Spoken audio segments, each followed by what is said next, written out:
2024 to order. We acknowledge that this meeting is being held on the ancestral lands of the Coast Salish people and pay our respect to those past and present. Tonight's invocation will be led by Pastor Scott of the Seventh-day Adventist Church. If we could all please stand for prayer.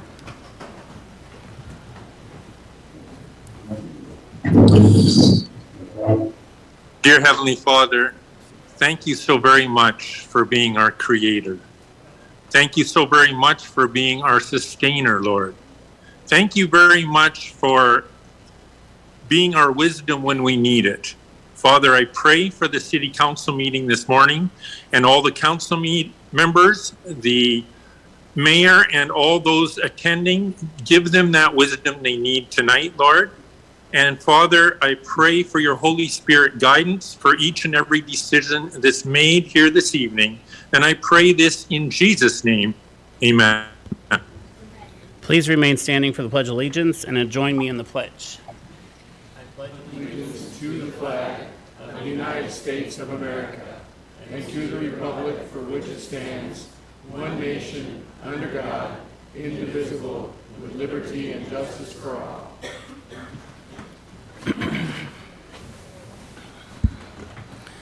Thank you. Tonight's meeting is being streamed live on YouTube, Facebook, and broadcast live on cable channel 10 HD 1090. Attendees are participating in person and via teleconference. Guests that are included in staff presentations will be excused at the conclusion of the agenda item as appropriate. Everyone is present and accounted for with the exception of Mayor Pro Tem, who I believe is participating via remote. Is that correct, Julie? Yes, Mayor. Mayor Pro Tem is not currently in the meeting, but has been in the meeting and will rejoin. Okay. So she is away and will have insufficient Wi-Fi connection. So in case this happens, then she would like to be excused. So is there a motion to excuse her in the event that this happens? So moved. All right. All in favor? All right. Thank you. Approval of agenda. Are there any suggested changes to the agenda? Mayor. Yes. Councilmember Hoffmeyer. Yes. In light of the June 28th letter from Ecology, I think it may be a good idea to move item 7 ahead of 6. Yes, staff has suggested we move 7A, Resolution 2421 to follow item 6A, continuation of, is that the one you're talking about? Yes. Okay, so that's already been suggested by staff. It was a part of the agenda. I'm sorry, I should have read that to you first. No, perfect, thank you. Hearing no other changes, do I hear a motion to approve the agenda as amended? So moved. All right. Second. All in favor? All right, passes unanimously. All right, presentations. First, we have a proclamation for our Parks and Recreation Month. Parks and Recreation Director Brian Smith will present. And I would also like to ask Councilmember Marshall, as the council liaison to the Park Commission, to please read the proclamation.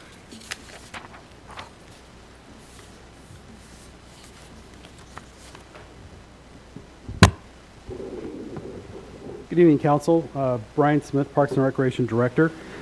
Since 1985, the House of Representatives has designated July as Parks and Recreation Month for nearly 40 years.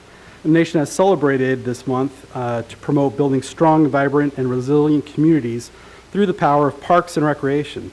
This month is dedicated to recognizing and celebrating the more 160,000 full-time park and recreation professionals, along with hundreds of thousands of part-time and seasonal workers and hundreds of thousands of volunteers who maintain our country's local, state, and community parks.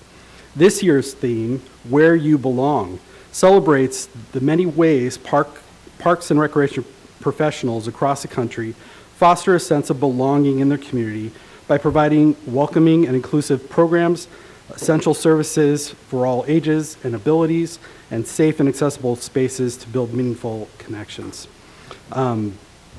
The National Parks and Recreation Association has worked with local professionals around the country to provide assistance with proclamations for communities. I currently serve on the board of the Washington State Recreation and Parks Association, and And during our conference this year, we talked especially about this Where You Belong theme. And it's a good time for this theme with all the different inclusive programs and projects that we are doing within the department. I think as you can see from the showing tonight, there's a lot of people in the community that care very deeply about parks in the community. And we have a great staff that I'm very proud of. And I'm happy to answer any questions you have, but we'll have the presentation of the proclamation. Thank you, Brian. Councilmember Marshall, would you like to read the proclamation? Yeah, thank you, Mayor. Proclamation, designation of July as Parks and Recreation Month. Whereas Parks and Recreation are an integral part of communities throughout this country, including the city of Oak Harbor, and whereas Parks and Recreation promote health and wellness, improving the physical and mental health of people who live near parks, and whereas Parks and Recreation promote time spent in nature, which positively impacts mental health by increasing cognitive performance and well-being, and alleviating illnesses such as depression, attention deficit disorders, and Alzheimer's. And whereas Parks and Recreation encourage physical activities by providing space for popular sports, hiking trails, swimming pools, and many other activities designed to promote active lifestyles. And whereas Parks and Recreation programs are a leading provider of healthy meals, nutrition services, and education. And whereas Parks and Recreation programming and education activities such as out-of-school time programming, youth sports, and environmental education are critical to childhood development. And whereas Park and Recreation increase a community's economic prosperity through increased property values, expansion of the local tax base, increased tourism, the attraction and retention of businesses, and crime reduction. And whereas Parks and Recreation are fundamental to the environmental well-being of our community. And whereas Parks and Recreation are essential and adaptable infrastructure that make our communities resilient in the face of natural disasters and climate change. And whereas our parks and natural recreation areas ensure the ecological beauty of our community and provide a space for children and adults to connect with nature and recreate outdoors. And whereas the City of Oak Harbor recognizes the benefits derived from parks and recreation resources. Now therefore be it resolved that we, Mayor Ronnie D. Wright, and the council members of the City of Oak Harbor do hereby proclaim July as Parks and Recreation Month in the City of Oak Harbor, signed the 9th day of July, 2024. Thank you, sir. Next, we'll move into the honors and recognition section of our schedule, and here to introduce our new police captain, Kevin Barton, is Police Chief Tony Slowick. Good evening, Mayor and City Council. Chief Slowick, Captain Barton. So it's my pleasure to introduce everyone to Captain Barton. Captain Kevin Barton comes from Gresham Police Department. Prior to that, he was with the Vancouver Police Department and Richland Police Department. He's a graduate of the FBI National Academy, Class 286. And he's highly skilled and has a lot of experience in patrol, investigations, policy development training, accreditation, and he was on a drug task force. So we're really glad to have Captain Barton here, and he's a great addition to our team. So, Captain Barton.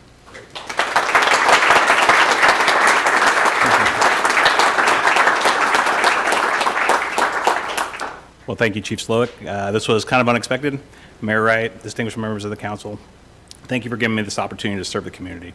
I'm very excited to be a part of this team, being able to help Chief Slowick develop our police department and serve with some really great and outstanding individuals that we have here with the police department here.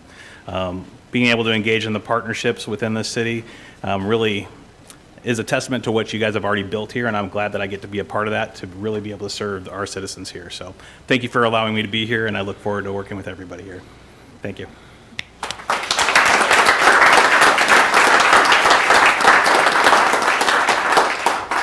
So, Captain Barton, it's been great to spend the last few days with you and get to know you. I'm excited for what you're going to bring to our city and working with our citizens in the community. So, welcome again, and it's been great. So, all right. So next we have an award presentation to police, EMS, and dispatch first responders for drug overdose incident on May 10th, 2024. Police Chief Tony Slowick will present.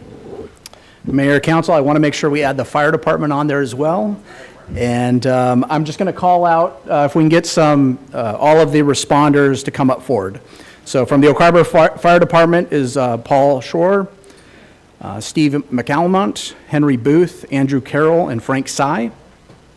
From Would-Be Health is Rich King, Frank Valensic. From ICOM Dispatch is Sarah Renstra, Lindsay Kahuhu, and Kimberly May. From the Oak Harbor Police Department is Officer Chantel Ritchie and Officer Jesse Caravan. And our citizen bystander is Timothy Hazelow.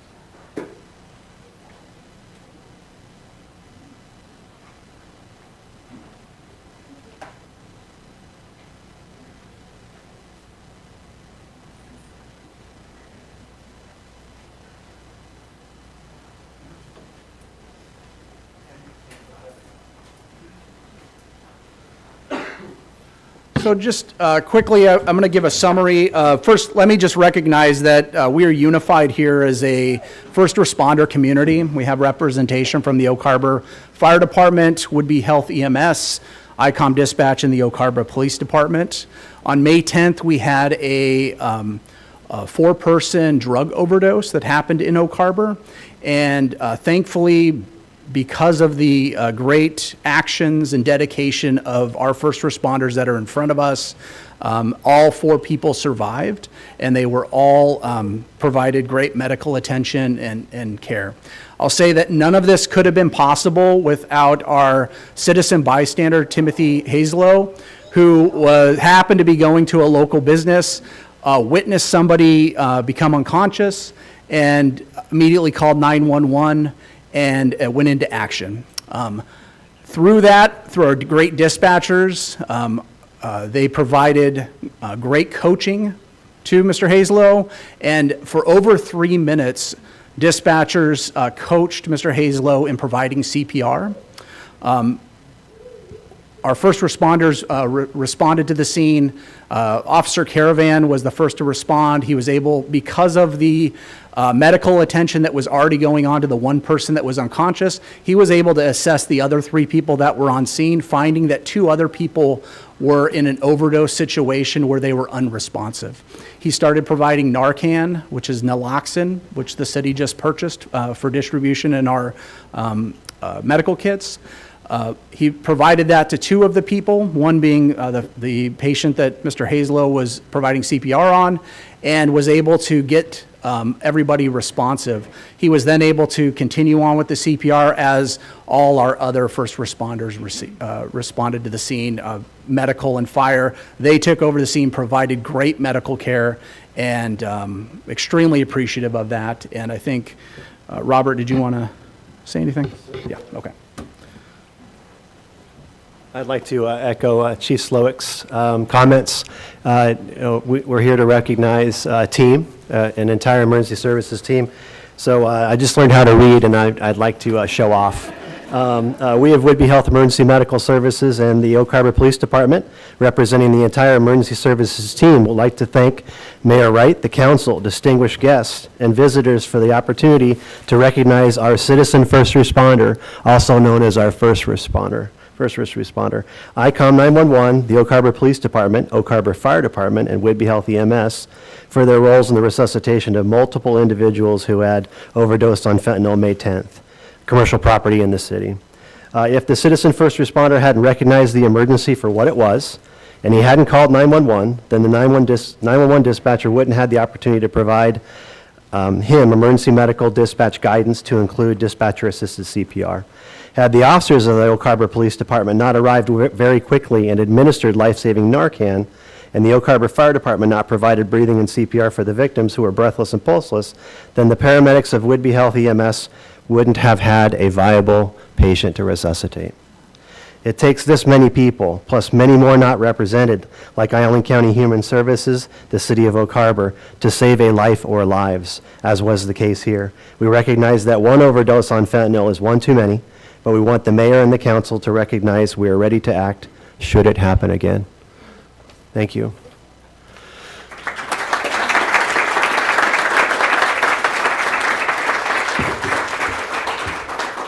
So in addition to the letters of recognition that were handed out, in reviewing the body camera footage and reviewing the 911 tapes, it was very apparent there were three individuals that, through the Oak Harbor Police Department, we have a fairly structured awards and recognition program. So first, I'd like to provide a citizen commendation for Mr. Hazelow for his actions in responding and reporting this incident.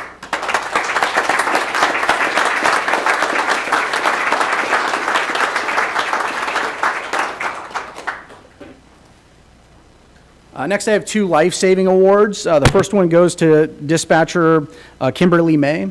The actions that were provided in the coaching from dispatch to Mr. Hazelow, getting all the information, let me just say this, is in dispatch, it is a full team, everybody on deck, everybody is doing everything to fill in for everybody else, and it's extremely appreciated. But through this, it was very clear that that coaching was very important and crucial to this event. So.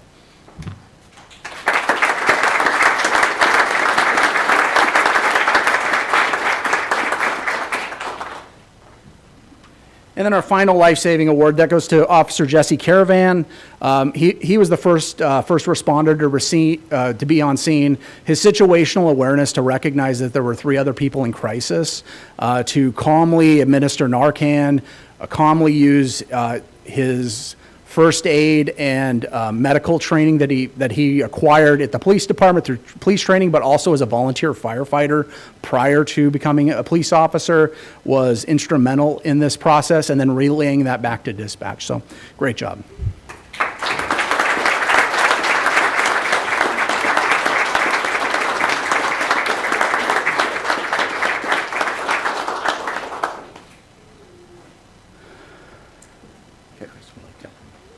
This is my director, Chris Templin. He'd like to hand out some certificates of recognition as well to the first responders that are here, and in particular, Mr. Hazelow, who saved some lives that day as well.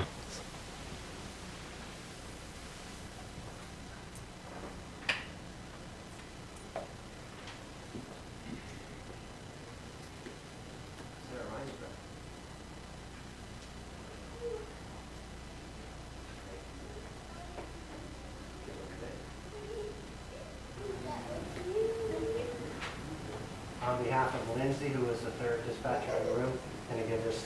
Oh, Lindsay is here. Oh my! I have not met you yet. It's a pleasure meeting you.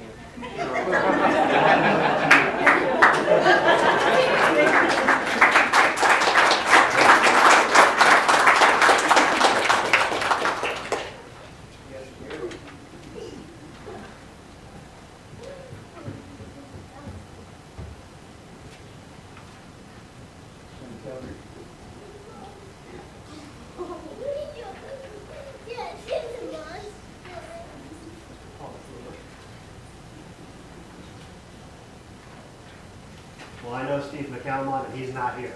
So I'm going to give it to the chief here on behalf of Steve McCalmont.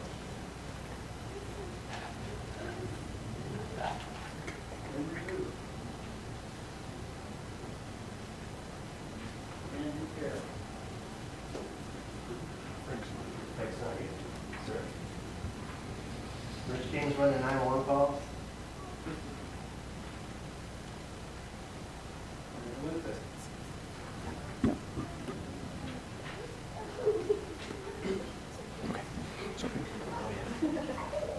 And I'll make this short and sweet, but on behalf of ICOM, I wanted to give everyone a challenge coin to continue your level of excellence in the community.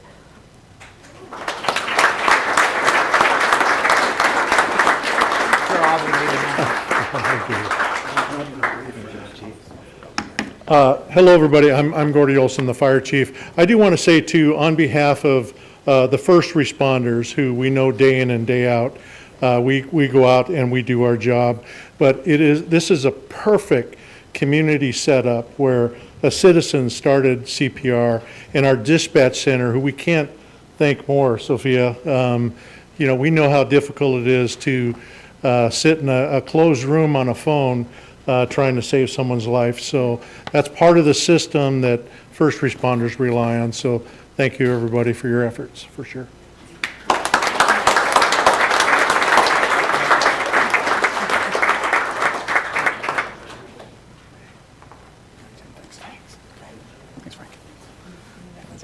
Thank you.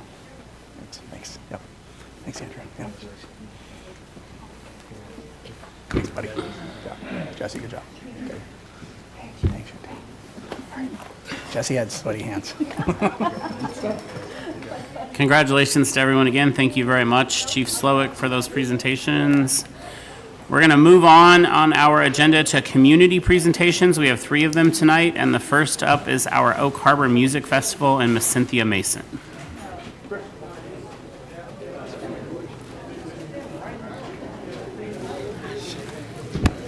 That's hard to follow.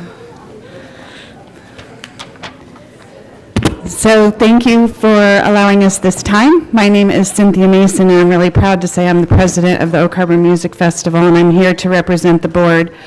We'd like to express our gratitude for your ongoing support and dedication to our community as council members, mayor, and council. Acknowledging the current board members and founding members of our board is important to me because they work really hard all year to bring our event to fruition. Margaret Livermore, founding member, is here tonight. Larry Mason, in charge of music. River Powers, secretary and in charge of merch. Bill Walker, visibility. Skip Grehan, operations. New to the board, Rachel Spears, for beer and wine garden. And still in touch with us is another founding member, Lynn Goebel, as our governance person. With yours and with the amazing force of our volunteers that show up year over year giving support to make the Oak Harbor Music Festival possible, and it enhances setting high standards and promoting the cultural vibrancy of Whidbey Island as we host this world-class event here in Oak Harbor. We are so very thankful for the mayor's, council's, city staff, the Oak Harbor Police Department, fire, and first responders, and the community's commitment to fostering arts and music in our beautiful city. Thank you for all you do. I'd like to kind of get everybody excited. We've been promoting this year's event with a nice video that highlights some stuff from last year. I think Jim has that for us.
So just to wrap up, I do have what I consider our brag book. It's our annual report. If I can come and pass these out with a little sticker, Larry will. One thing we're really proud about is, my name's Larry Mason, by the way, Oak Harbor Music Festival. But we award scholarships, and we have a new program, the Quarter Note Fund, which is giving musical instruments to young kids in 5th, 6th grade. But in our 13 years of being in this community, we've awarded over $100,000 worth of scholarships and musical instruments, which is something we're really proud of.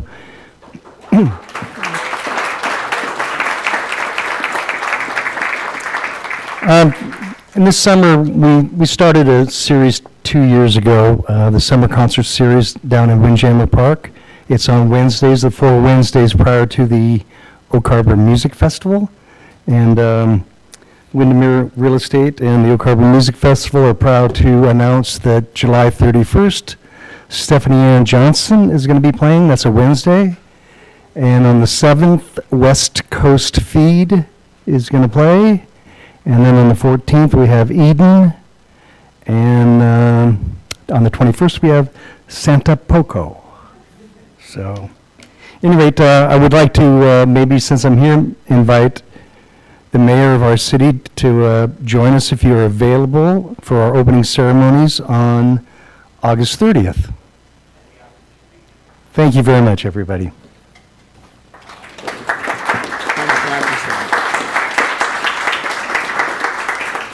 Thank you both very much, and for all of your contributions to our community. You're invaluable to us, so thank you.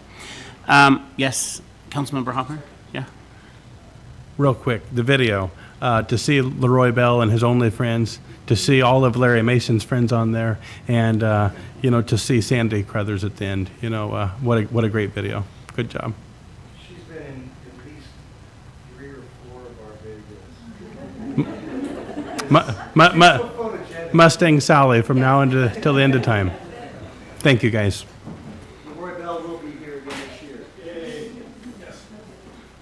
All right, moving on with community presentations, we have the Oak Harbor Garry Oak Society and Kyle Renninger. All right. Hey, good evening, everybody. I'm excited to present. I've got a lot of great information, hopefully some new information for you. So we've got 10 minutes, so let's go ahead and get started. Next slide, please. Oh, does the clicker work? Oh, sweet. Okay, wonderful. Thank you. Hey, so, I've been before the council before. I've talked about the history of our very first park. Funny enough, tonight I'm going to be able to talk about the history of our very second park, which is pretty cool. Regarding Ordinance 1999, we want to talk a bit about separation of the issues, the Hilton proposal, voting rights, and some parkland permanence. So interestingly enough, I don't think most people know what the second park in our town ever was, and so now you know. It was called Town Beach. So we used to have Town Park, which is what Smith Park is and was, and then we also had Town Beach down on Windjammer.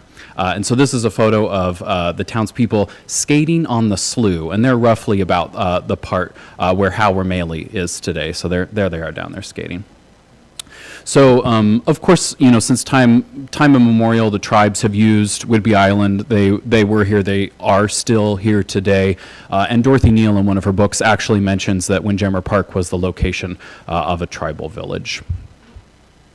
So lots of interesting historical characters tonight. Some you might be aware of, some you might not. So we'll start with Jerome Ely. He was the first mayor of Oak Harbor, and he platted off Ely's addition. So you can see I've noted we are here up in the top right, so there's City Hall today. And really we're going to focus tonight on what's called Reserve B. So that's circled there. That's about where Hal Ramaley Park is in Windjammer Park in the ball field. So Jerome Ely, he cared a lot about Oak Harbor, and he actually let the citizens use his land for parkland. We know there was Ely's ball field with a bunch of big old Garry Oaks that we have photos of, which is pretty cool. And we believe also that he allowed the townspeople to use the beach, as there was yet no public beach access. I also want to introduce Judge Lester Still. So many people don't know who this is, and I think he's the coolest guy. Totally a forgotten figure, but super notable. So he is best known for building the Captain Whidbey Inn, and he was a man who built a lot of things under his own labor. So that's why they say some of the quirks of the Captain Whidbey Inn are the way they are, because he was the one that built it. He also helped preserve a lot of parks that we find really special today. He was instrumental in preserving the old growth forest at Deception Pass State Park. He worked with the ladies, one of the ladies improvement groups in Coupeville to ensure that park gained its bluff and its beach access. So he was instrumental in that. He deeded the Hasty Lake Boat Launch Park to the county. You can see him in the top right corner there, actually handing over the deed to that piece of property. And I'm going to tell you the story about how he helped the citizens of Oak Harbor save our town beach. So there he is, being very judge-like on the left in a cool old chair. So as the story goes, so Jerome Ely, he died a relatively old man in 1923. The Great Depression hit in 1929. And then in 1935, so really, the deep years of the Great Depression, his widow, Clara, sold what was remaining of Reserve B, if you recall from the plat map, to Lester Still. Now, Lester Still was quite the wheeler and dealer in real estate. He would watch tax sales because, of course, he was at the courthouse as a judge, and he made a lot of money, and he did quite a bit with real estate. So he snaps up this Reserve B, that some of which was being used as a park, right? Whoops, where do the citizens go? So the townspeople, during the height of the Great Depression, they fundraised to help save the park.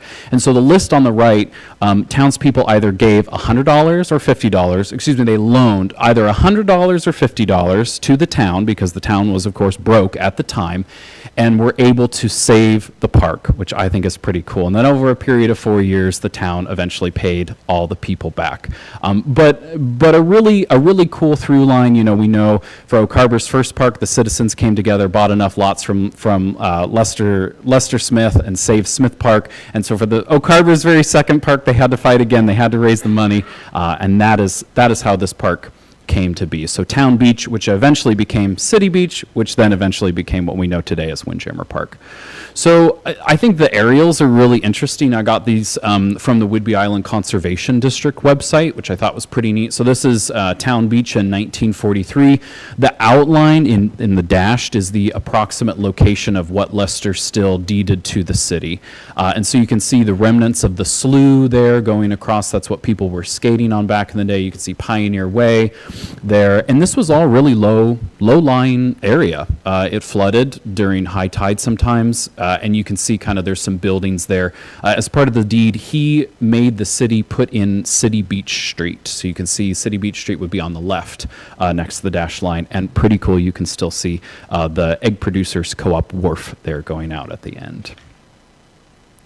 So things, in the 1960s, things were really hopping around Oak Harbor, right? You can still see the outline of the park, but you can see the ball fields had been built. A lot of the slough has already been filled in. Bayshore Drive has been constructed. The northwest corner of the park was sold, so that's about half of the Coldwell Banker building, and then part of where the Hilton proposal is going in now. So a lot of people have said, how did we end up with Hal Ramaley Park, and why is it that shape, and why is the permaculture that shape? Well, this is exactly the reason. The road got pushed through, and then part of the park was sold.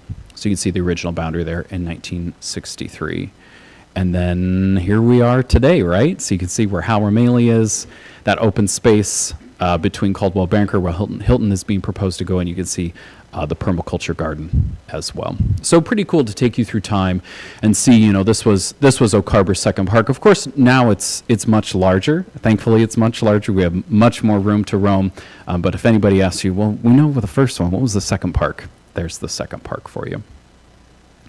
So Hal Ramaley, too, was a really interesting guy. So he was a local principal. He was known for walking a lot, so people would see him walking around. Apparently, he always had kind of a big smile on his face.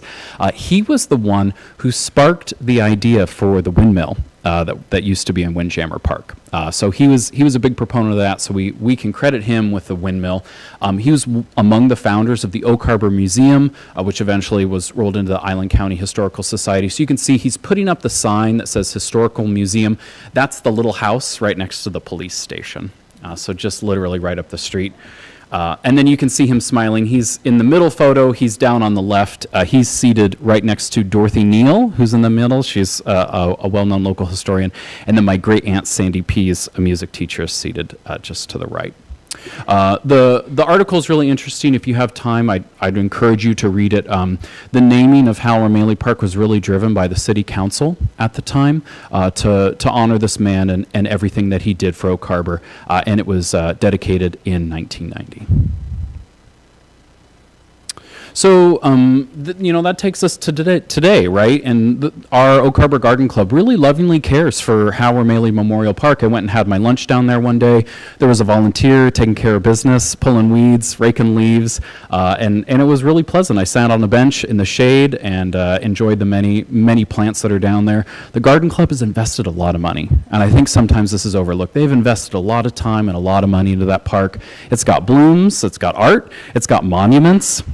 There is a monument there as well. There's large shade trees. There's not a lot of large shade trees in our public parks downtown now, especially with the Windjammer remodel.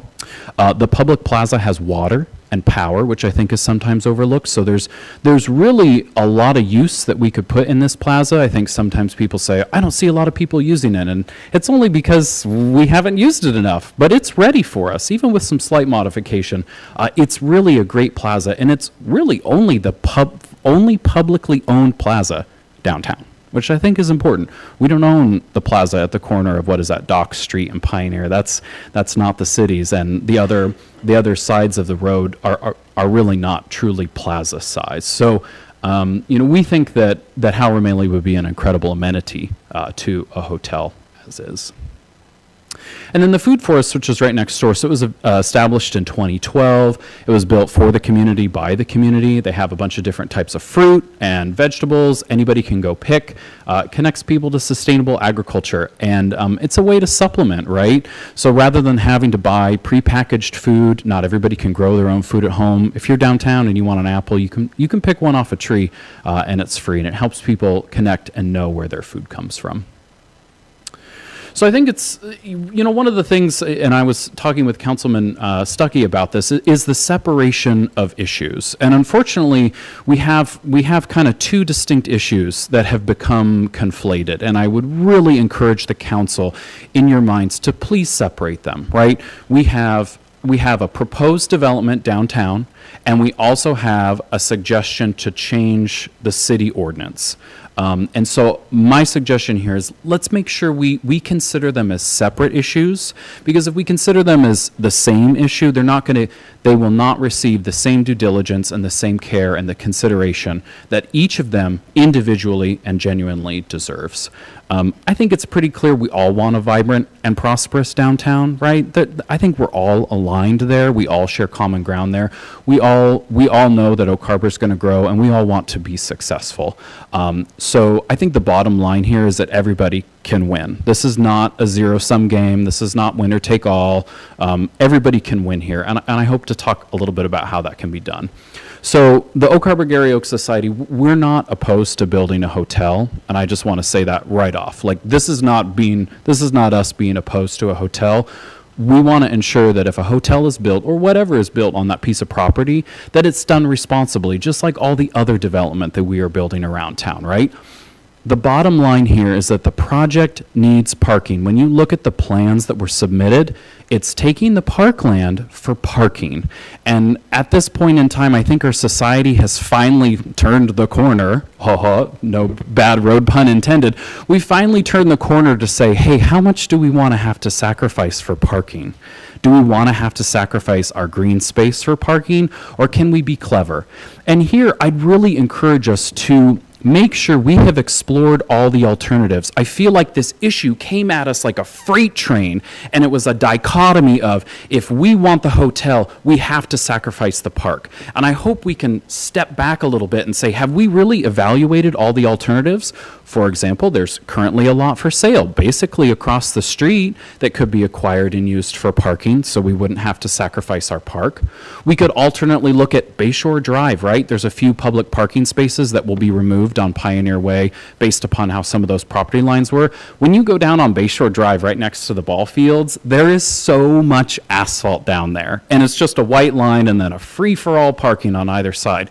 Could we perhaps put in a little bit more definition of parking there to make it more efficient, utilize our existing infrastructure and right-of-way, and come up with those parking spaces so that we don't have to sacrifice the park? Now, here's a mock-up of, full disclaimer, I'm not an engineer, but this is just an idea of like, hey, let's make sure we've evaluated all of the alternatives before we jump to having to get rid of a park or sell a park.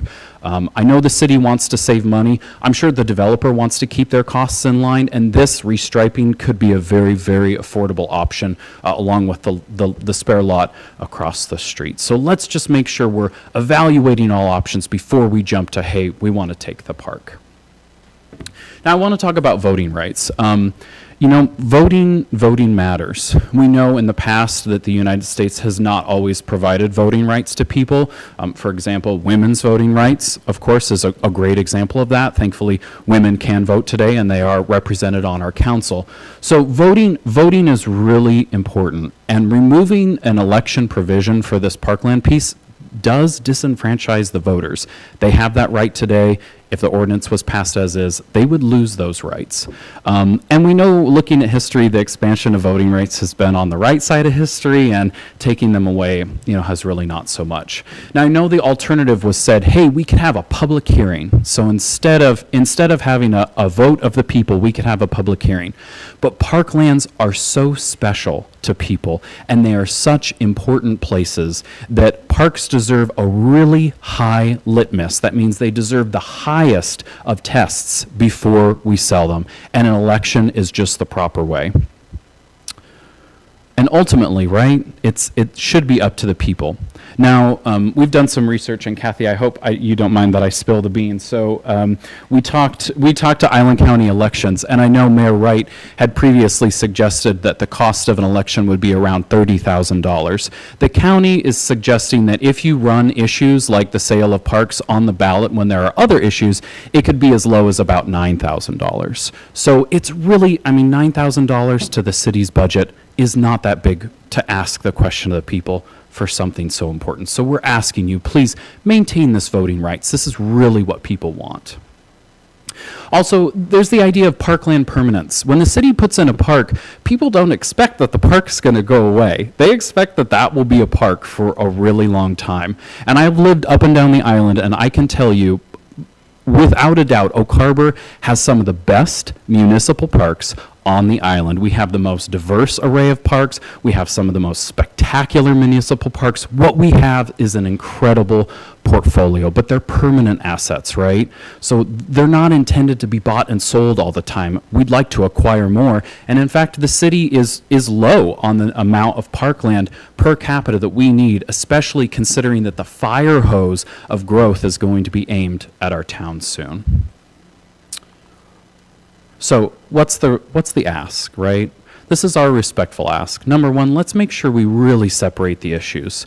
I think I've made clear that, the Hilton can absolutely move forward if we're a little creative, if we evaluate all the alternatives, and if we make sure that it's not a dichotomy between the Hilton can't go without taking the park. I think that's pretty clear. The Hilton can still go, or a hotel or apartments or whatever is going to go down there. They can still go as long as we think outside the box and evaluate all the alternatives. Our suggestion, now we know you all want to save money. So the money saving option here is to take no action on changing the code. Changing the code is going to require more staff time. It's going to require more involvement. So by taking no action on changing the code, we will actually save money now. So the bottom line, let's get it right. I think we all want to get it right. We all want to get it right for today, but we also have to have vision for the future.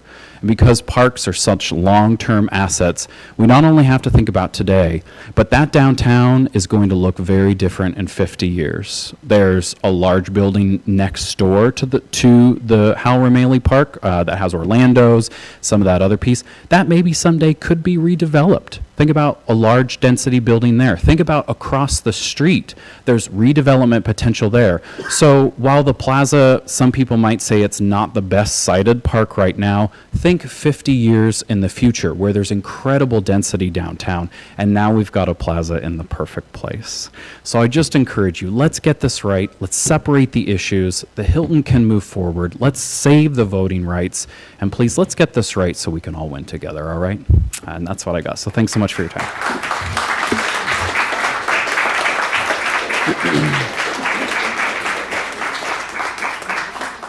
Thank you for your presentation, Kyle. Yes, Councilmembers Hoffmeyer. Kyle, thanks for that. Thanks for that bit of history. You know, I actually raised my youngest in the Judge Still house in Coopville on the corner of Main and Coveland until he was 4 or 5. No way. That's such a cool memories. house. Yes, very cool house. I think there's like 400 windows. It's insane.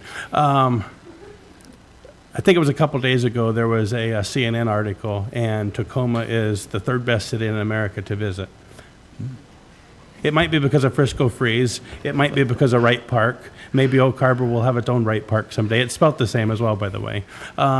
Or quite possibly it's because of Point Defiance Park, the second largest municipal park in America. When having good parks like this can put you third on a list, for instance. Because, I mean, let's not kid ourselves. We know Tacoma has some issues. I know I'll probably catch it from Mayor Woodard's for that. Back to the history piece, though, with Hal Ramaley.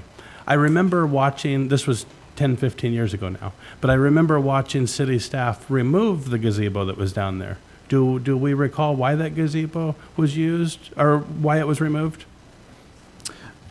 I will let someone who knows that history speak to that. Vandalism. Vandalism was the reason. I think it now resides at the marina. Is that correct? I believe you're right. And I know Brian Smith, our Park and Rec director now, you know, I know some of the past thinking within parks was to, at Flintstone Park, for instance, was to, well, we're going to deal with the problems by removing the picnic table. And, you know, our new Park and Rec director is like, no, you know, we actually deal with the vandalism and the unhoused issue, et cetera, by activating the park. And I think that goes to what you're saying with how Ramaley could be much more activated than it has been. And it does feel like, at some point in the last 10 years, it does feel like we just threw in the towel and said, well, you know, there are some people down there we don't want to deal with. And it'll be interesting to see what happens for sure, but thank you so much. Of course. Yeah, absolutely. And, you know, I think that really hits the nail on the head, the word you used, activation, right? And that's why I said it has water, it has power, and we just fixed the food cart thing, right? We just answered that question. It's a plaza just waiting to be used for so many cool things, and we don't have to spend a boatload of money. It's there. It's just waiting to be used. So with a Hilton development or some form of hotel there, it's a true amenity, right? You want to go out and cool off in the shade of the breeze of the island and enjoy what it has to offer. So it's kind of a perspective thing, and you know, how can we activate? And that is, I believe, exactly the correct viewpoint. Thank you. Great. Thank you very much. That was great. Thanks. All right. All right, so moving on to our last community presentation, we have the City of Oak Harbor Parks and Recreation Advisory Commission and our chair, Carrie Stucky.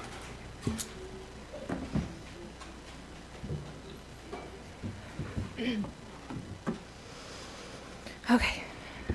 Thank you, Mayor Wright and City Council members. My name is Carrie Stucky. I'm the chair of the Parks and Recreation Advisory Commission. Joining me is Vice Chair Eric Dibzinski, and we also have Commissioner Tom Jones here with us tonight, as well as our student member, Nolan Saltonstall. I'm here tonight to give some updates about what our commission has been working on over the last year, including some of our accomplishments, current projects, and priorities for the future. Additionally, our commission would like to make a recommendation to City Council regarding Ordinance 1999. To start out, in collaboration with city staff, we have been able to make several accomplishments over the past year, including developing a comprehensive list of parks and recreation projects and goals, making improvements to the Shipwreck Shores splash pad, creating an Oak Harbor activity guide which highlights our local parks and recreational opportunities. We've expanded programming opportunities for all ages and continue to expand these opportunities with plans for new classes, programs, and events that will be coming up this fall. We have been able to work on activating park spaces that have been unused or underutilized, including Freedom Park, Northeast 7th Avenue, and Friend Marsh, and we have actually had discussions about activating Hallam Valley Park as well.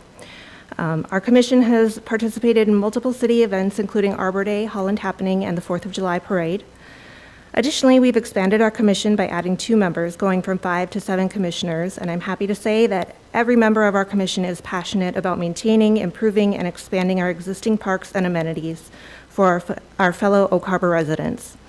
Our commission has also created several subcommittees. Each meets at least once per month to focus on the details of specific projects, improving our efficiency in planning and completing projects for the betterment of our community. Some projects that we are currently working on include the creation of additional pickleball courts, developing a walking trail system and disc golf course in Freedom Park, previously known as Harbor Heights, making improvements to the baseball fields at Windjammer Park, planning and seeking grant funding for an adaptive playground, continually improving communication with the community through our activity guide, social media, and more. And we continue to make connections with and collaborate with local organizations, teams, and clubs to enhance recreational experiences and opportunities for our residents. Items we have prioritized for the near future include creating a Parks and Recreation Master Plan, advancing plans for an indoor recreational facility, including an upcoming feasibility study approved by City Council, further expansion of our recreational programs for all ages, replacing outdated playground equipment in our parks, and increasing amenities for our community. We've been very thankful to the mayor, city council, and city staff for showing their support for our commission and for our goals. They have demonstrated their commitment to our parks in recent years through several actions, including the purchase of 75 acres of parkland at Harbor Heights in 2020, the creation of an official Parks and Recreation Department for the city of Oak Harbor in 2022, investing in the expansion of the Parks and Recreation Department by hiring additional staff, approving the purchase of a bus in 2023 for the center to utilize for programs, travel, and events, maintaining Oak Harbor's Tree City USA designation, and in general, their ongoing support and enthusiasm for plans that will increase recreational opportunities for the betterment of our community. Now, I would like to discuss Ordinance 1999, which addresses parkland disposition and procedures. Currently, Oak Harbor Municipal Code mandates that any proposal to sell, exchange, or otherwise dispose of parklands must undergo a full election for approval. While this requirement aims to ensure transparency and community involvement in decisions affecting our parks, it also presents challenges in terms of efficiency, flexibility, and responsiveness to changing community needs. After reviewing citizen comments and city council discussions regarding Ordinance 1999, our commission took the time to research the issue, and we had an in-depth conversation about this topic, giving serious consideration to the concerns expressed by the public. The desire for citizens to have a voice in whether or not the city sells public parkland is valid, and we believe that input from our residents is vital to the decision-making process surrounding parklands. We see and hear the comments that have been brought to the city through public comment and have considered this issue from all angles. Our commission noted that the information given to the public appeared to be somewhat incomplete, potentially resulting in some misunderstanding of what exactly is being proposed and how that would look in practice. An important piece of information that seemed to get lost in the communication about this is that whether or not Ordinance 1999 is approved, there are several parks that cannot be sold through a city council decision. For example, Windjammer Park, Flintstone Park, and Friend Marsh are grant use restricted and therefore cannot be sold through a city council decision.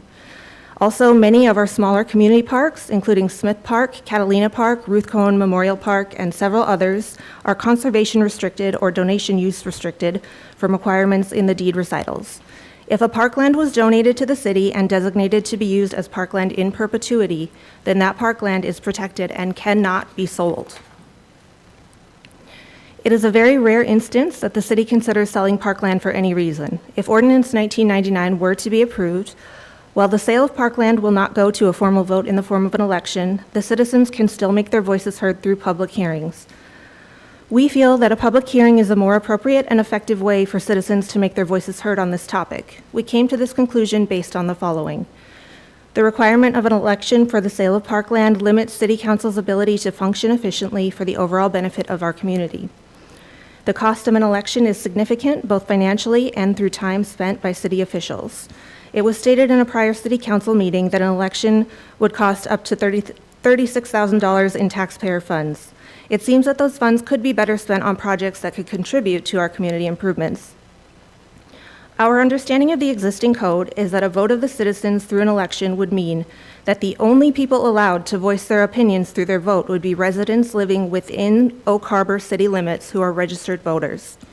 Those who have an Oak Harbor address but do not live within city limits would not have a vote about the sale of any parkland in election. In other words, an election allows for fewer people to give their input as opposed to a public hearing. Most importantly, we want to make it clear that should the City Council approve Ordinance 1999, the municipal code will still require a public hearing, allowing the opportunity for the community's voices to be heard. The code specifically states that notice of such public hearing shall be given by publication in the city's official newspaper at least 10 days prior to the hearing. The city welcomes community feedback and input, and our commission strongly encourages our community to participate in the process. Our expectation is that the city will thoroughly communicate with the public and with the Parks and Recreation Commission regarding any public hearings pertaining to the potential sale of parkland, ensuring that all residents have the opportunity to make their voices heard. With that being said, our Parks and Recreation Advisory Commission has unanimously voted to make the following recommendation to City Council. We recommend that City Council approves Ordinance 1999. Our commission makes this recommendation with the understanding that the city will ensure an open, accessible, and transparent process and plan for community input and dialogue. On behalf of the Oak Harbor Parks and Recreation Commission, I thank you for your time and your continued support, and we would be happy to answer any further questions you may have.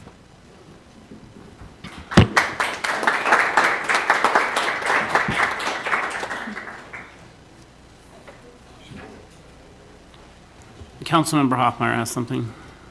I do have a couple questions. It's encouraging to hear that Windjammer is deed restricted. In your research, I mean, knowing that there's a couple different deeds there, was the land that was donated by Andy Andretti, the land where the ball fields are, in your research, was that deed restricted as well? Windjammer Park, as currently configured in its entirety, is grant use restricted, so it cannot be sold.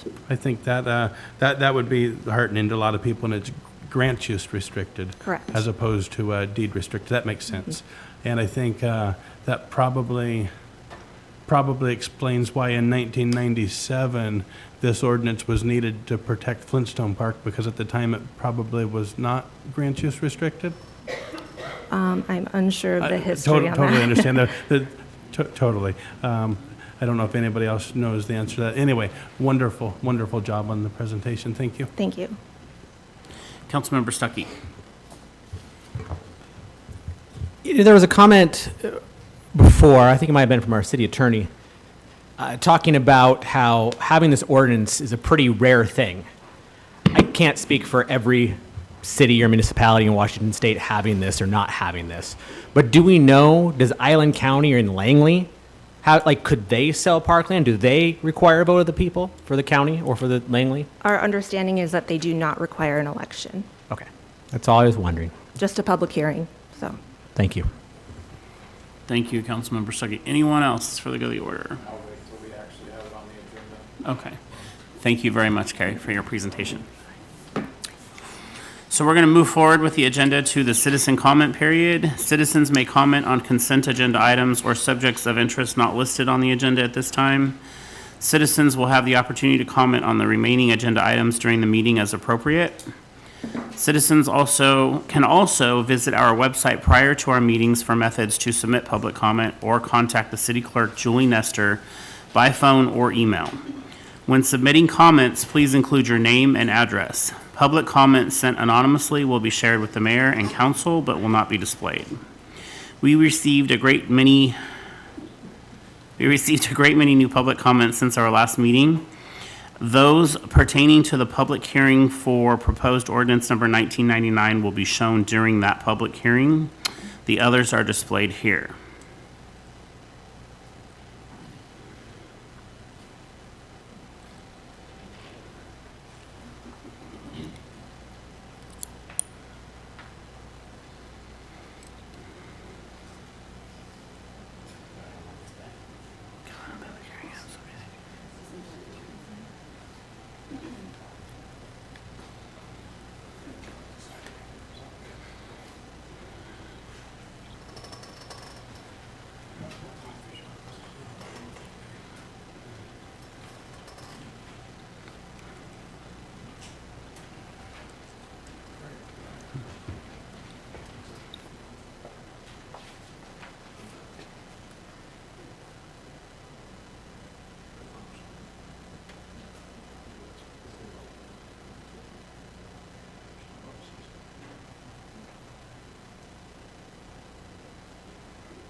Comment on public hearing items will be taken when those hearings are opened. Are there any members of the public present who wish to speak to items not listed on the agenda or on the consent agenda?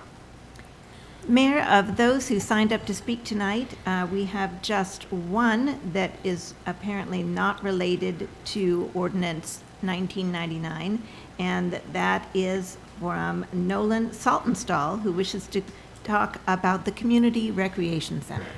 Okay, great. All right. Hi, Council. My name is Nolan Saltonstall. I've spoken here many times before. It's been a while, so I'm back. Hello. I'm part of the Mr. O'Carver organization, better known as Would-Be Royalty, because we have both Miss and Mr. O'Carver, and we've been working on our service project of a community center. And that is now on the list of the Parks Board stuff. We have an RFP, I think, in process that has to be approved by council. That is a request for proposal. And so that's basically going to go out. It's going to ask for bids from people on a feasibility study. And that's a huge step in getting a center like this passed. And that wouldn't have been possible without the work of the Parks Board, the people who presented them, their student rep. And they are awesome. They do a lot of projects. I mean, the stuff they listed is just a few of the super cool stuff they've been working on. So, yeah, they're pretty cool. And we're getting stuff done for the community center. Actually started an online petition about a month ago, and we've got more signatures rolling. I'm going to be posting it online, social media, and I think it's important to have an online version of the petition because then it archives support for the community center so people can go back and see all the support, because this project's going to take a while. I mean, it's on the list, but it has to go through the feasibility study is just one step in the process, so it's important to keep engaged. I think all of you should know about that. It's pretty cool. And I mean, that's about all I have. It's a pretty cool project. I think I don't know if I'm allowed to talk about Ordinance 1999, but I'm probably not going to stay for the whole meeting, but oh, yeah, maybe later. But, yeah, Parks Board is pretty cool, so thought you guys should know. Thank you.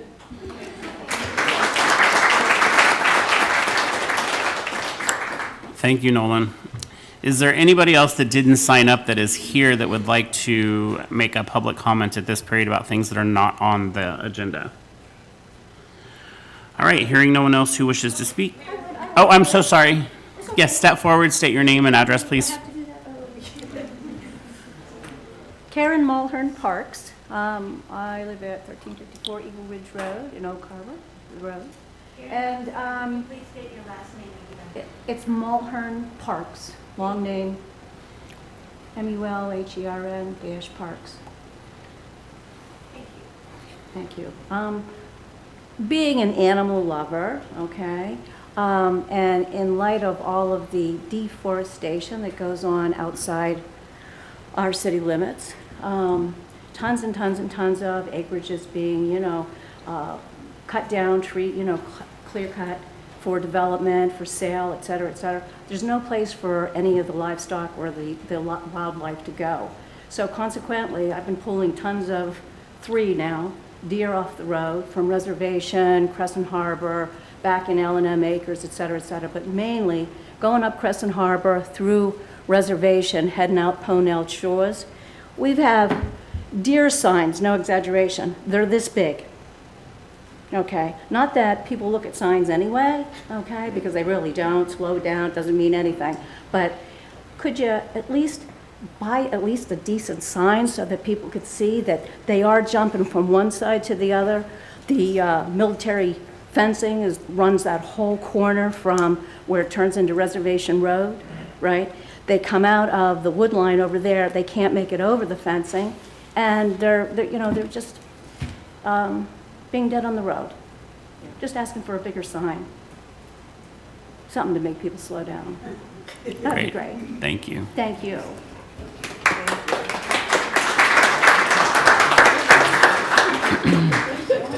All right, is there anyone else that has anything for the good of the order before we move on? All right, hearing no one else who wishes to speak at this time, we'll close public comment. We'll move on to our consent agenda. Staff has presented the listed consent agenda items, all of which were included in the meeting packet. Are there any objections or changes to the consent agenda? Yes, Councilmember Wiesner. I'd like to pull item F, please.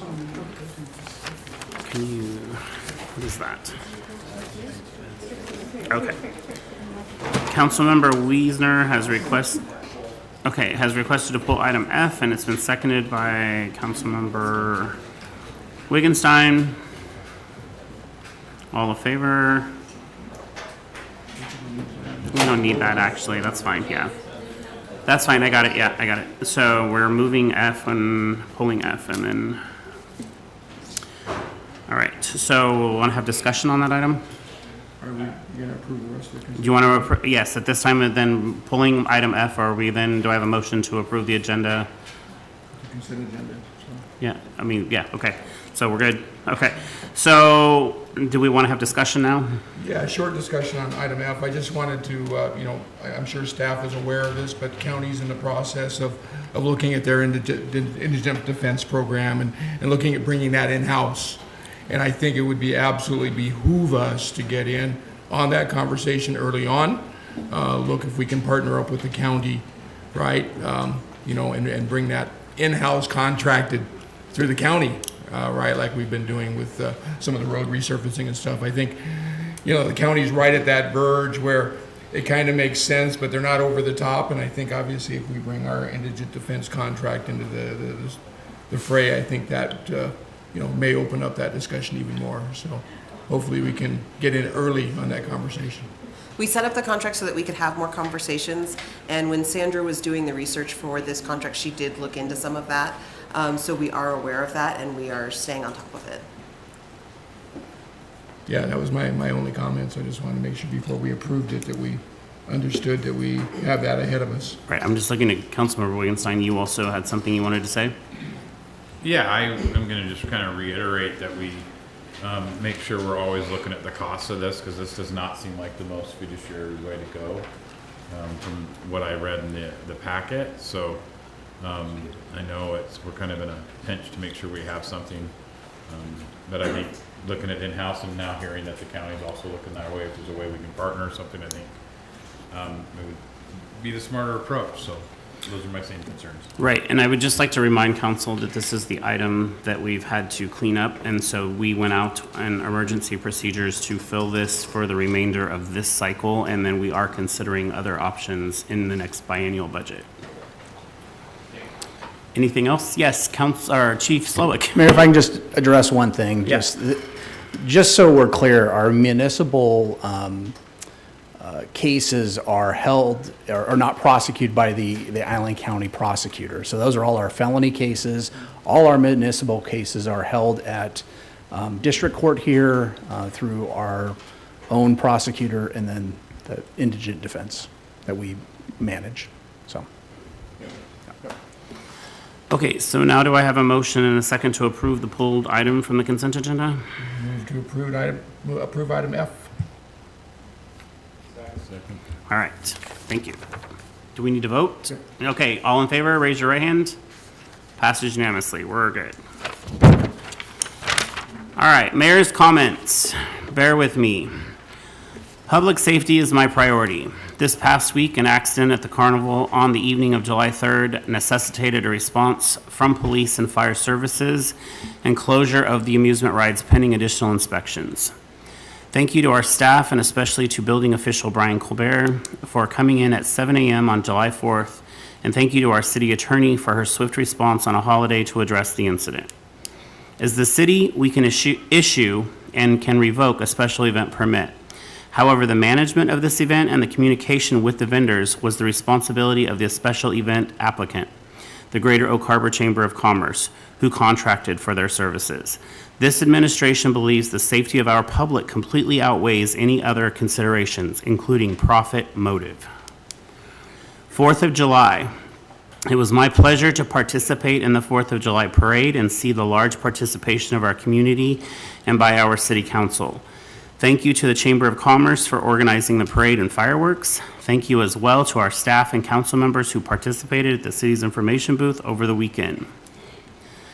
Swearing-in ceremony. I was honored to attend the swearing-in ceremony at the Oak Harbor Police Department for Police Captain Barton and Police Officer Juan, thank you for joining our police department and serving our community. Fire chief recruitment. The city has hosted 2 highly qualified finalists this past week. I appreciate our leadership team and members of council for meeting with them.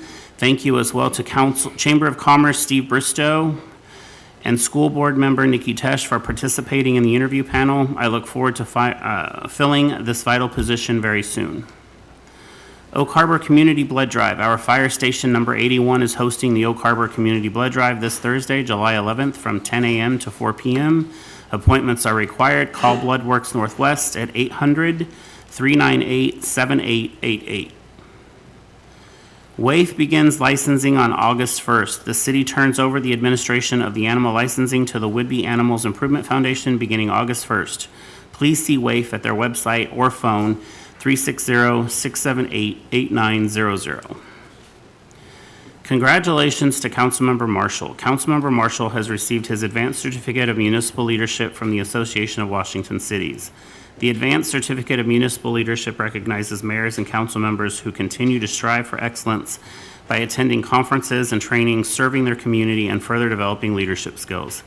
City officials receive the Advanced Certificate of Municipal Leadership after earning an additional 30 credits, including at least 1 training in the diversity, equity, inclusion, and belonging competency area, and demonstrating community service. Congratulations on this achievement, Councilmember Marshall.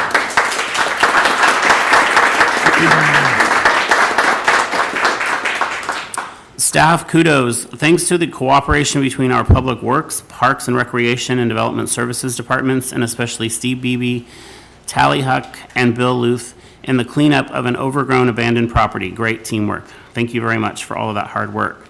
Thank you additionally to Finance Manager Chaz Webster for her assistance to those applying for and renewing their business licensing. Her thorough and thoughtful approach is greatly appreciated, as is the assistance offered by our front desk and utilities departments. The city has openings for employment in several areas still, including seasonal positions, evidence information specialist, bus driver, streets, and more. See our website for a complete listing.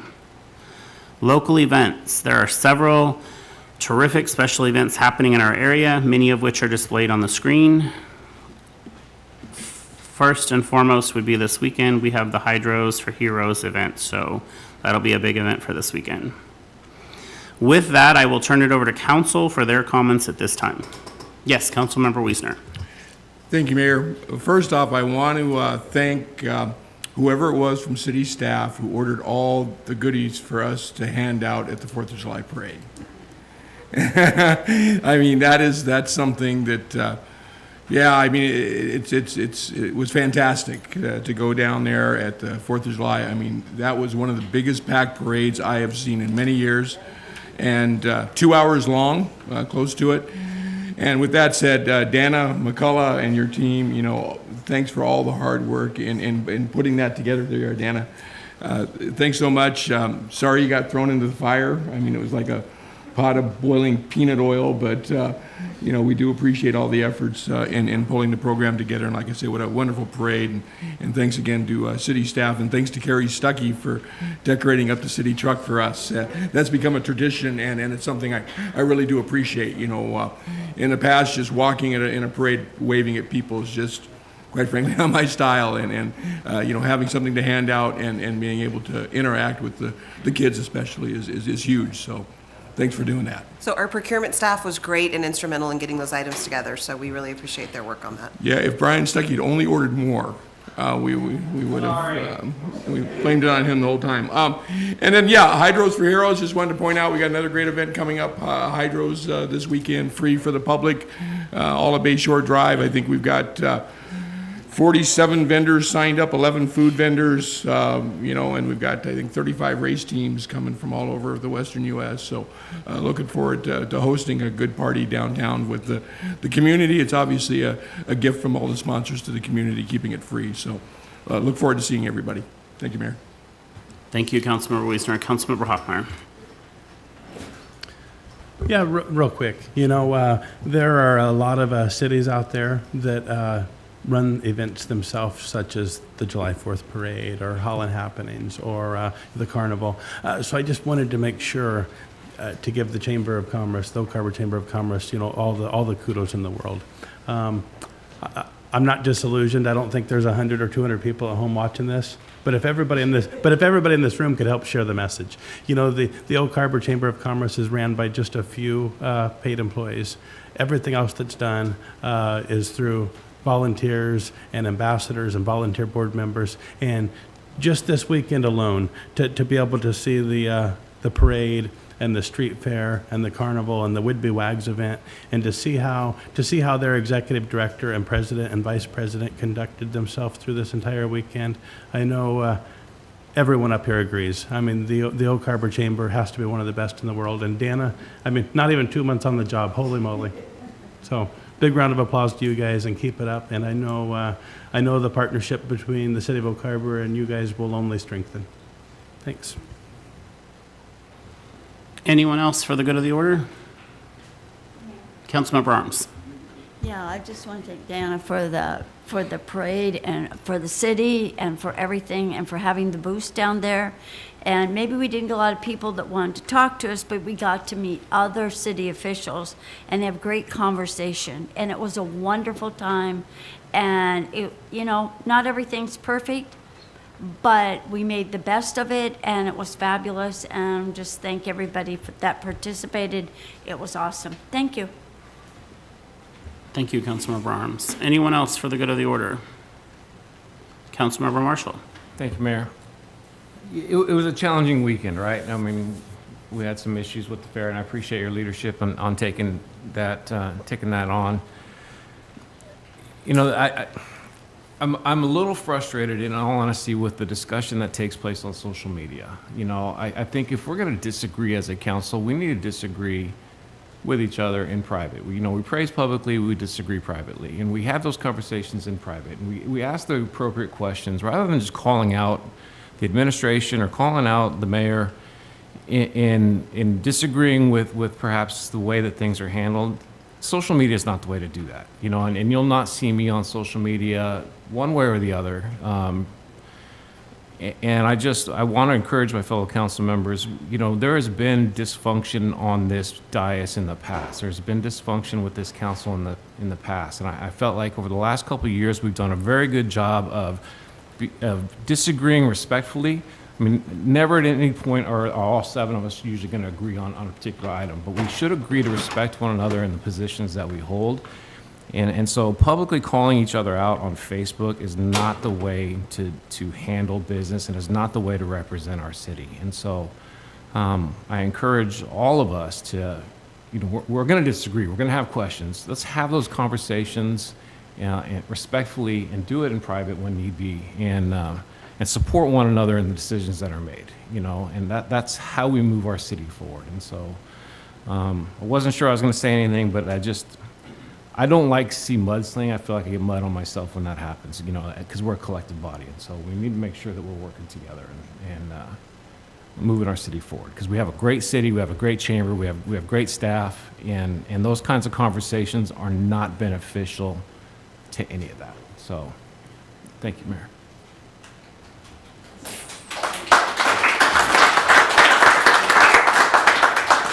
Thank you, Councilmember Marshall. I appreciate your comments. Councilmember Arms.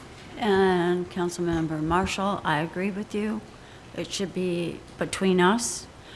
We are working on many projects and many things to do, and we may not all agree, but everybody is trying their best. It's never perfect. And so let's just respect each other, and I agree with that, because we don't all agree, but we can come to a consensus, but it needs to be in a private. Everybody is working extremely hard. We have done a lot in a very short amount of time. And we need to remember that the thing that we're working for is the greater good of the city, not to, I don't like you. I mean, we don't need that anymore. We are here to represent the citizens. We're here to be responsible. The staff is helping, and we need to do all of that. So I agree with you, Eric. Thank you for bringing it up. Thank you, Councilmember Arms. Anyone else for the good of the order? All right, hearing nothing, we are going to move on to public hearings and meetings. First up on the list is continuation of public hearing ordinance number... What?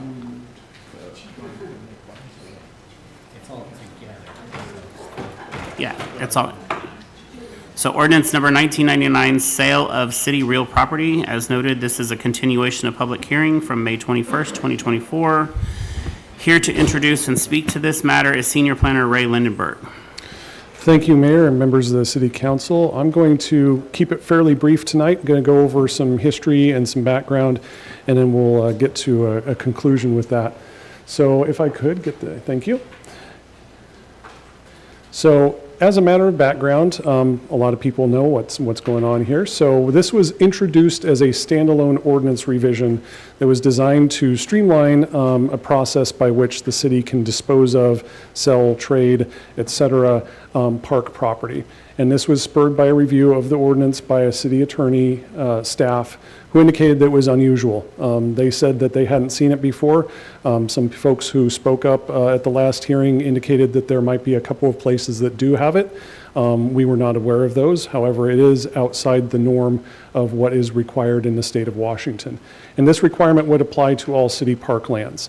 And so that led to kind of a wider ranging conversation. So this legal review came after a pre-application review. And to go through our process very briefly, when you have an idea for a property that you own or you're thinking about purchasing, we encourage folks to go through what we call a pre-app or a pre-application that gives an idea of what kind of things you might run into, stumbling blocks or good, bad, indifferent things about the proposed project that you have.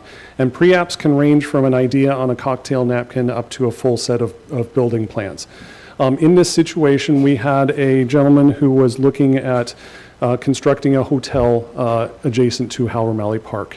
And the reason that we had come in previously when we discussed this item without talking about that was we felt like it was easier or better to talk about the revision to the code without specifically talking about one project because, as I mentioned previously, this does apply to all city parklands. However, it's become clear that we need to discuss what it is we're talking about here. So this particular pre-app was a second round of pre-application discussion for this site. The original plan was to do kind of low-density, single-story residential units and a brew pub on the site with surface parking. We felt that that wasn't big enough for what we are envisioning in downtown Oak Harbor. We're thinking of, having multi-story buildings and mixed uses and more activation and more people and more business going on in that area. So we told him at the time his first round of pre-app review was technically met the code, but we would like to see something bigger and better. And so he came back with the hotel project. So what he had submitted was a site plan that included a potential land swap between the properties for a small portion of the park. Essentially what it did is, instead of taking that kind of zigzag line, is it straightened it out. And it made it so that their parking lot would fit in a way that allows for efficient parking, efficient fire access, garbage access, all the things that are needed for the access to a commercial property. Part of that site plan also included renovations to Hal O'Malley Park. The proposal was to essentially go through and completely renovate the park, include new features to it, paid for all by the developer, and then in the long run turned over and maintained by the city of Oak Harbor. So this item was introduced to the City Council on May 22nd. The reason we brought that forth was because of the language that would require an election here. So the situation was that this developer wanted to try and move forward with this project via development agreement that would be agreed upon by the City Council that will allow for a land swap. It wasn't a one-to-one land swap. It was close, but the city would end up giving up a little bit more land. City staff felt that that was a reasonable expectation, considering that the applicant was talking about essentially reconstructing an entire city park on his dime. So we brought that before the City Council as a separate issue, Ordinance 1999. The public was able to comment on the proposal, and the topic of this specific project came up, so that's why we're talking about it today. So we got a lot of written comments from the public. We got a lot of folks who came in and spoke on it, and we were very happy to hear that. And we have listened to all those comments and seen all of those written comments as well. And so we relayed the concerns about the election requirement to you all, and how we felt that it might be kind of standing in the way of efficiency in government and transparency and those sorts of things. So that's what we discussed last time. So due to the number of public comments and the council concerns through our discussion, staff is requesting a continuation of this item at this time. We are in the process of reviewing and drafting a new ordinance or a revised ordinance that will address hopefully all of these concerns that have been raised through this process. First off is the removal of the election requirement, and that's what we're still talking about here. We talked about earlier in the presentation, we talked about those donations and deed statements, and we are still concerned about that. We want to make sure, and it has never been our intent to sell off city property, city parks. It has been our intent to allow the flexibility to have some leeway in how these things happen as far as trades, swaps, one-for-one, et cetera. So we also have the potential for having a one-for-one standard on any parkland disposal. We have our environmental standards that we always have to follow. And we have a parkland per capita concern. We want to make sure that we have enough parkland. So maybe we do a 1-for-2 where we actually get more. But the end line is we always want to have a public benefit whenever we go through something like this. And we feel as staff that when we present these to the City Council can make that determination as well and find out that that is the case. And then we also wanted to talk about the relocation and potential expansion of the food forest. We feel as staff that the food forest is located quite a ways away from folks who would use it and take care of it and make use of it and benefit from it. And the expansion of it is an entire possibility as well. So this is something we're looking at. Another thing we wanted to talk about was the kind of activation of Hal O'Malley Park. One of the things that we had talked about as staff with our Parks Department was the idea of doing a food truck court, doing a stage, doing things that will bring folks to the actual park and activate it and be able to utilize that in a way that is not being utilized right now. So like I mentioned, due to a number of public comments and the council concerns, we are requesting a continuance on this item. Staff is working on options to discuss at the council workshop on July 24th with the idea of coming back with a draft ordinance or ordinances to choose from on the August 13th meeting. And as always, I am here to answer any questions you might have. Great, thank you very much. At this time, I will continue the public hearing. We received many public comments regarding this proposed ordinance. First, we will display those comments sent to us in advance of this meeting, displayed on the screen, and after that, our city clerk will call on those who signed up to speak. If your public comment was submitted in advance and displayed already, please do not comment a second time.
Julie, thank you. Oh,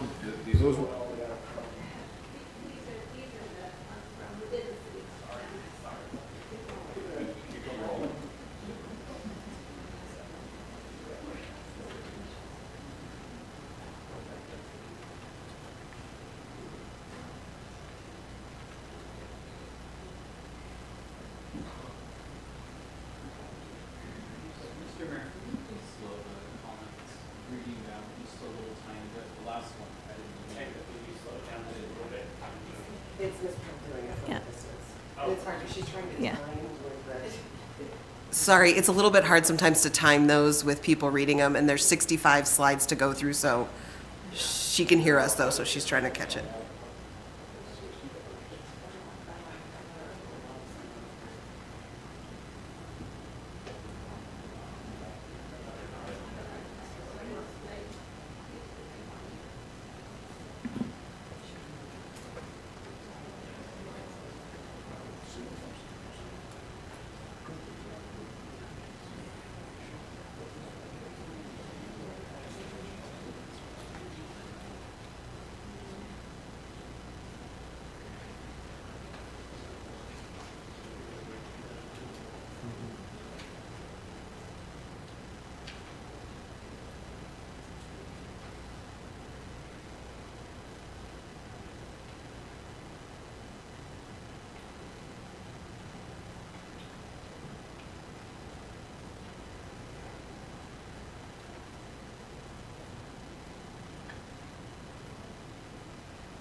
All right, so that concludes the public comments that were submitted. Julie, I would now turn to you and ask you, are there people who have signed up to make public comment that we didn't already display comments from?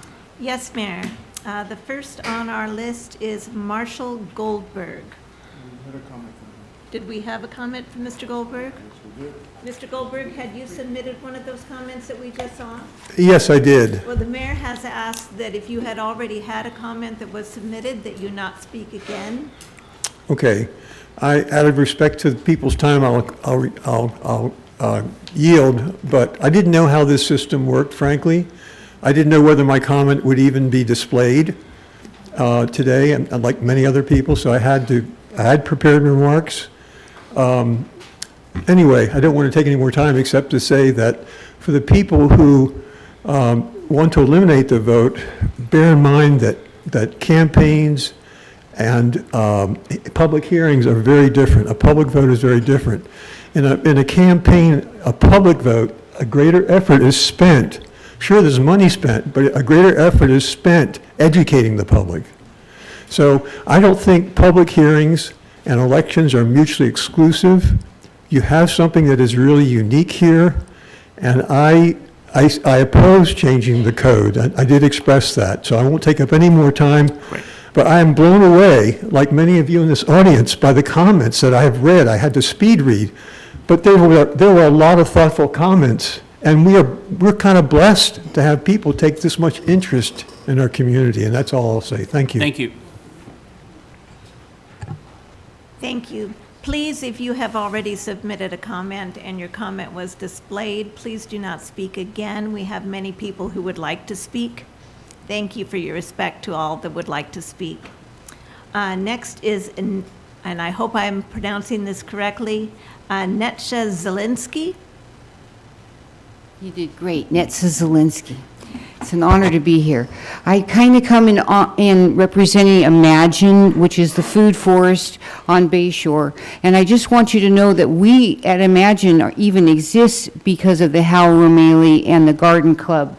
It was the Garden Club that gave us the money for the first trees that we put in there, and we have over 100 trees in there of different species. How would you move those trees? And let's think about it this way. Could I just get you to state your address, please? We didn't get that from you in the beginning. Could you state your address? Oh, I'm sorry. 1300 Grateful Acre, Coopville, Washington. Thank you. Okay. Yeah. Sorry. So the point is that these trees are well established now. They're all providing food. And last year, for the first time, all the food was eaten. There was not waste last year from the food. I apologize that we have not had enough volunteers. I've asked the city if we can really truly be and adopt a park where we can work together more. City could help us, we could help them. And I would love to see the parks and us work together and make this a nice place. But the thought is, the Hilton Hotel often advertise in other city that they're a green hotel these days. Well, if they're really a green hotel and they wanted to provide parking where you drove up and you had a shade tree to park under, we could use what we have. We could develop what we have instead of getting rid of something that is already providing so much for the city. And by the way, we started out when we became the first food forest in Washington. Now there's over 25, and we're growing. And the idea that food should be available and not necessarily have to be bought at the grocery store. Please take the permaculture thought that the solution is in the problem. And thank you.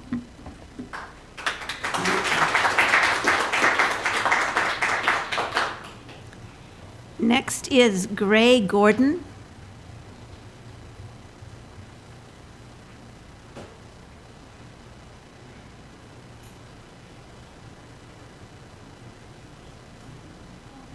Thank you. Gray Jordan, 651 Southeast Bayshore Drive is my domicile at Waterside Condominiums.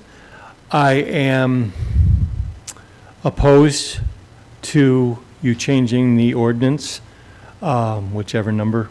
I believe that the public input is already there, is already written in, and you would be forward-thinking if you kept it. There were a lot of comments that I agreed with that you displayed. Secondarily, the senior planner, would like to respond to some comments he said. The senior planner said that the city wanted he came back that they wanted a bigger plan from Hilton. If Hilton wants a big plan that needs the park, then they should find a different spot. Very simple. I believe that the permaculture garden has a lot of trees. I just counted how Ramley has 28.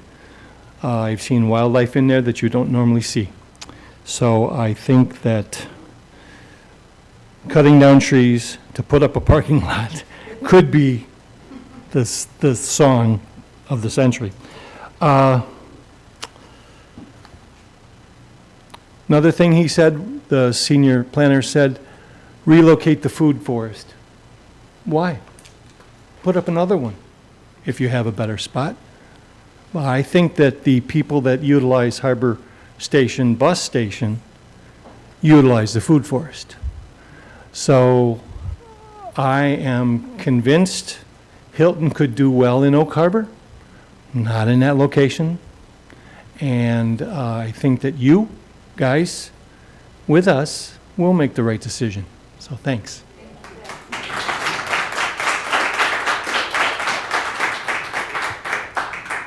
Next is Denise Marion. My comment has already been posted on it. Thank you, Ms. Marion. Next is Kathy Chalfant.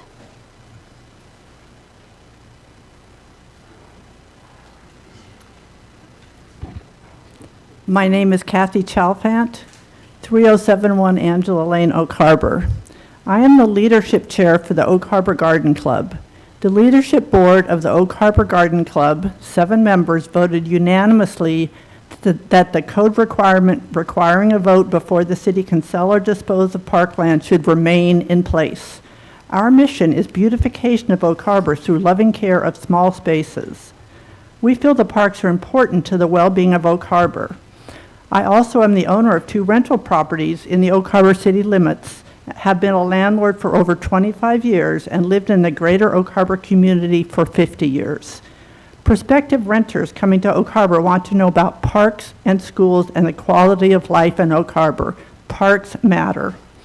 I attended the last council meeting where public comment was taken, and I watched the June 3rd meeting of the Parks and Recreation Advisory Commission, and I am deeply disturbed by how the citizens and voters of Oak Harbor are viewed by staff, city council, and the advisory committee. We were called reactionary, uninformed, not trustworthy to vote intelligently, misinformed, out-of-towners, grandstanders who thought that this was being done for the city's financial gains. Allowing us to vote was called cumbersome, expensive, would require campaigning, and repeatedly it was said that if we were allowed to vote, there would be no Hilton. I disagree.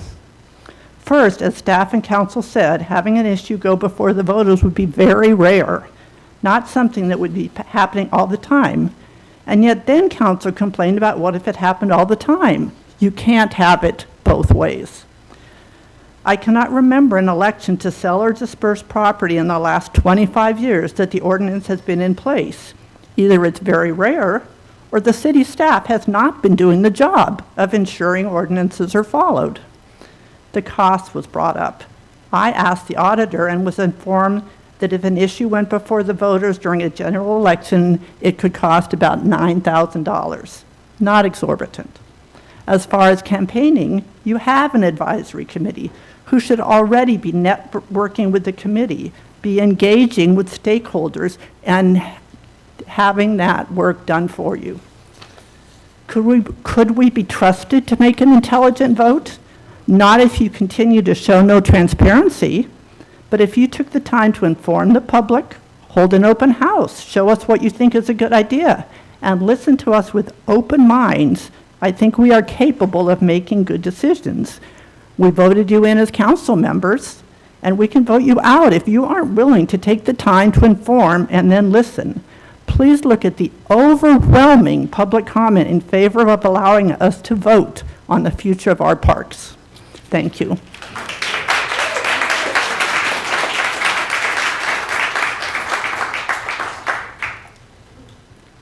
Mayor, next is Kyle Renninger. Kyle, you have presented on behalf of the Garry Oak Society. Is this a private comment?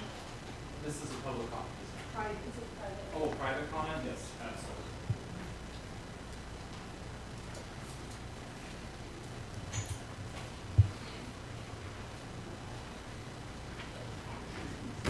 Hello again, Kyle Renninger, 961 Northeast Pennington Loop, Coopville, but born and raised in Oak Harbor, and my heart's still very much here. Hey, you know, thank goodness democracy is still alive, huh? I am just gobsmacked at the number of public comments. When you think about the time and energy and effort it takes for someone to get out of their day, to get off Facebook, to put down their phone scrolling the Instagram and TikTok, and to reach out to this body, to use their voice to help guide your decision making, it gives me some hope. You know, in a time in our country where I think democracy might be a bit on the line, that, you know, people are still engaged.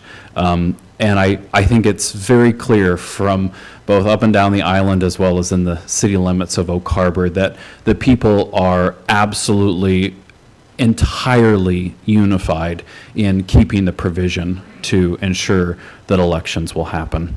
You know, there's been a lot of comments made from the city side, and first I just want to say that, you know, the city still retains an incredible amount of flexibility to sell parks.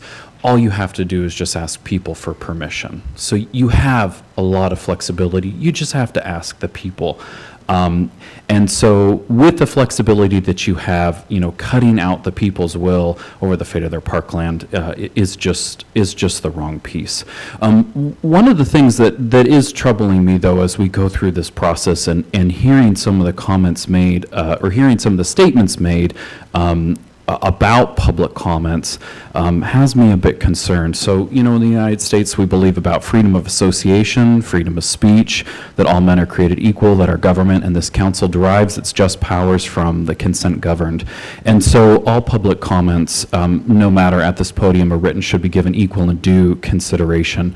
And so the public may at times speak with passion, we may use hyperbole, or we may speak in poetry. And the fact that the public took time out of their day to reach out or be here in this very room carries a big weight. And what concerns me is I've heard less today, which makes me happy, but in some other meetings I have heard that some comments were less than valued for consideration because of a certain class that a person belonged to, or a certain association with an organization that someone may have belonged to. And that makes me concerned. We need to be giving fair and equal and just consideration for all comments, and not name calling or not calling people reactionary, or not saying they're speaking with too much passion. You know, I wanted to briefly touch on the Parks and Recreation Committee, and thank you so much for your wonderful presentation. You know, unfortunately, based upon the public comment, I really feel like the Parks and Recs Commission and their vote is very obviously out of step with what the public is asking, and I think that could not be more clear after the public comments today. You know, there was a suggestion in the committee that groups on the island have been fear-mongering, and that could not be further Kyle, from I'm the sorry, truth. that is your 3 minutes. Okay, wonderful. Hey, thank you so much for your time. I appreciate it.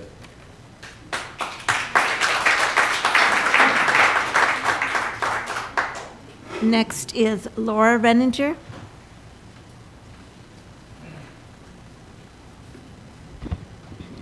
Hi. Laura Renninger, 730 Southeast Mailer Street, Oak Harbor. I'm a fourth-generation Oak Harborite, lived in Oak Harbor city limits my entire adult life. I want to be clear that I am not against a Hilton coming to Oak Harbor. However, you are considering speculatively swapping public parkland to a private developer in return for parking spaces. It is not an apples-to-apples swap. It is trading part of a park maintained by hardworking volunteers in exchange for asphalt, and putting potential economic gain above preserving public open spaces. Several council members have commented that Halber Mealy Park is underused or redundant. I challenge this description by asking if they feel it has been underused in the entirety of its existence or just in 2024, or if they feel it will be underused in 2054. Who has measured past park use or can predict future park use? The City of Oak Harbor's master plan, unveiled at the December 2023 Planning Commission meeting, lists goals for local comprehensive planning efforts. Here are two of the goals. 1, retain open space and habitat areas and develop recreation opportunities. 2, protect the environment. Past actions by federal and city government have drastically impacted our open space, habitat areas, recreation opportunities, and environment. During World War II, the feds dredged the eastern part of our bay and destroyed a point of land called Crooked Spit, which jutted out from Mailer's Point, where tribal artifacts were often found. Then the City of Oak Harbor chose to fill in our saltwater estuary, which had catastrophic impact on juvenile salmon habitat. The city chose to take over our biggest and brightest open space, fronting the bay with a sewage treatment plant. On certain days, I and others cannot help but smell the sewage odor while in Windjammer Park. Please don't tell me that's just the smell of the ongoing tide. I was a nurse, I know that smell. In addition, our little beachside RV park was obliterated and not replaced. All these impacts forever changed our open spaces, habitat areas, recreation opportunities, and environment. Therefore, changing the footprint of our waterfront parks in future should be thought about very carefully. As demonstrated by the close call in the 1990s by a developer's desire to build a hotel in Flintstone Park, waterfront property will always be prime real estate for developers. Let's not make an exception to a developer now and head down the slippery slope of setting precedent for giving up parkland in the future. Please look through the long lens of time and respect Ordinance 1999's 3-decades-long precedent put in place and reaffirmed multiple times by past city councils. There was much wisdom in their judgment. To break with this precedent would be irresponsible. Thank you for listening.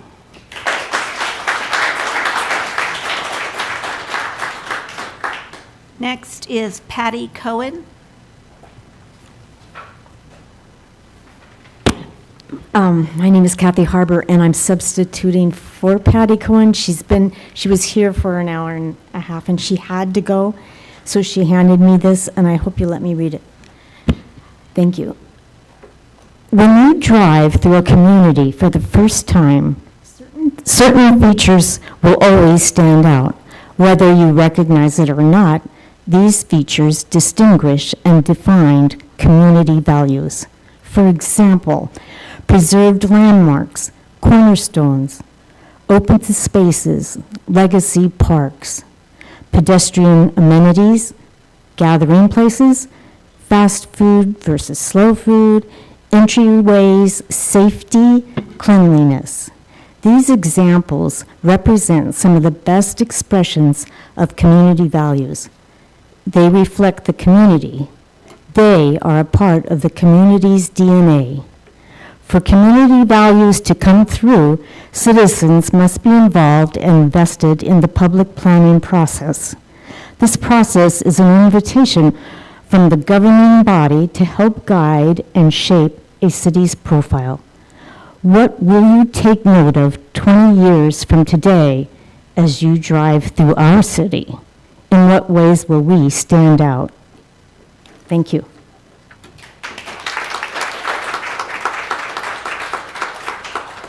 Next is Lee Roof. My name's Lee Roof, 1394 Pin Cove Road, Oak Harbor. Who in here knew Hal Ramaley? Anybody? 2, 3? I did. He was a hell of a nice guy. He was a dedicated citizen to the community. And if he were alive today, two things would be apparent. One, he'd be embarrassed that a park was named after him. And secondly, he would be standing here next to me wanting to maintain the status quo as far as keeping the parks the way they are. In the 1990s, Oak Harbor City Council passed an ordinance which requires that the city hold a public election before the sale or disposition of any city park property. The only exception to this would be if there was a necessary public purpose, including but not limited to water, sewer, or roadway improvements. Those sound like infrastructure type items to me. Please note that this ordinance was passed following an attempt to remove another one of the city parks for development purposes. It has now been proposed that the city staff wants to claim that economic development is a necessary public purpose and that a public election is not required for the removal of this property. Alternatively, just changing the ordinance to remove the public's ability to vote. This is in direct conflict with the initial reason for the ordinance that was passed back in the 90s. This is exactly the reason why that ordinance was passed. If this idea is allowed, then many of the parks in this community could be removed for economic purposes, including Lewick Park could be removed for high-density housing. Fort Nugent Park could be raised and made into a shopping mall. Oak Harbor is one of only 2 cities in the state with the requirement that a public election is required to remove a public park, a fact which should be celebrated and not subject to an end-around maneuver by the city to avoid a public vote. At the previous city council meeting, the issue was discussed about swapping parks. While this may sound like a reasonable compromise, it is patently clear that the property in question is at a central location and features well-established gardens and fruit-bearing trees. Simply finding another small or remote parcel somewhere else in the city would not be a fair and reasonable trade. To summarize, the current ordinance requires a vote of the citizens prior to the removal of a city park. The claim of economic development is not an acceptable exclusion and flies in the face of the reason and the intent of the original ordinance. If the economic benefits are indeed important enough to remove this park, the voters of the city should have the opportunity to hear the evidence and make this determination in an open and fair election. Thank you.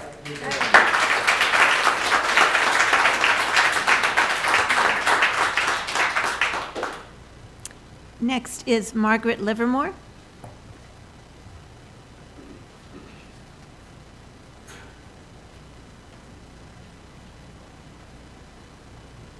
Good evening. I'm Margaret Livermore. I'm Executive Director, Oak Harbor Main Street Association. Our address is 881 Southeast Pioneer Way.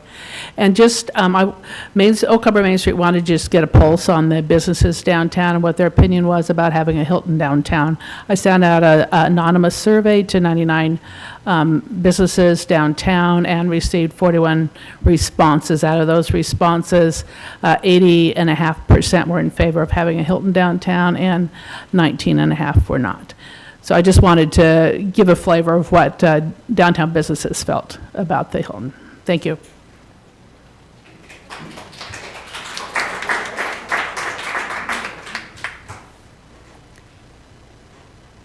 Next is Nolan Saltonstall.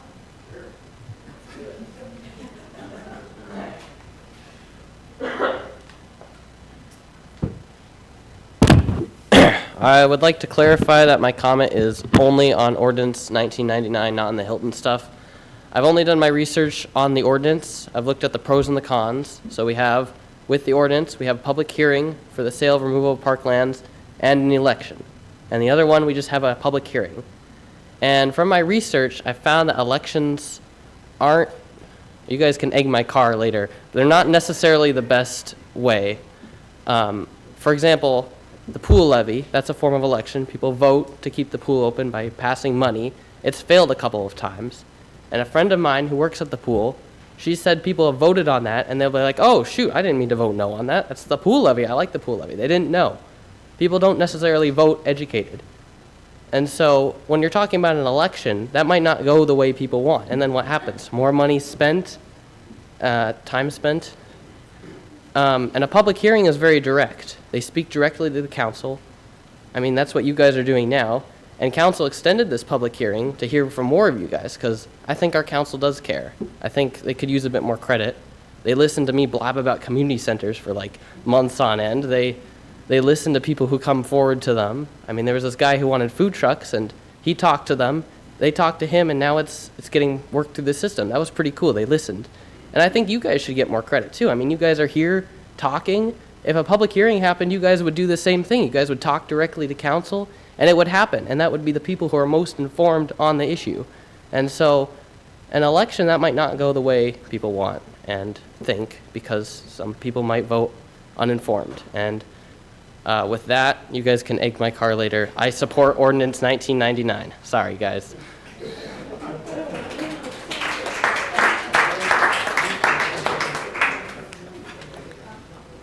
Next is James Morrow.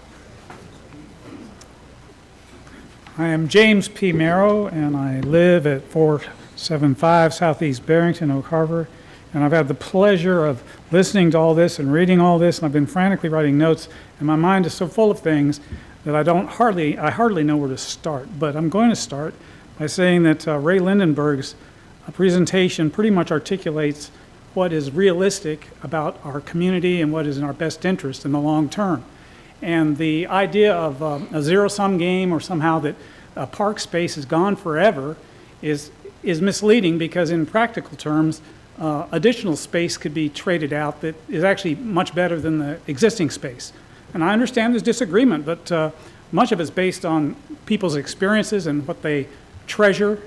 But I'm mindful of the fact, having done 15 years in law enforcement and dealing with budgets. I was a elected office holder in law enforcement in Texas, and it takes hundreds of millions of dollars to do major infrastructural projects, and our city's growing like crazy, and it's not going to diminish.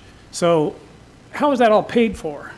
Well, I say, suppose you could have these select trees down there, and everybody could be down there gathering food, and then all at the same time, the tax base that the Hilton would have brought in is not being collected, and then we just have potentially more homeless. So I say that too because in law enforcement, I understand that property crimes are like 95% of them are directly drug-related, depending on the area, and relationship issues, homelessness, unemployment, all that stuff. And yet we have trouble raising money to get law enforcement officers to strengthen our hand. And so what I'm trying to say in so many words is that the Hilton is in the right direction. And so even, Ray Lindenberg, he articulated in a way that I thought was very forceful and wise.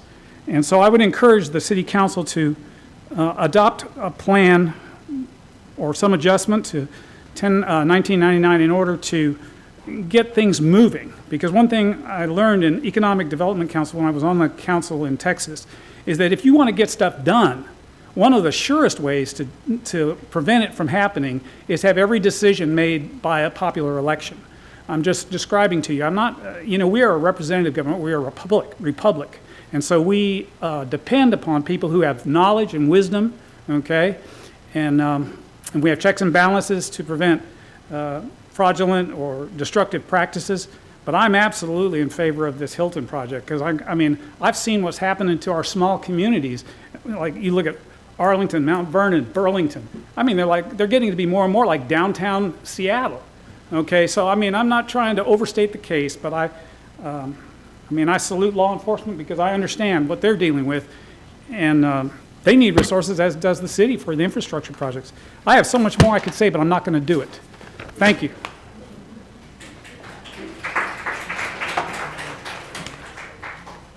Mayor, the last on the list is Kim Schaff. Nothing like coming in last. So most people who know me know I have no problem talking. So I will keep to the 3 minutes because this lovely lady over here will tell me when I have to stop. But this subject really is important to me. Kim Schaff, and I live at 651 Southeast Bayshore Drive, just across from Hal Ramley Park. And so I made some notes because I didn't come really prepared. I don't think there's a question of whether or not people want a Hilton hotel in Oak Harbor. I do feel like the location that's being talked about is not in the best interest for all of us. I also would like to address the concern that nobody uses that park or the food place. I live right across the street. I can say that I feel like I'm qualified to speak on what I see happening on Bayshore Drive, period. People do use the park. It's one of the few shaded areas close to Windjammer. There's not a lot of shade there. Okay, I don't usually get nervous either, but also the food. There are many people who walk down the street that actually do. I know it doesn't look like a popular area, but it actually really is. And even if it's feeding some of our homeless, it's still feeding people. So I think that's important. I do think that we should have a right to vote. I understand people that have said public hearing versus vote, the city. One, we live in the city of Oak Harbor. This impacts us that live here in the city. Also, that public hearing, I know from working in the, out in the world for a long time, that public hearings, there's a lot of people who can't come to meetings or who don't understand computers to be able to do, submit their ideas and their thoughts, or maybe are not good enough at being able to say what they want. And so I think it'd be nice to have both, which we're kind of having this now. So I think it's important that we do have the right to vote as city. I don't understand the SEPA thing fully and what it is, but I've heard it mentioned several times that that process has not been done, and I would want to see that done. I love downtown Oak Harbor, okay? I love it, even though sometimes I'm too lazy to walk up the hill. But I would argue that for the businesses there, we could, as a city, do a lot more to get attention to downtown Oak Harbor than building a Hilton hotel. And I think if we spent more time focusing, directing people to downtown, that kind of stuff, we would see an increase. The other thing I'd like to mention is, I don't know if this was done. I just happen to know from working in the community at a lot of different businesses because of what I do. I would like to see that there was some information taken from the hotels that already exist on the occupancy. I personally know of 2 of the bigger hotels here that did not have good occupancy this summer, even during events that normally bring in a lot of people. They normally are sold out for hydros already, and some of them are not. And so I think I'd like to argue that point. I'm all for the Hilton, that's great. I think taking away our park to do it is not a good trade. So I think I covered everything. Thank you, everybody.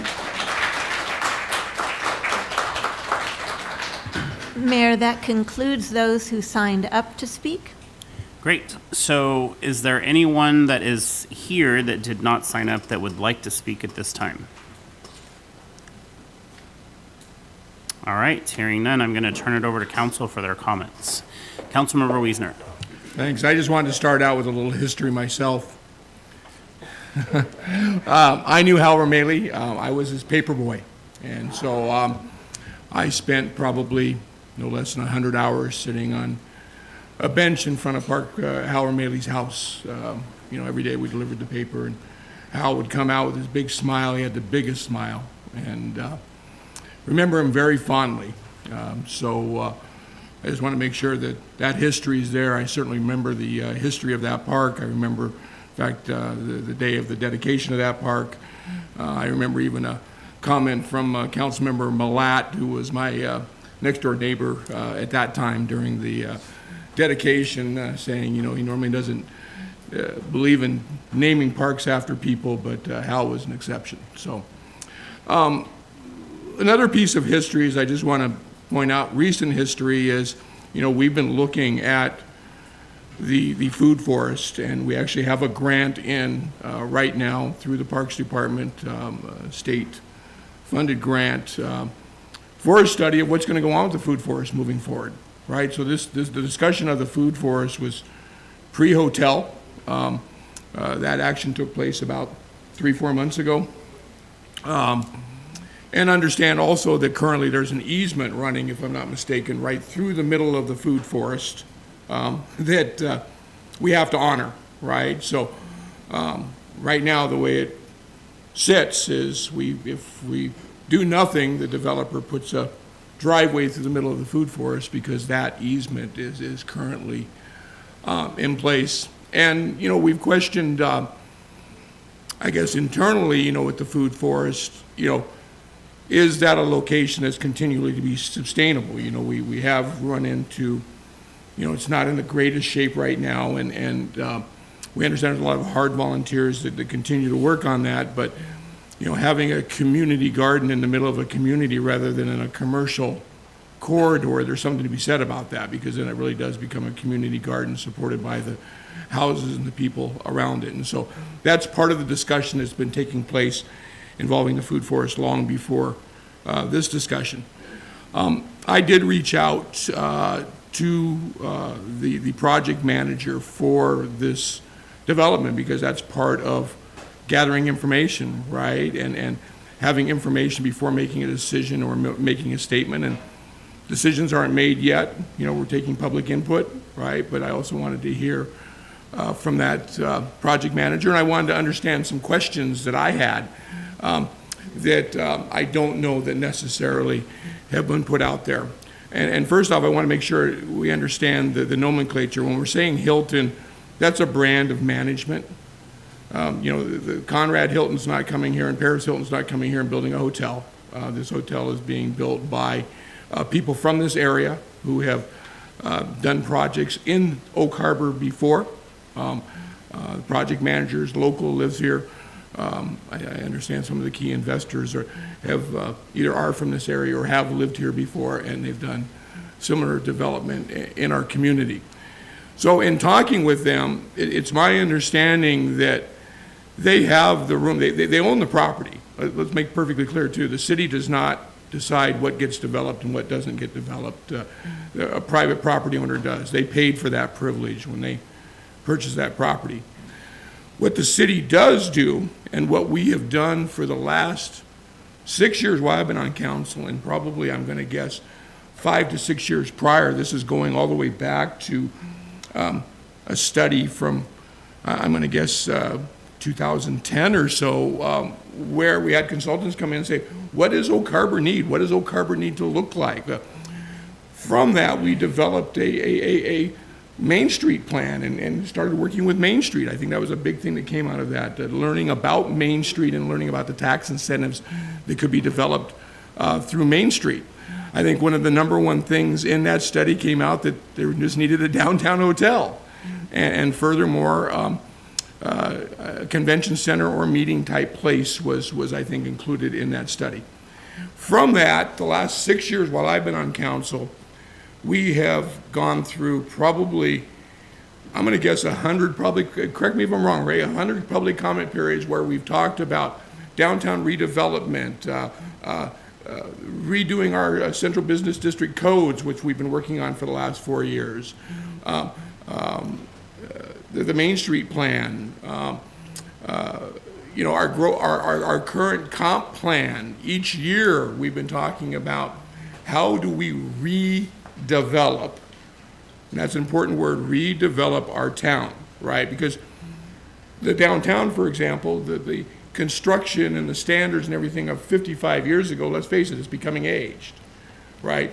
Redevelopment is the key word in most cities.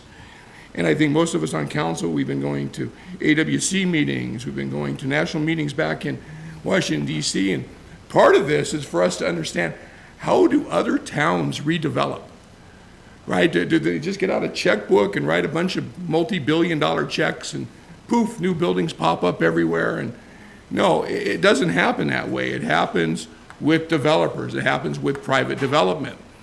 And what we've been learning through a lot of those meetings and talking with other mayors and other council members is development agreements. Development agreements is how redevelopments of communities happen. That is what's going on nationwide. That's what's going on in the communities around us. And it's something that the city has not got a lot of experience with. Right now, our developer agreements typically include streets, sidewalks, and you know, some infrastructure. Sometimes we've had a PRD, right, where we build a small little pocket park, and then that pocket park gets handed over to the city. But development agreements are how cities get redeveloped. So then we started looking at redeveloping our code to provide enough incentive for developers to be able to come in, either take an existing building, tear it down, and erect a new one, or take a very hard to develop property, something that hasn't been developed in, 100 years, right? There's a reason it hasn't been developed in 100 years. It's a hard to develop property. And And so us as a city, under this mandate that we have on top of this, right, this mandate of taking 5,500 new houses in over the next 25 years, we have to be looking towards that next 50 years, right? And when development occurs, one thing we've learned, I think, Kyle, you put it very well. Let's get this right, right? And I guess I want to preface by saying thank you all for coming out, right? I mean, this is exciting. This really is. In fact, we can have this conversation, right?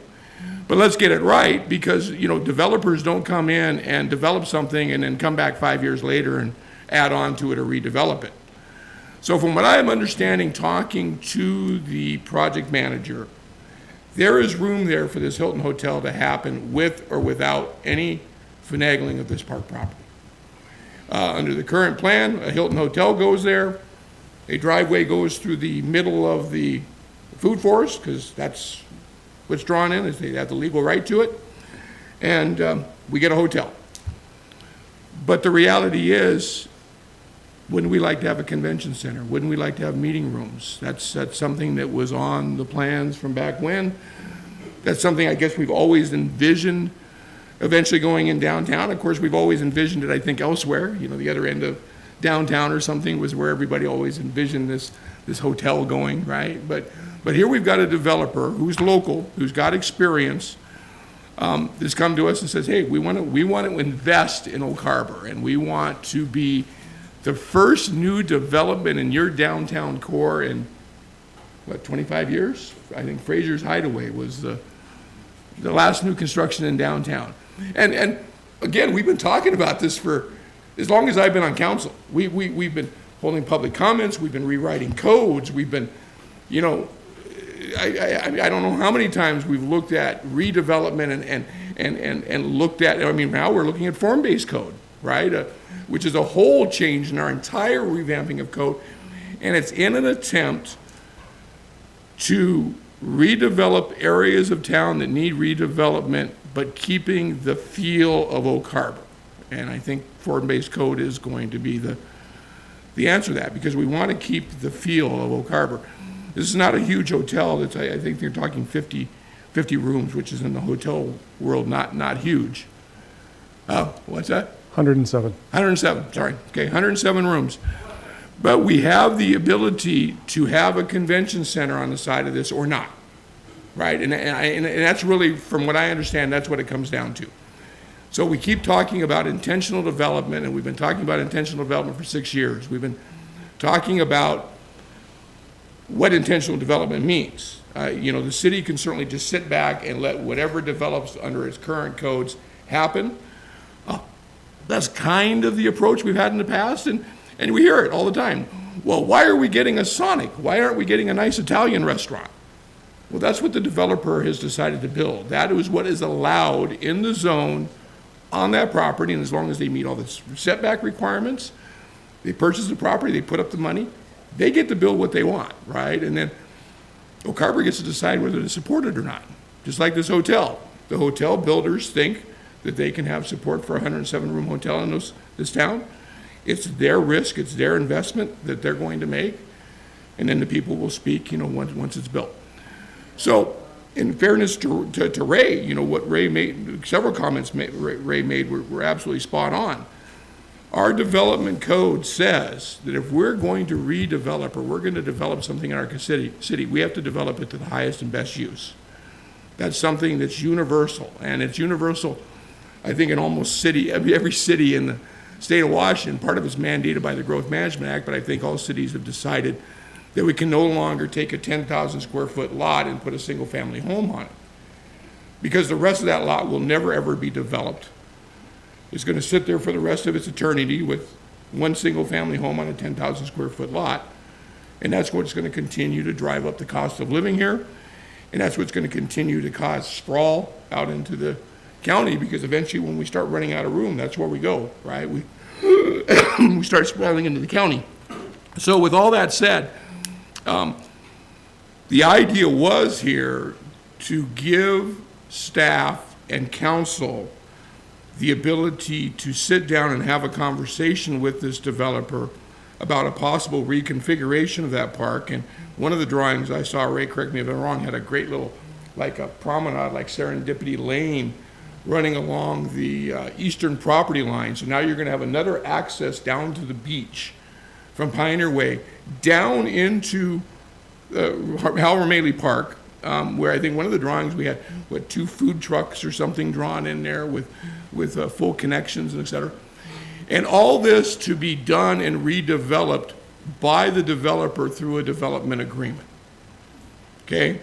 So everybody can say, well, then, bring us those plans. Well, the reality is the developer is not going to spend tens of thousands of dollars drawing up plans for something that we can't even sit down and legally have a discussion with them about to negotiate, because right now we don't have that ability, and that's where this came out, right? The developer's ready to proceed forward. The developer's looking for a direction from us. Do we want a convention center or don't we want a convention center? Well, there's a lot of people who would say yes. There's some people who would say no. I get that. We're not all going to agree on that. But the facts are, one way or the other, this hotel is going to be built. Are we going to be intentional about it as a community like we've been talking about for the last 6 years? I mean, really, all these codes we've been writing and all these changes we've been making to our code and all of this has kind of been for this moment, right? What's going to be the first big thing we do in our downtown core after many, many years? How intentional are we going to be about it? And are we going to bring something that enhances the community, right? And so that's where we're at with it, right? And the reality is, what would this all look like? We don't know yet. I mean, there's landscaping plans to be done, there's traffic plans to be done, there's parking plans to be done, there's storm drain plans to be done. There's a whole lot of plans to be done. There's engineers involved, there's architects involved, there's CAD drawers involved, right? But they can't start any of that and can't come back to us with a solid proposal till we even know if we can have this discussion with them. Certainly to say to them, well, draw it all up, we'll take a look at it, then we can get all the information out to all of the public, get everybody educated on exactly what's going to happen, what the developer agreement's going to look like, what the landscaping plan's going to look like, and then send it to a vote of the people, and then maybe you can get an answer back from us in a year. Well, the reality is that's also not what happens in the development world. There are investors ready to invest now. There are people ready to move now, and if they don't move here, they're just going to move someplace else. That's not a reason for speeding anything up. I'm going to tell you that right now in my mind. But at the same time, that's also not a reason to drag our feet. I mean, we've talked for years about how do we get these kind of developers to our community that are willing to sign on to developer agreements, that are willing to enhance things in our community, that are willing to build something that we think we actually might want, and do it logically and be an economic driver. I think, and nobody can dispute, all of the problems that anybody's ever talked about with our downtown core get solved with people. Tourists, locals, whatever it be, gets solved with people. We're making some big steps to starting towards guiding people that direction with our Pioneer Way comp plan that we have ahead of us, where we're going to restripe during construction down there. But this is a chance for a destination hotel in my mind, a place that families would actually come with, mom or dad to the convention because they have a park right across the street. They have a splash park. They have a lagoon. They can walk to the restaurants. They can walk to the shops, right? This is part of that big downtown solution. And reality is, this is the project that we've been working on rewriting codes for the last 6 years and through tons of public comment. So I appreciate everybody coming. You get, in my mind, a decision's not made. I'm still gathering information. I have scheduled another conversation with the project manager after this meeting because I wanted to hear what everybody had to say and go back to them with some of the questions and concerns. I appreciate this forum. I appreciate the fact that everybody's taken the time to write in. I just hope that everybody here appreciates the fact that some of us up here also understand the history, also appreciate that history, also appreciate all the effort and time that has been put into that park. This is a very serious conversation we're having. It does hinge on the future of Oak Harbor to an extent, right? I've always said what we need to get development going downtown is to get it started.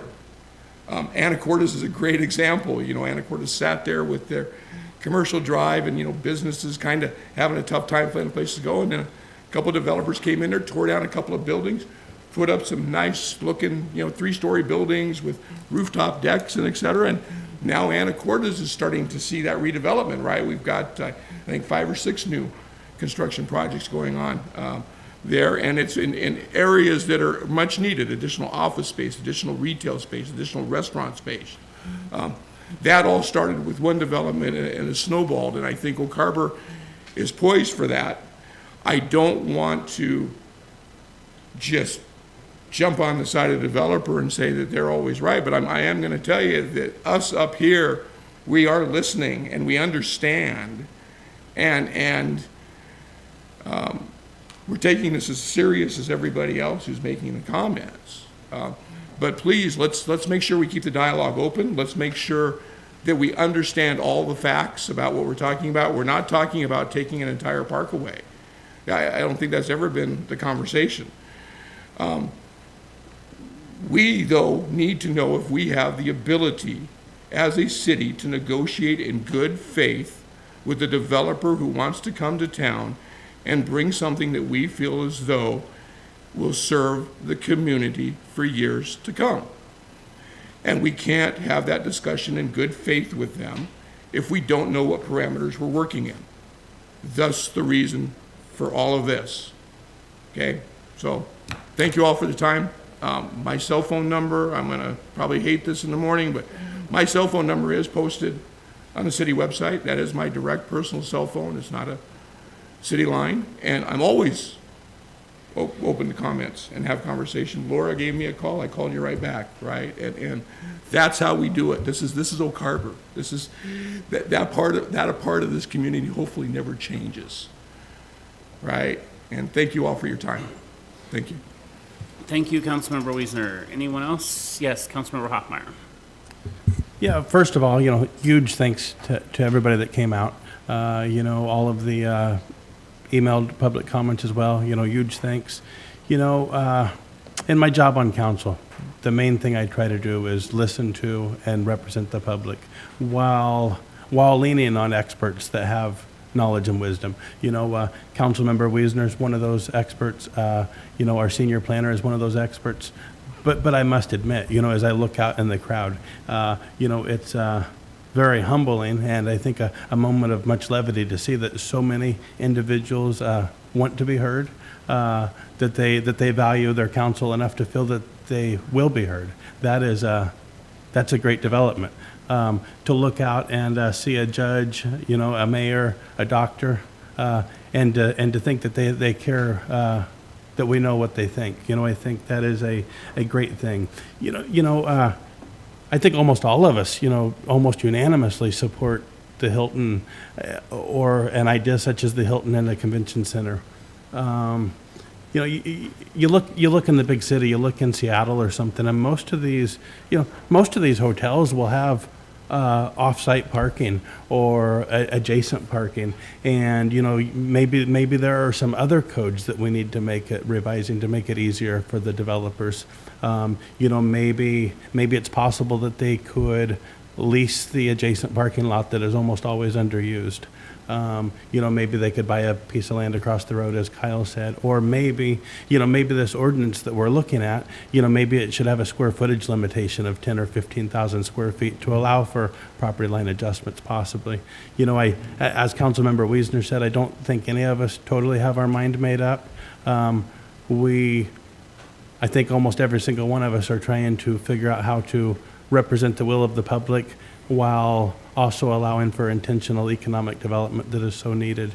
And as Councilmember Wiesner said, please keep up the dialogue, and we will see you when this is on the agenda next.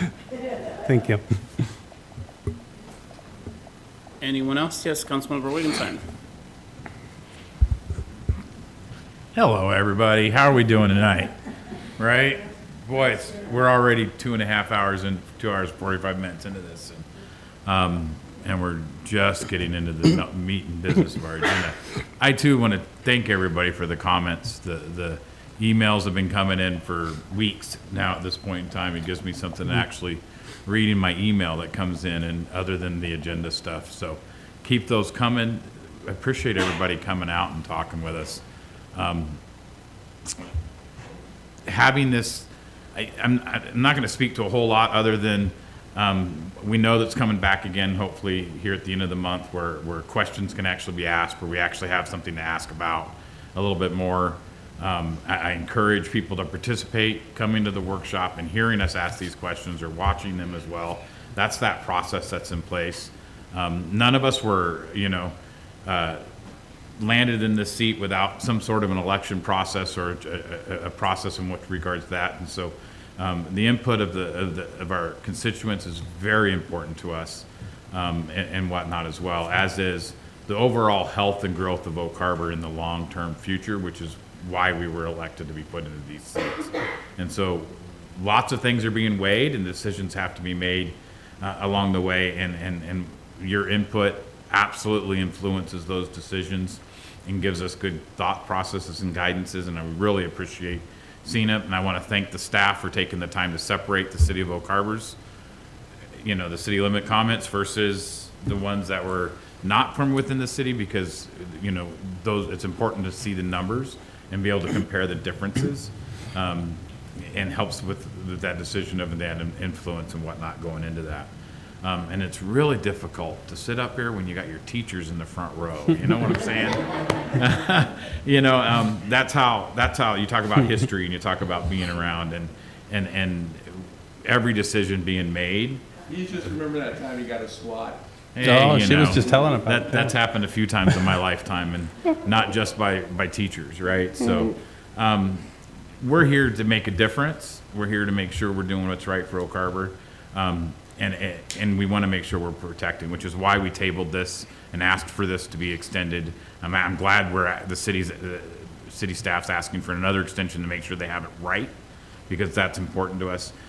We need multiple options to look at versus just saying no, because 30 years, times change, things need to be looked at, and where has Oak Harbor grown in the last 30 years? That's a question I asked the public to take a look at. How can we continue to grow and bring stuff in while increasing our green space? Because we do need to do that too. And we need to have green space throughout our community, not just in one area. And so I appreciate all the hard work that everybody has put into their presentations, and I appreciate the time spent to sit with us here for 2 hours and 50 minutes. So with that, I will end my comment. Thank you, Councilmember Wittgenstein. Councilmember Marshall. Thank you, Mayor. Ray, we've heard SEPA brought up a few times. Would this trigger a SEPA review? This technically doesn't, and the code is a little bit vague on that, and it's something that we're going to review and make sure that we're doing correctly. It doesn't require a SEPA checklist per se that goes off to the SEPA clearinghouse and gets reviewed by the state and everything. What it does say is it requires environmental review, and the interpretation of staff is that it would be similar to SEPA. Essentially what we do is a SEPA checklist. We would go through and identify any mitigation options that we need to do and things like that, like we would for a project that required SEPA. But it is not technically a SEPA review. Okay, thank you. Like my fellow council members, I appreciate the public comment. That's honestly how I got on council. Is I first came and made a public comment. I saw something with council that I had questions about, and so I came and got involved in that process, and then that ultimately led to me getting appointed and then eventually reelected. So I very much appreciate that aspect of all of this. But I will speak to a comment that was made about name calling and such. I take offense to some of these accusations, some of these letters, some of these things that were said, because they're making it sound like we are going to gain personally as council. I'm up here to do what's in the best interest of our community. I'm a longtime community resident. I've been here since 1980. I've grown up here. And so to make any kind of comment that I've got blood on my hands from a tree that got killed, or there was a contract killing, I mean, that all, while I understand people are passionate, I have no responsibility in that. I wasn't on council at that time, and I'm not going to take responsibility for that, nor am I going to allow people to disparage us as council members. We work very hard. I mean, it takes a lot of time for very little pay for what we do. And to be publicly disparaged and accused of lining our pockets or doing what's in the best interest of a private developer and not what we're actually been elected to do, and that is represent what is in the best interest of the people. And that's why I'm here, period. You know, and so I appreciate the public comment, but I'm also going to push back a little bit. I mean, I'm not going to sit up here and you know, allow people to make comments. I had a gentleman in my office the other day who didn't know I was in my office, and he made some comment about our licensing and how city council members must be lining their pockets with the licensing requirements and stuff. And I came right out and I was like, no, that's not what's happening. And that's not what's happening here. The only reason we're even considering this is what is in the best interest of our community as a whole, economically, quality of life, all of that kind of stuff. That's what we do here. That's what we've been elected to do. That's what all of us, you know, I have a great deal of respect for everybody that's up here because I believe that they are here to do what's in the best interest of this community as a whole and not as individuals.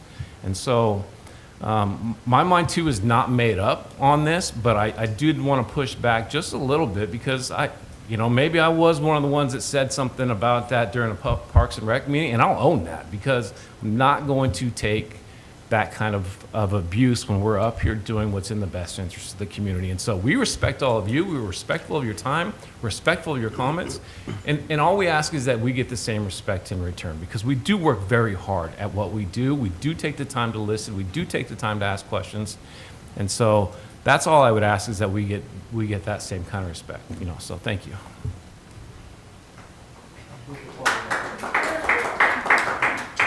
Councilmember Arms. Yes, we do respect you that you're all here and we listen.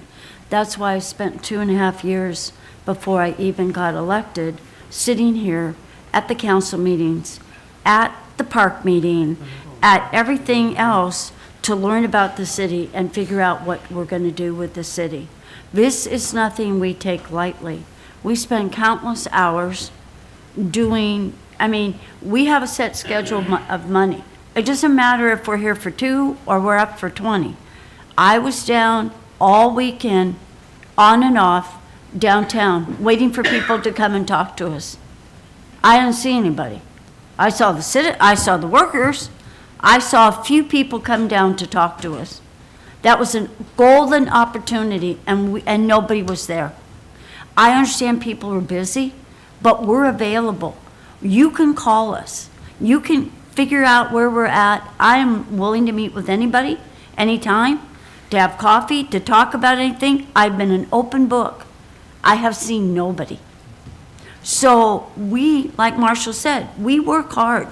We may not always agree. We may say things that we shouldn't, maybe in the heat of the moment, but we are concerned. I've actively worked downtown with Main Street to figure out where they're at, what their problems are, what they're having. And I've actively seen where we're stagnant. And this is not good for our community. Have I made up my mind totally? No. But I'm saying that we are having to move forward. We have a lot of things that we're responsible for now. We have a decaying infrastructure. We're making massive improvements on our park. We have our town, you know, our city. I mean, there is an endless list of things that are on our agenda. And like Eric said, we really take seriously. So we appreciate you coming. We appreciate your input. And we know you guys are also just as passionate, but realize we also are. Thank you very much again for coming. Thank you, Councilmember Stucky. Didn't even raise my hand yet. I had a bunch of stuff written up. I was going to go over it. I'd rather just wait till when the actual vote happens, which will be the next meeting. We've heard from multiple angles, multiple sides, if you will. Not that I like the idea of there being sides. I think we all want what's best.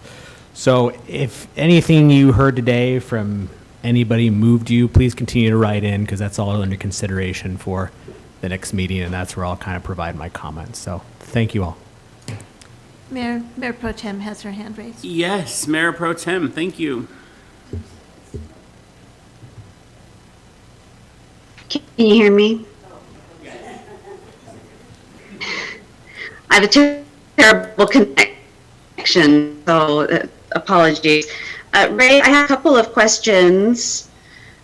During your presentation, you said renovate the park. I heard a bunch of comments that reference removing the park. What, are we renovating the park or are we paving over it? There was never any consideration for taking over the park in any way whatsoever. The original plan called for a land swap that would essentially net the private property owner about 2,600 square feet of city land. I'm not sure what the acreage is of Hal O'Malley Park, but 2,600 square feet was about the total that would get transferred. In return, the developer was saying that they will essentially renovate, like you said, or reconstruct the plaza area, the landscaping, and everything that goes along with that to a whatever, essentially not, I shouldn't say it was a blank check, but whatever standard we agreed to. And the whole development agreement situation came about because we had gone through this discussion of the hotel needs a little bit of extra land, and it's this 2,600 square foot sliver, essentially. They wanted to take that jagged edge and make it into a straight line to allow them to have the parking area. And in return, they were willing to do some work for the city and essentially turn over a brand new park to the city when the project was completed. So that's where we're at with that. It was a fairly small portion of the property. As Commissioner Wiesner brought up, there is an existing easement that goes straight through the middle of the food forest right now that they could take tomorrow if they wanted to go ahead and start construction of a project that didn't need this land swap or this boundary line adjustment. So through the process of doing the development agreement is where we could get, we can essentially get the best outcome for the city possible. Whether that's, construction of the new Hal O'Malley Park or, relocation of a food forest to donated land in a neighborhood or whatever it is, we can go through that process with a development agreement. All right. So I have a point of order before you continue, Mayor Pro Tem. I need to entertain a motion to extend past 9 p.m. Yes, Councilmember Hoffmeyer. Yeah, you do. I move to adjourn council rules and extend our meeting past 9 p.m. Second. So we have a motion as to adjourn past 9 p.m. and Mayor, seconded. actually, that's to suspend council rules. Suspend council rules, I'm sorry. And seconded by Councilmember Wiesner. All in favor, raise your right hand. Passes unanimously. All right, thank you. You may continue, Mayor Pro Tem. I'm sorry. So. No worries. No worries. I did not know Hal O'Malley, but Glee O'Malley was my third grade teacher at Clover Valley. I don't know if there's any relation, but I wanted to thank Councilmember Wiesner, the minutia behind this and why we're having these discussions and all of those considerations that we have to take in the background. It's not just, everybody loves parks, that's great, but there's just a whole lot of other information that we are considering from a number of perspectives. And Jim, you articulated that really well, so thank you. Let's see, Eric asked my question about the STIPA process. 2,600 square feet. Okay, so if the agreement is ours and we're doing a land swap, we could say to the developer, we want a one-for-one swap, or we could say, parkland is a premium. If you want to use up this sliver of the park, that means you have to give us like a 2-for-1. You have to give us twice as much space somewhere else or develop twice as much space somewhere else. Is that a provision that we can put in the agreement or negotiate? Is the sky the limit, or how does this work? I guess there was probably limits, but yes, that's part of the development agreement process that we talked about previously, is that if that was something that the council wanted to negotiate into the development agreement, we can certainly do that. And that's the reason that we're here, is because the election, as was mentioned before, it stands in front of that process. So we could go through the development agreement process, we can negotiate everything out, both sides can be super happy with it, and then we go through an election process and it gets voted down. So it's kind of that process and that time and that money involved that scares off potential developers. And maybe the reason that some of these difficult properties haven't developed is because of things like that. Yeah, that makes sense, not having the flexibility or having to wait, a year or two for an election process. I understand why a developer wouldn't. City owns the big property on the corner of Bayshore and Midway? Bayshore Midway. Yes. So could the city take part of that property and turn it into a park or build a plaza or a green space or a forest? Did we have the option of doing that? I mean, sure, it's our property, so we could certainly do that. I don't know how it would work into this project as far as, any kind of land swap. Essentially, what we'd be looking at there is if the proponent for this project wanted to propose a land swap, it would have to be property that he owned. Or, I guess he could, offer to develop land that the city already owned in some way as well. I mean, you were saying the sky's the limit. I wouldn't go that far, but it's pretty close. I mean, we could have a development agreement that includes, various different things. And obviously, I think that the city council would want to have the thing that benefits the city the most and the residents the most. So, there's definitely possibilities there.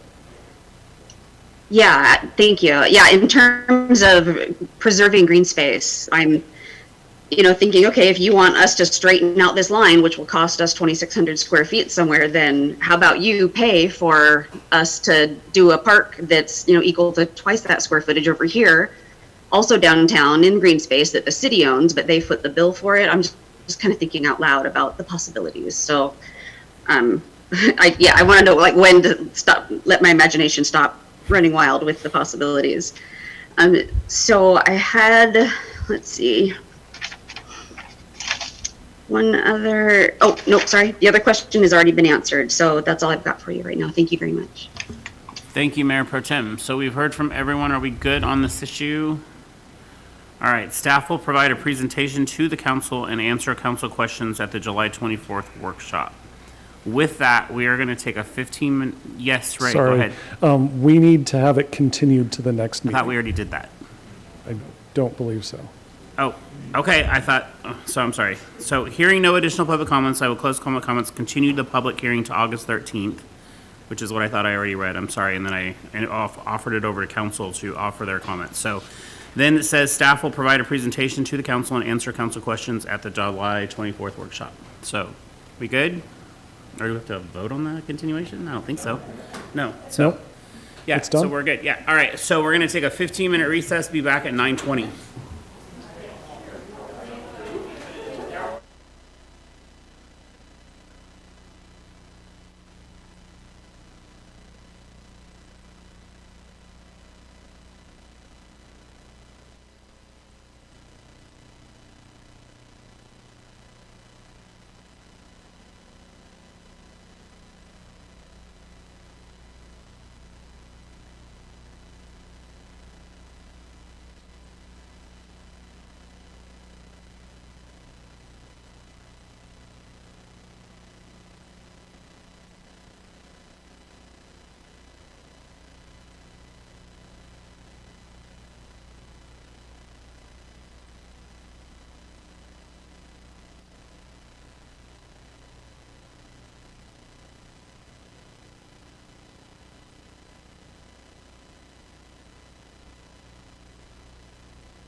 All right, it is 9:20. We are back in session. We are waiting on Councilmember Arms somewhere around. All right, so we are going to move on to ordinances and resolutions. And we have Resolution 2421, authorizing the mayor to consolidate state revolving fund loans and refinance the commercial bond for the clean water facility. Here to talk about that is our Deputy City Administrator, David Goldman. I don't know if he's still online or not.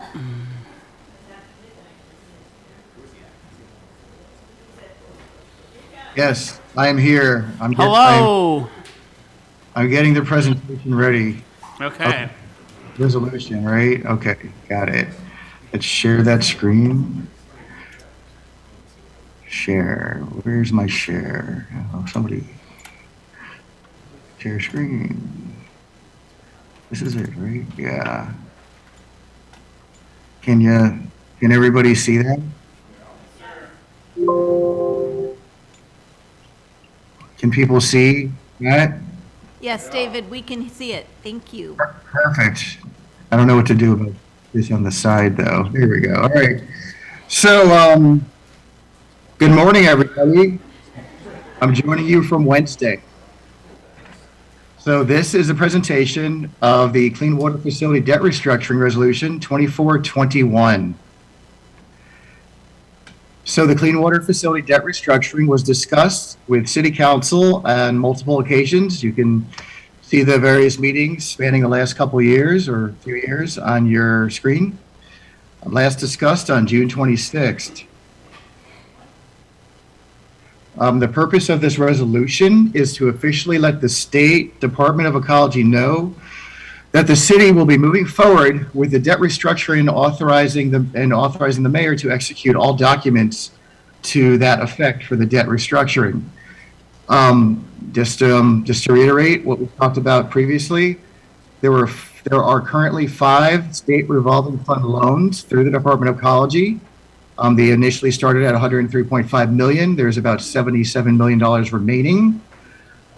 There is available funding to restructure that, starting in late 2024 with the first payment due in January of 25. In addition to pay for the clean water facility, a municipal bond was taken out around 2016 for $25.7 million. It's interest only until 2037 and 38. And that was structured originally to coincide with the retirement of the SRF loans. Those bonds are not redeemable, or in plain English, refinanceable, that's English, until December 1st, 2025. The Department of Ecology said funding should be available for those. They're estimating summer of 2027, and that would also be when the first payment would be due for that portion of the debt.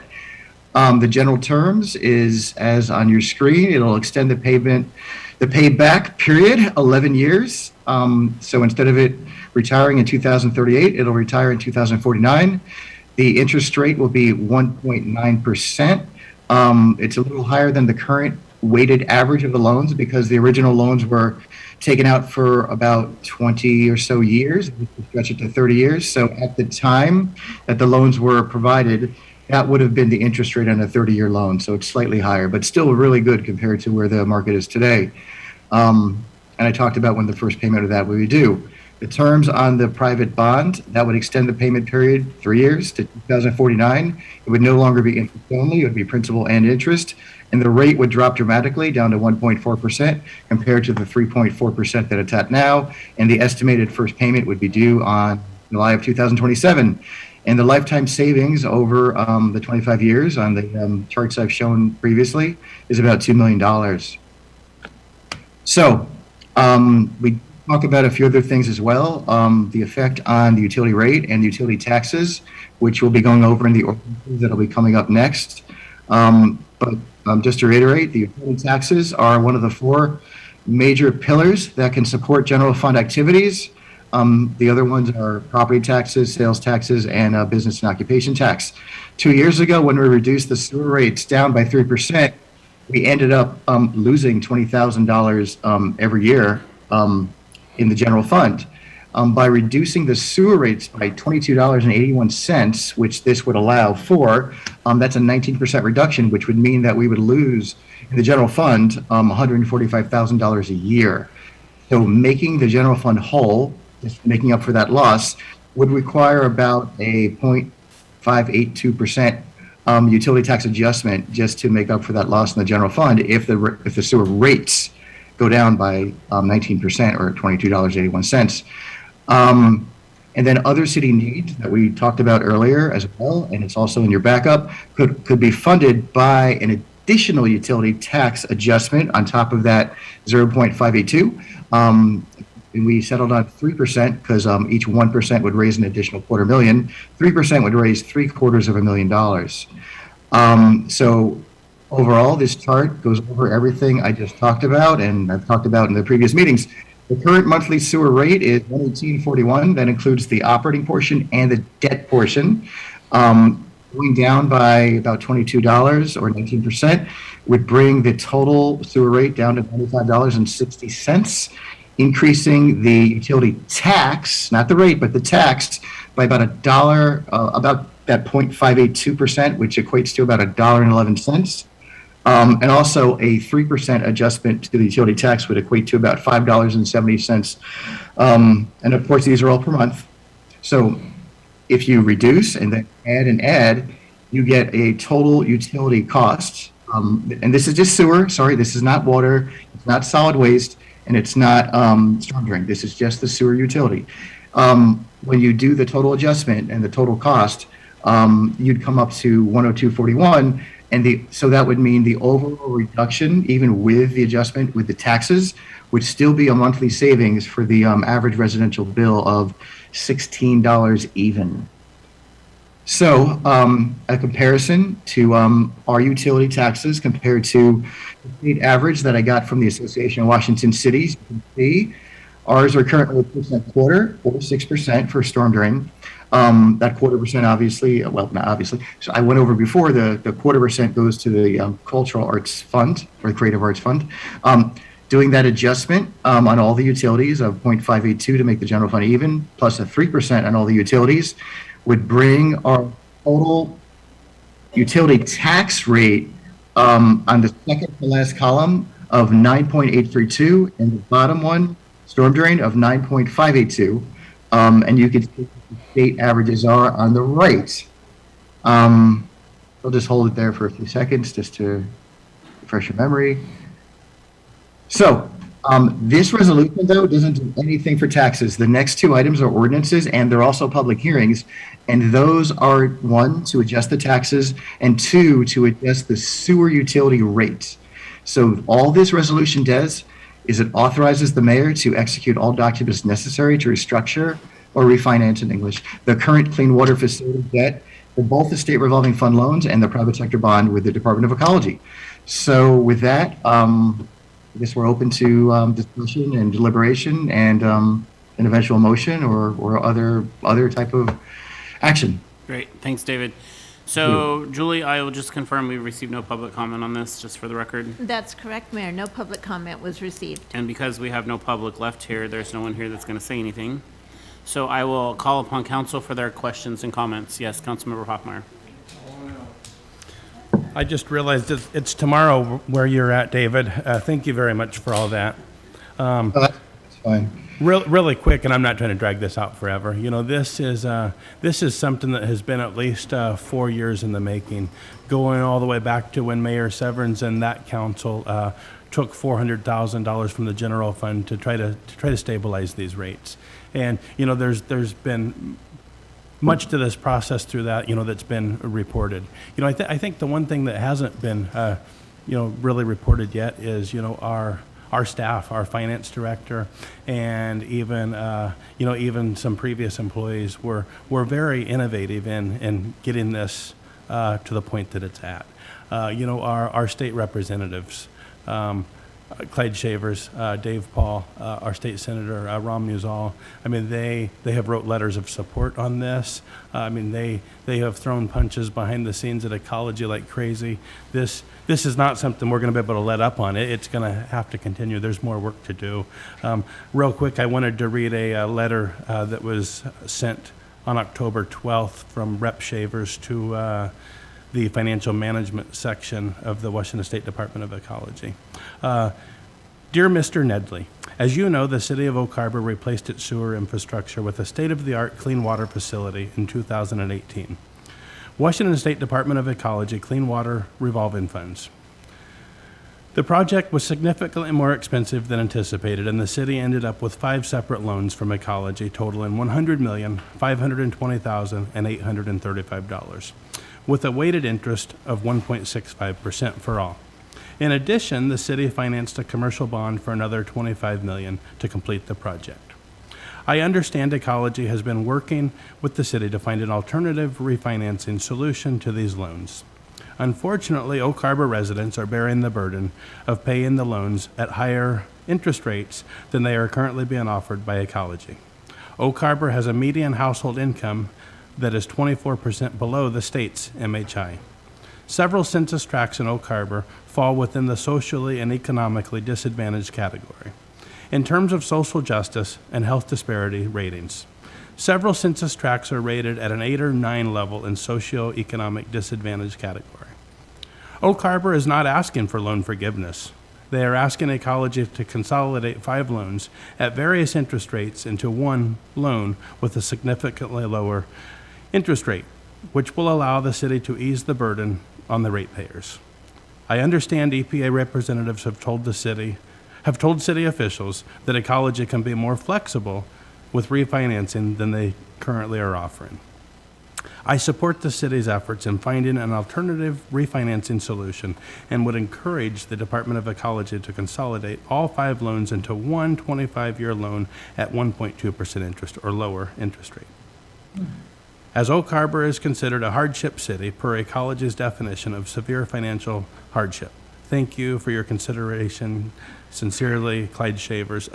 Senator Musall and Representative Paul both sent very, very similar letters, and I definitely think it needs to be reflected that they all 3 are willing to throw punches and go to bat for us, and our staff, you know, David, I know we give you kudos all the time, but you guys are incredibly innovative, and the citizens of Oak Harbor will be better for your efforts for decades to come. Thank you. Councilmember Wiesner. Thank you, Mayor. David, a couple of questions for you. So how much are water and garbage rates going to go up because of the increase in tax on those? You know, we've got a reflected $16 reduction in sewer, but we're going to have a raise in those 2 rates because we're raising the utility tax on those 2. Oh, yeah.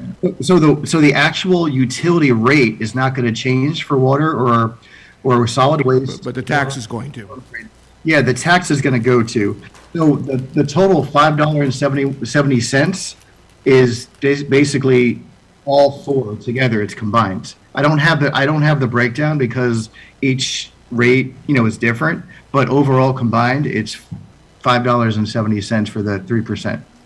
Okay, but again, I just want to make sure we're clear here, right? Because we're working with numbers, right? I want to make sure everybody understands that there's somebody tracking these numbers. We are going to have an increase in the cost to consumers for water and garbage because of an increase in utility tax on those 2. Okay, so let's make sure we're clear there. Then the other thing I want to be clear on is where's the $2 million savings coming from? All off of the private bonds? The reduction rate of the private bonds? It's a combination of both. So it's, when you look at the amortization table, which I've showed in the past, I think it's in the backup too, but when you look at the amortization table over the 25 years, you'll see that you have the total cost of the payments for the clean water facility, SRF loans, and then you have the total cost of the payments for the bonds. Most of it is really coming from the bonds because the bonds are currently an average of 3.43%, and those will go all the way down to 1.4%. And that's a pretty significant interest rate cut. That's over, geez, that's probably like 60% interest rate, if you do 3 over 1.4. So I guess I'm going to question, why wouldn't we just look at refinancing those private bonds, which is at a lower rate, versus refinancing all the SFR loans, which go to a higher weighted interest rate? And if most of the $2 million reduction is not coming from extending the payments on the SFR bonds, they're all coming from, that $2 million in savings is mostly coming from the private bonds. Mm-hmm.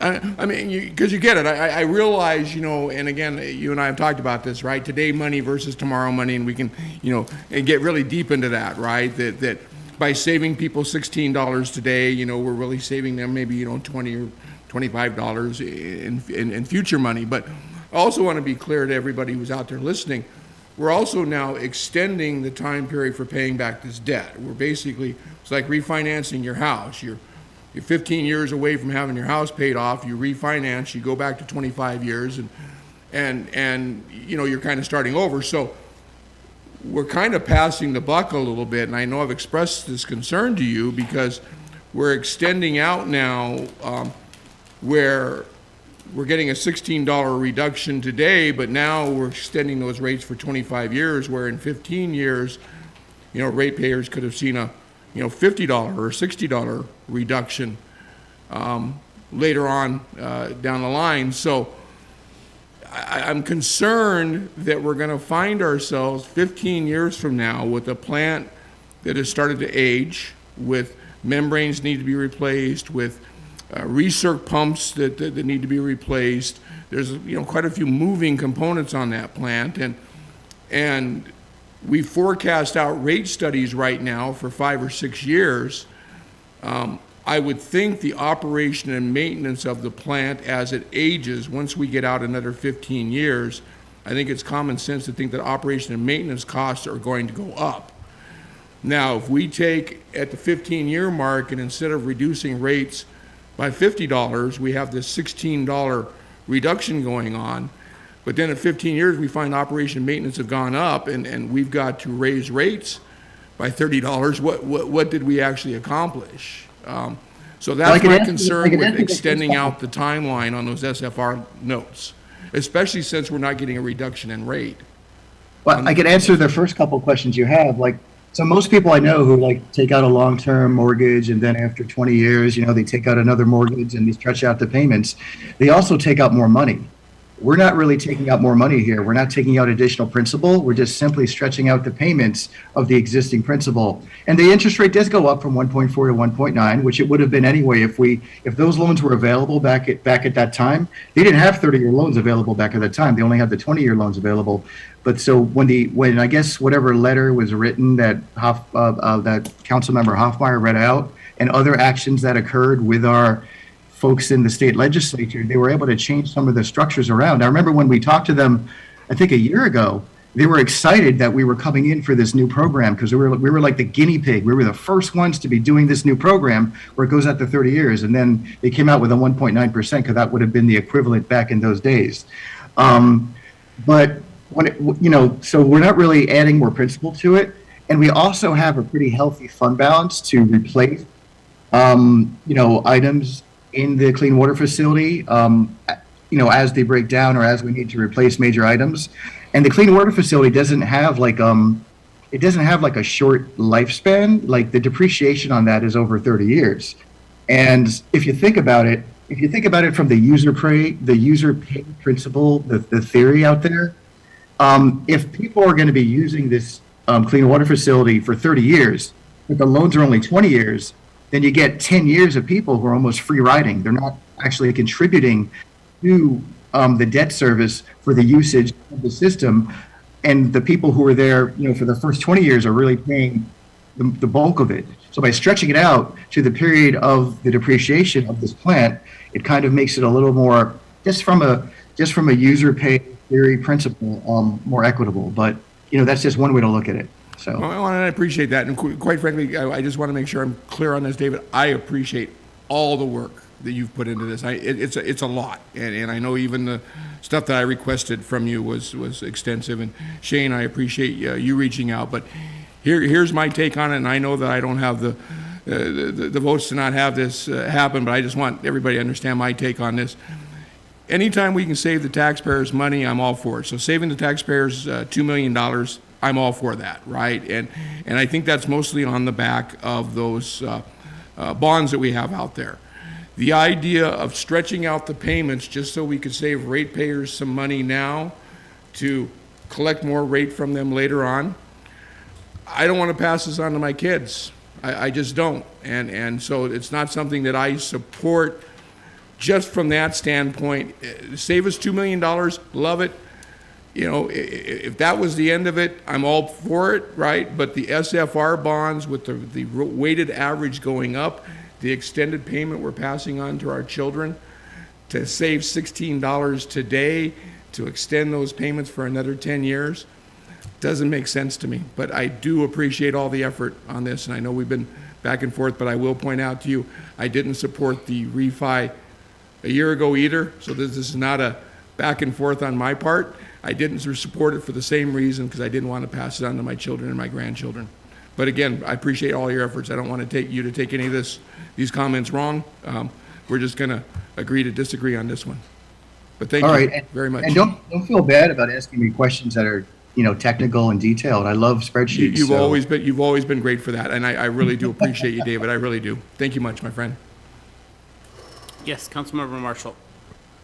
Thank you, Mayor, and thank you for your comments, Councilmember Wiesner. I'm not a numbers guy, as you know, David. So we are looking, though, at building 5,500 additional homes, right? And would those homes not then share in this indebtedness and potentially lower some of those rates? And so we're talking about extending those out, but we're also talking about bringing more people in that will help to share on that cost burden. And so, you know, that's what we've been mandated with, right? You know, is 5,500 homes. And so having those additional homes, having perhaps, you know, other development that's going to ultimately, you know, correct me if I'm wrong, David, will help in that indebtedness and will help with those rates potentially. And so I support this in that it does lower the rates now, you know, in a time where people need additional money. And if we do the utility tax increase, it provides an opportunity for us to fund some very needed programs in our city. And so that's why I'm in favor. And also to answer your question, as we build additional homes, so we're mandated by our financial policies to look at our utility rates every 3 to 5 years. So we're due to do a study next year. And as we get, you know, as we build more and more homes, that'll be incorporated into the study. And that actually might function to lower rates even further in the future, depending on how fast we grow. So. Anybody else? Yes, go ahead, Councilmember Hoffner. Two things I wanted to add really quick. You know, back early in this process, and David will remember this, and I think someone council would, you know, there were even a lot of, you know, early Saturday morning phone calls from the House floor. This,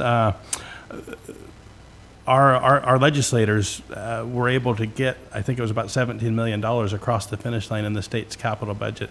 It was coming our way to buy down this debt, and then it got hung up on a rules thing to where, you know, the chairman of the House Budget Committee did not feel that legally they could buy down debt on an existing project. But there was very much a resolve to get that money to us in the next legislative cycle for capital projects, you know, whether it's the membranes or the irrigation. So our reps and senators are still working very hard on that.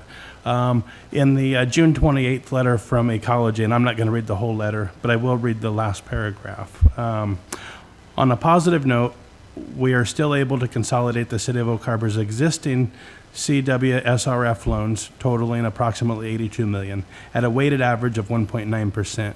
and extend the term to 25 years, which would reduce the city's semi-annual payment by approximately $1.1 million. When Ecology met with city staff in the spring of '23 regarding loan relief and consolidation options, they indicated the city's goal was to lower the annual debt service and residential sewer rates. We certainly think this consolidation offer of 1.9% for 25 years meets their goal and stays within our established rules. We are actively working with the city on the loan consolidation. My fear is the 2027, the really big relief that we're seeking. If we don't play ball today, I don't think they will play ball then. So that's one of the main reasons I support it. Also, being that we can save the ratepayer so much per month. And I think I would love to hear Mayor's thoughts on this, because I think I've seen his thoughts move on it a little, and I think it's because he's been able to receive all this information from David Goldman and our reps, et cetera. So if Mayor cared to give any comments on it, I would love to hear them. Mayor supports this resolution. That's all I have to say. Anything else? All right, with that, I would entertain a motion. Yes, Councilmember Marshall. Thank you, Mayor. I move to approve Resolution 2421, authorizing the mayor to execute all documents necessary to restructure or refinance the current clean water facility with the Department of Ecology to reduce the annual debt burden on its utility customers. So we have a motion as presented, seconded by Councilmember Stucky. Is there any further discussion before I call for a vote? Is Mayor Pro Tem still with us online? I can't see. She absolutely is. Okay, hi. Did you have anything you wanted to add, Mayor Pro Tem, before I call for a vote? Okay. So all in favor, please raise your right hand. Okay, so we have 6 for, and all opposed, and 1 not. So that passes. Thank you very much. Next up, we have ordinance number 2003 establishing utility tax rates for water or wastewater, solid waste, and storm drain utilities. Introducing that is Deputy City Administrator Dave Goldman. All right, good morning. I have one presentation for the next 2 ordinances, but they'll both require a separate public hearing. So with that, so at the June City Council workshop, I presented a new option for restructuring the clean water facility debt. So this is the split, this is the sewer rate, 118.41. The debt service portion's in the second to the left column, and the operation maintenance capital portion is in the second to the right column. So you can see that the reduction would be 2281. With a lifetime savings there is $2 million. I talked about this already, about how we reduced sewer rates 2 years ago in effect. So we're trying to make the general fund at least whole for the 19% reduction here. We're not, we're just going to eat what happened 2 years ago. So this is just a chart which I've shown in a previous meeting, which shows that each 1%, if you add them all together, it's about 250,000. If it was just on sewer, which would be a heavy lift on sewer, the whole amount would be 250 just on sewer. But if you put it out throughout all the utilities, it has the same effect as that 1.16%. And you can see that this is the amount here that would make the general fund whole at 145. Let's see. So some of the items that we talked about that the city might have to fund, the indigent defense, whether or not, I know we had a conversation earlier about maybe going the way the county's going and bringing it in-house, but either way, there would be a cost to it, so we would need funding for it. And per the current contract that we have, that was the council approved back in March, it'll be an additional $215,000 over what we currently budgeted. The police department staffing proposal that the consensus of the council pretty much said to go ahead with a few exceptions. Back when Chief Slowick presented it in February, that's about $625,000 per year. And then we also have this cybersecurity administrator that will need for CJIS compliance. That's about $150,000 per year with all the benefits, salary, and the initial startup costs. And there's other items in the backup as well. The same exact chart we showed a little earlier, $16 savings after the tax adjustment and the rate adjustment. And this is what the chart will look like. So right now, at effective date of December 20th, 23, that's where we are right now. The effective date of January 1st, 25, that's what the rates will look like. and that's in the next ordinance. So the next ordinance will make this in effect. And you can see across the board, it's a 19%, whether it's commercial, residential, multifamily schools, 19%. This is the same chart, which shows the tax rates compared to the state average. And that will take effect. This ordinance will take effect. We'll make it take effect on January 1st, 2025. And here's the next steps. Right now, we're on ordinance 2003, which is the tax ordinance. Next step is open the public hearing and then city council deliberation, and then there's your motions. And Perfect. that's all I have. Nope, you're good. So, for the record, I will confirm with Julie that we've received no public comment. That's correct, Mayor. No public comment has been received on either item. Okay. And we have no public here, so we're good there. So I will close the public hearing, hearing no comments, and call upon council for their questions and comments. Any questions? Yes, Councilmember Wiesner. Thank you, Mayor. David, so $16 reduction in sewer rates, what's the cost increase in base water and garbage and et cetera with the 3.5% utility rate increase we're talking about? Well, the rates are changing, but the taxes are changing. The final, you get what I mean, the final cost. What's the cost to our consumer? I don't have, so I know that the total cost for the bill is going up by $5.70, but I don't have it broken down by, I mean, I could estimate it, so. Well, you have $5.70 there just for sewer, but aren't we adding a 3.5% in taxes to water, solid waste, and storm drain? Yeah. So you can estimate it this way. You see how sewer is like the biggest one, right? So it needs actually a lower percentage to generate the same amount of money when it comes to sewer. So, and the lowest one is storm drain. So that needs a higher percentage to generate the same amount of money. We don't have it broken down.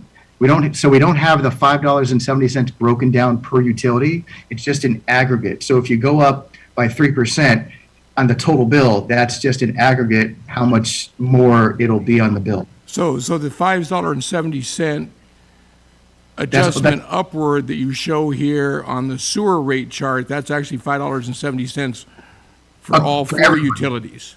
Yeah, for all the utilities. It's the same with the $1.11, because we're going to put that 0.582 on all the utilities. Those two numbers, $1.11 and $5.70, are on all the utilities, not just sewer. I'm just expressing it here in this manner because it's just the overall bill. You know what I mean?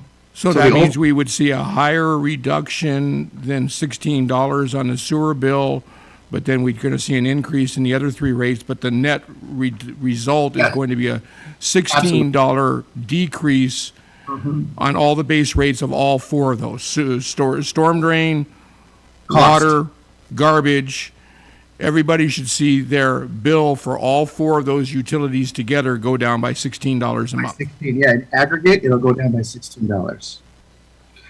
If you take and the cost is defined as tax and rates. Okay. The double stars have. So somebody who's paying $216 a month right now for those four utilities will be paying $200 a month after we're done with this. Yeah, on the average. On the average. Yeah. All right, thank you. Councilmember Hoffmeyer. In a previous meeting, I had stated my preference that I would have preferred the B&O tax on the 5 million and over. That said, I think I see 0 sense in turning a really good thing into a negative. And as I look over to the left, I see Captain Slowick and Chief Slowick and Captain Barton seem to be on pins and needles. So it is a moment of levity that this does matter, and this could save lives, and this could also deal with some unfunded mandates such as the indignant public defense. So I mean, in lieu of my preference, I will certainly vote with the majority on this. Thanks. Councilmember Stucky. Remind me, and I'm sure you've mentioned it, but it's late and, hours drag on. This is for residential, correct? Yeah, I'm using the residential as my example throughout, but you can see on this chart how the other rates will be affected as well. So, through doing all this, increasing the tax, lowering the debt service, whatnot, there still will be a net savings to businesses? There'll be a savings, yeah, there'll be a net savings. Right, you just don't know exactly what it is because they're calculated differently, but there should still be a savings to businesses. Yeah, there will be, you can see right here the rates, yeah, there will be a savings to businesses. It depends on their flow though, because commercial and schools, they have I a see. flow. Yeah, so it's a little different. Rate reduction 19%. Okay, thank you. You got it. Councilmember Marshall. Thank you, Mayor. I just have one question for you, David. Does increasing these utility tax increase the amount that the Creative Arts Fund will receive? No, that doesn't change. The only way to change the amount the Creative Arts will receive is if you do a separate ordinance that changes the way they get their funding. But this ordinance does not affect their funding at all. So they should still receive around the same amount each year? Like about 60,000, yeah. Okay, thank you. It'll still be, he's saying in the same ballpark though. So, Councilmember Wittgenstein, Councilmember Arms, okay. No further comment, I would entertain a motion. Could you put those back up for me, please? Thank you. Did we read in both, or Julie, did we read in both ordinances, or just 2003? No, we need to start just with 2003, David. Both are on the screen, but we have to do them separately. Okay. Councilmember Marshall. Thank you, Mayor. I move to adopt ordinance number 2003 related to utility tax and tax rates. We have a motion as presented. Do we have a second? Councilmember Arms, second. Do we have any further discussion before we call for a vote? All right, all in favor, raise your right hand. I can't see Mayor Pro Tem. And Mayor Pro Tem's hand is raised. Okay, so it passes unanimously. Thank you very much. So next, ordinance number 2004, establishing the utility tax rate for the wastewater utility. Mr. David Goldman, you've already given your presentation. Yes, I got it. I'm just going to confirm there was no public comment received. That's correct, Mayor. No public comment was received. We still have no public here. They really are. So we will close. What'd you say? Open and then close? I thought we did open. I'm sorry. Open the public hearing. At this time, I will open the public hearing. I confirmed with you there's no public comment. Correct. There's no public here. So we will close the public hearing, hearing no comments, and call upon council for any questions or concerns. Hearing none, I would entertain a motion. Move to adopt ordinance number 2004 establishing rates for wastewater services. We have a motion as presented, seconded by Councilmember Wittgenstein. Any further discussion before we call for a vote? Hearing none, all in favor, raise your right hand. Mayor Pro Tem's hand is raised. Passes unanimously. Thank you very much. We're moving right along now. All right, ordinance number 2005, budget amendment number 7 to the 2023-2024 biennial budget. And Mr. Goldman, you're still on tap. Great. Let me get the thing up there. Share my screen. All right. Where's the damn? All right. I hope I got it up there. So this is budget amendment number 7, pretty much our mid-year 2024 budget amendment, but we have a biennial budget, so we call it number 7 to 2023 and 24 biennial budget. It's mainly a true-up budget amendment for amendments and adjustments that take into account city council actions and also annual grants that have occurred year to date. So all the dates of these approvals are in your backup, but I'll just read them off real quick for you. $33,000 for a secured grant funded fund for the urban and forestry management plan activities. There was a previous budget amendment for that with a larger amount, I think like 6 or 7 months ago. This is just to supplement it. $93,000 for replacement wood chips in city parks. $200,000 for secured grant-funded state-mandated climate change and comprehensive plan update. That'll make that total project $275. $80,000 for the park and recreation open space plan. $200,000 for a secured grant-funded environmental study and cleanup for the Pioneer Way properties. $1.3 million for pickleball courts, primarily unsecured, but Wendy, I think, should still be there, and she'll tell you if you want to hear that we're going for it, and we're hopefully we'll be getting those grants later this year. $85,000 for traffic calming. There's a plan to do $100,000 a year for traffic calming in the CIP. We have $15,000 that was budgeted originally. This will make it $100,000 for 24. $362,000 for phase 2 of the Marina dredging project, and $300,000 to remove general fund allocations that were transferred to the water fund for the reuse effluent irrigation system project, and it's just going to go back to the general fund and build with general fund balance to be used by the council at a later date, at a time that they see fit to reallocate that if they want. $10,000 for the Long of the Salish, the artwork that is behind you as we speak. $76,000 for the creation of a city arts plan.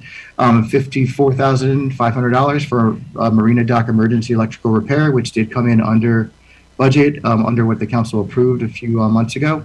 And then $390,000 for the Altfield pump station VFD replacement project. And there's a few new items on here. So the new items are $16,000 for grant-funded police body-worn cameras, so that's completely grant-funded.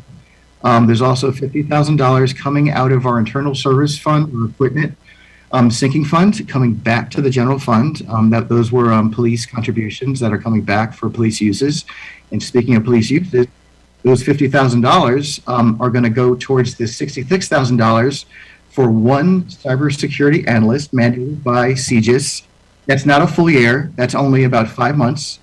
But that the $50,000 will go towards the 66, and the remainder of the $16,000 can be funded by this $300,000 that is coming back to the general fund.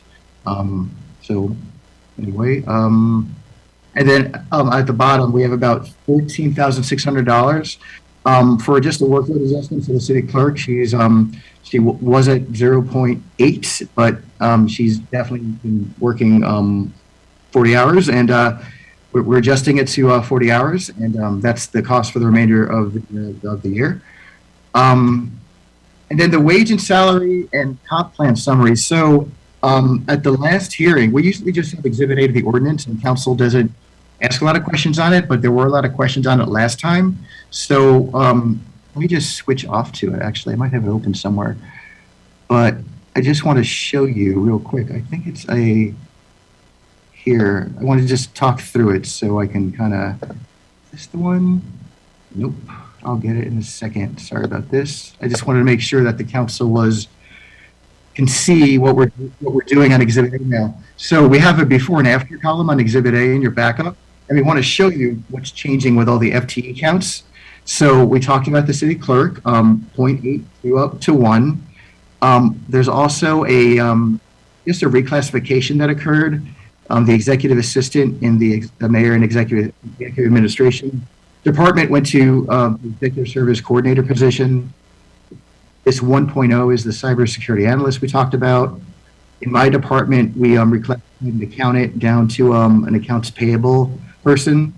Let's see. Our building manager retired recently, and we reclassified that position back to a building official, and that's been filled. And so for the firefighters, so basically I guess we're transitioning away from the paid-on-call firefighters. We've talked to the city council about this over the past few years. So this is simply an adjustment from 6 to 12 full-time firefighters, and then this paid-on-call goes down by a little over 6.5. They're calculated by hour, and it's a little different. It's not like an even swap 1 for 1, but it's close. So that's why the FTE is slightly, it's instead of 6 for 6, it's 6 for 6.5.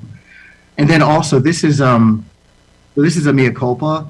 When the city council adopted, they did the budget amendment last year to add all that grant funding for the that thing that I guess that the arborist stuff.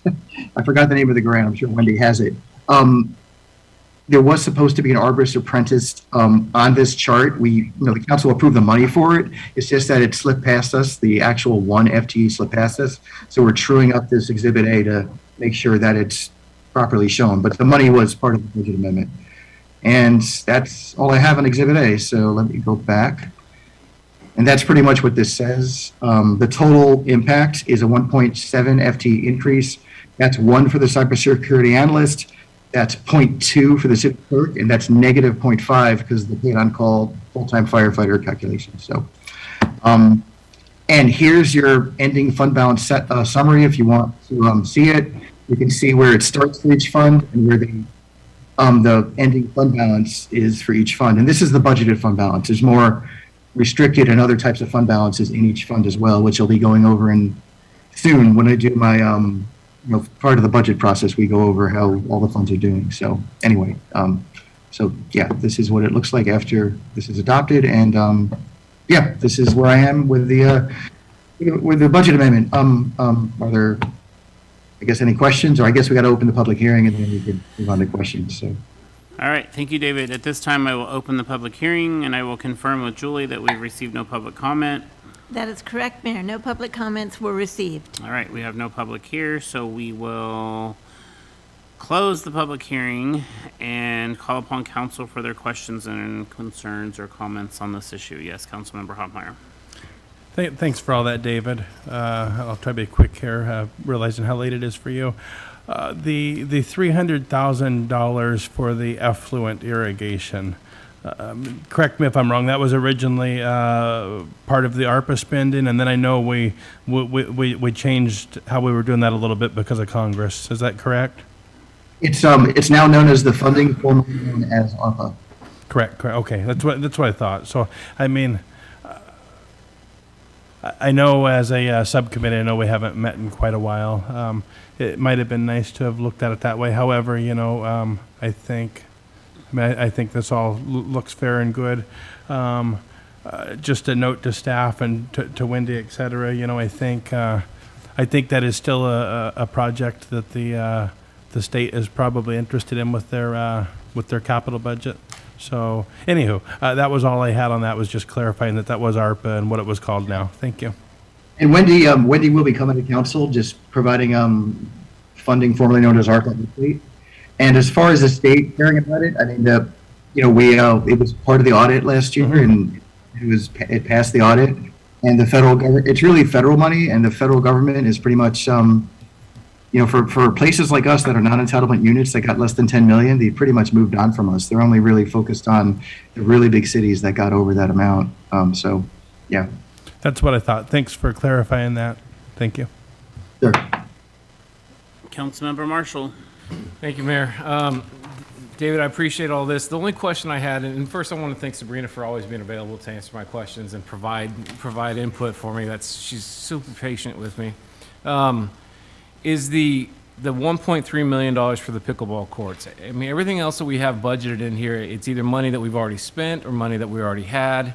I know back in March we approved an additional $28,100, and at that time we were talking about adjusting our budget in mid-year to reflect that amount, but to reflect money that's unsecured, that's hopeful money that we won't even know about till October. It seems premature to me, and so I'm just curious as to why we're putting that on right now, as opposed to not making this budget adjustment at the end of the year. So basically, it's more of a technical thing. We just went through so I'm sharing my screen. I don't know if you could see this CIP sheet. But we just went through what the council approved on May 7th for the CIP. Anything that needed a budget amendment or adjustment for 2024. I don't know if I could zoom in on this screen here, but anyhow, because the council approved the budget the way it is, it's just a technical thing. We're just making the budget, whole to match what was approved by council. So it's like a true-up type amendment. Obviously, we're not going to spend that amount in 24. So we're allowed to carry over or carry forward budget that's unspent that the city council approves, and that's what we fully expect to do for most of this money. And plus, I mean, 95% of that money is unsecured grants, which we're hoping to get, but it's, still unsecured. So it's purely budget. It's not cash or anything. Okay, thank you. You got it. Anybody else for the good of the order? All right, hearing nothing, I would entertain a motion. Move to adopt ordinance number 2005, number 2005, budget amendment number 7, amending the 23-24 biennial budget, adopting an updated wage and salary schedule and plan of classification. Second. We have a motion as presented, seconded. Is there any further discussion before I call for a vote? Hearing none, all in favor, raise your right hand. Let me see if we, oh, yep. Tara. Passes She is there, unanimously. and she has checked you off, yes. Okay. So this is a democracy, so I'm giving it up to you guys. The pizza's here. Do you guys want to take a quick break to get plates and come back, or what do you want to do? Power through? You want to take it? Okay. Here we go. All right, next item, amendment to professional services agreement with Carletti Architects for Fire Station 82. Here to talk about that is our Deputy City Administrator, David Goldman. Okay. You guys, you have it up on the screen. Thank you very much. I was going to probably take a minute to find. All right, cool. So this is the first amendment to the Carletti Architect new fire station amendment. And I don't know if Peter Carletti is on or not. I know he's been waiting patiently. I'm here. All right, great. Okay. So I'll just continue through the presentation, and if there's any questions, Peter Carletti's here, and I'm here, and our fire chief's here too. So this is a contract for the engineering and design services for the new fire station. It dates from April 4th last year, and it ends currently at the end of this year. So far through June 5th, we've spent about $266,000. Next slide. Oh, next slide. I can't. Okay. So there's 4 amendment provisions. So we spent 266, and right now the contract has 402 in it. So the first amendment would be to move the amount up to 440,000. I just rounded it. It's a more exact number, but I just rounded it to 440. And this is to fund additional services, which is beyond the outlined tasks in the statement of work. And all that's in the backup, what that entails.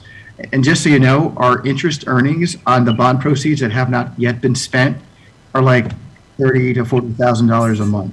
So 1 month of interest earnings covers this increase. So another amendment would be to extend the expiration through the end of next year, December 31st, 2025. And to adjust the architectural services hourly rate. So the original hourly rate, well, on the left, you have all the different titles of the different classifications that they have over at the architecture firm. The next column are the original rates that were in the contract. The next column is the requested rates, the change. And then the next column is the subtraction. And then the final column is just the percent increase over the original. And then we asked the architects, after we saw this, would they be okay to, instead of having it open-ended the way it is in the contract, if we can just limit the increases once a year and to a maximum of 5% or whatever CPI is. And they accepted it. So, next slide. So I figured why not give a little quick project status update. It's in your backup as well. There's 13 areas in the statement of work. The architectural construction documents are at 90%. The permit submittals at 90%. And we're expecting to go out to bid July, maybe August. We're still working on it. But Gordy could probably give you, it's around July or August, we're hoping. So, next slide. So, next steps are to approve the contract amendment and continue everything on schedule, to deny it, or maybe some other options or questions or whatnot. That's all I have. Thank you, David. Let's see. I will confirm that we received no public comment on this issue. That's correct, Mayor. No public comments were received. Great. We have no public, so we won't worry about any additional comments. And I will call upon council for their questions and concerns. Yes, Councilmember Hoffmeyer. I'm going to assume, first of all, I think when it comes to constructing something like this, it's imperative to have a full and complete set of building and engineering plans. So I'm going to assume that this $38,000 increase is an attempt to make that happen and to hopefully ensure that the project comes in under budget and ahead of schedule. Well, it's to pay for stuff that already happened. You'll see in your backup what it entails. I don't have it in front of me here because I'm not controlling the presentation, but I think Peter can also answer the question as well. Awesome. Yeah, and it's better to be complete in the design phase, I suppose. So perfect. Anybody else? Yes, Councilmember Marshall. Thank you, Mayor. So I guess, David, I have some concerns about these contract amendment numbers. $12,000 for additional coordination time due to third fire chief, a modified billing rate since project begun, a traffic engineer. If I read the PSA correctly, any extra work or anything that's going to go beyond the original contract has to be submitted in writing and agreed to by the city prior to this work being executed. So if we're just now being asked about the revised hourly rates, why are we being charged for them previous to that? How is there a breakdown? I'd like to see a breakdown of the hours that are required to charge $12,000 for additional coordination time. Nowhere in the scope did I see anything about a traffic coordinator, and it's a pretty detailed scope of work here with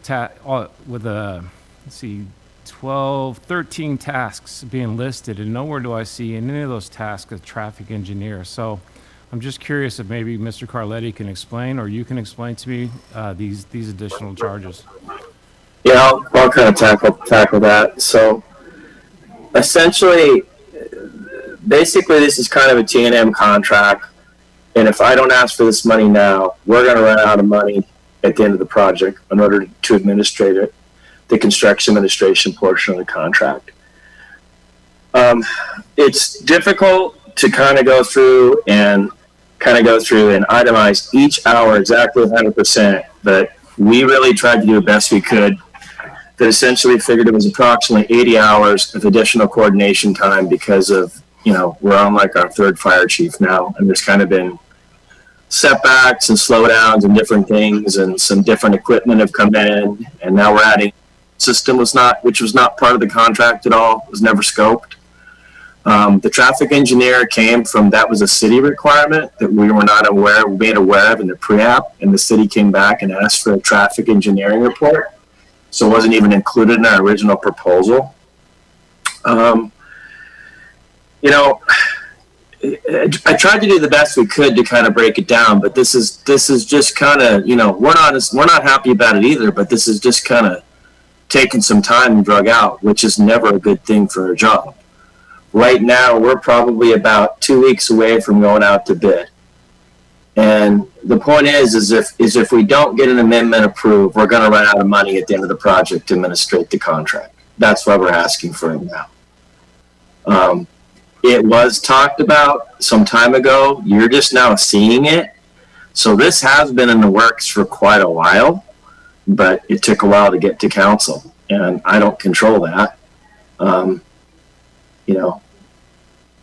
I guess what I'm saying is, if you look at our track record, we just had a station with Central Whidbey that didn't have any change orders, and a lot of our fire stations have like less than 2% change orders. And so we have an amazing track record in this industry. And I think we've worked with so many districts, and because of that reputation, I wouldn't be asking for the money if it wasn't needed. But if we don't get it, we're gonna go sideways. So I appreciate that explanation, but if I understand correctly, we've spent $265,000 of the $402,000, and we're already at 90%. So how do you anticipate that we're going to run out of money? And because also, it's a great question. A lot of consultant bills consultant bills haven't billed out all their bills to me, because I bill as I get them coming in. They haven't billed out all their permit drawings. They're like, you haven't got the bill for July, which is going to come out, and their bills are already usually like a month to 2 months behind as far as we get it, as far as work complete. So you're going to see a big portion of money go out the door with June's bill and July's bill. And so what's going to be left is the construction administration portion of the contract.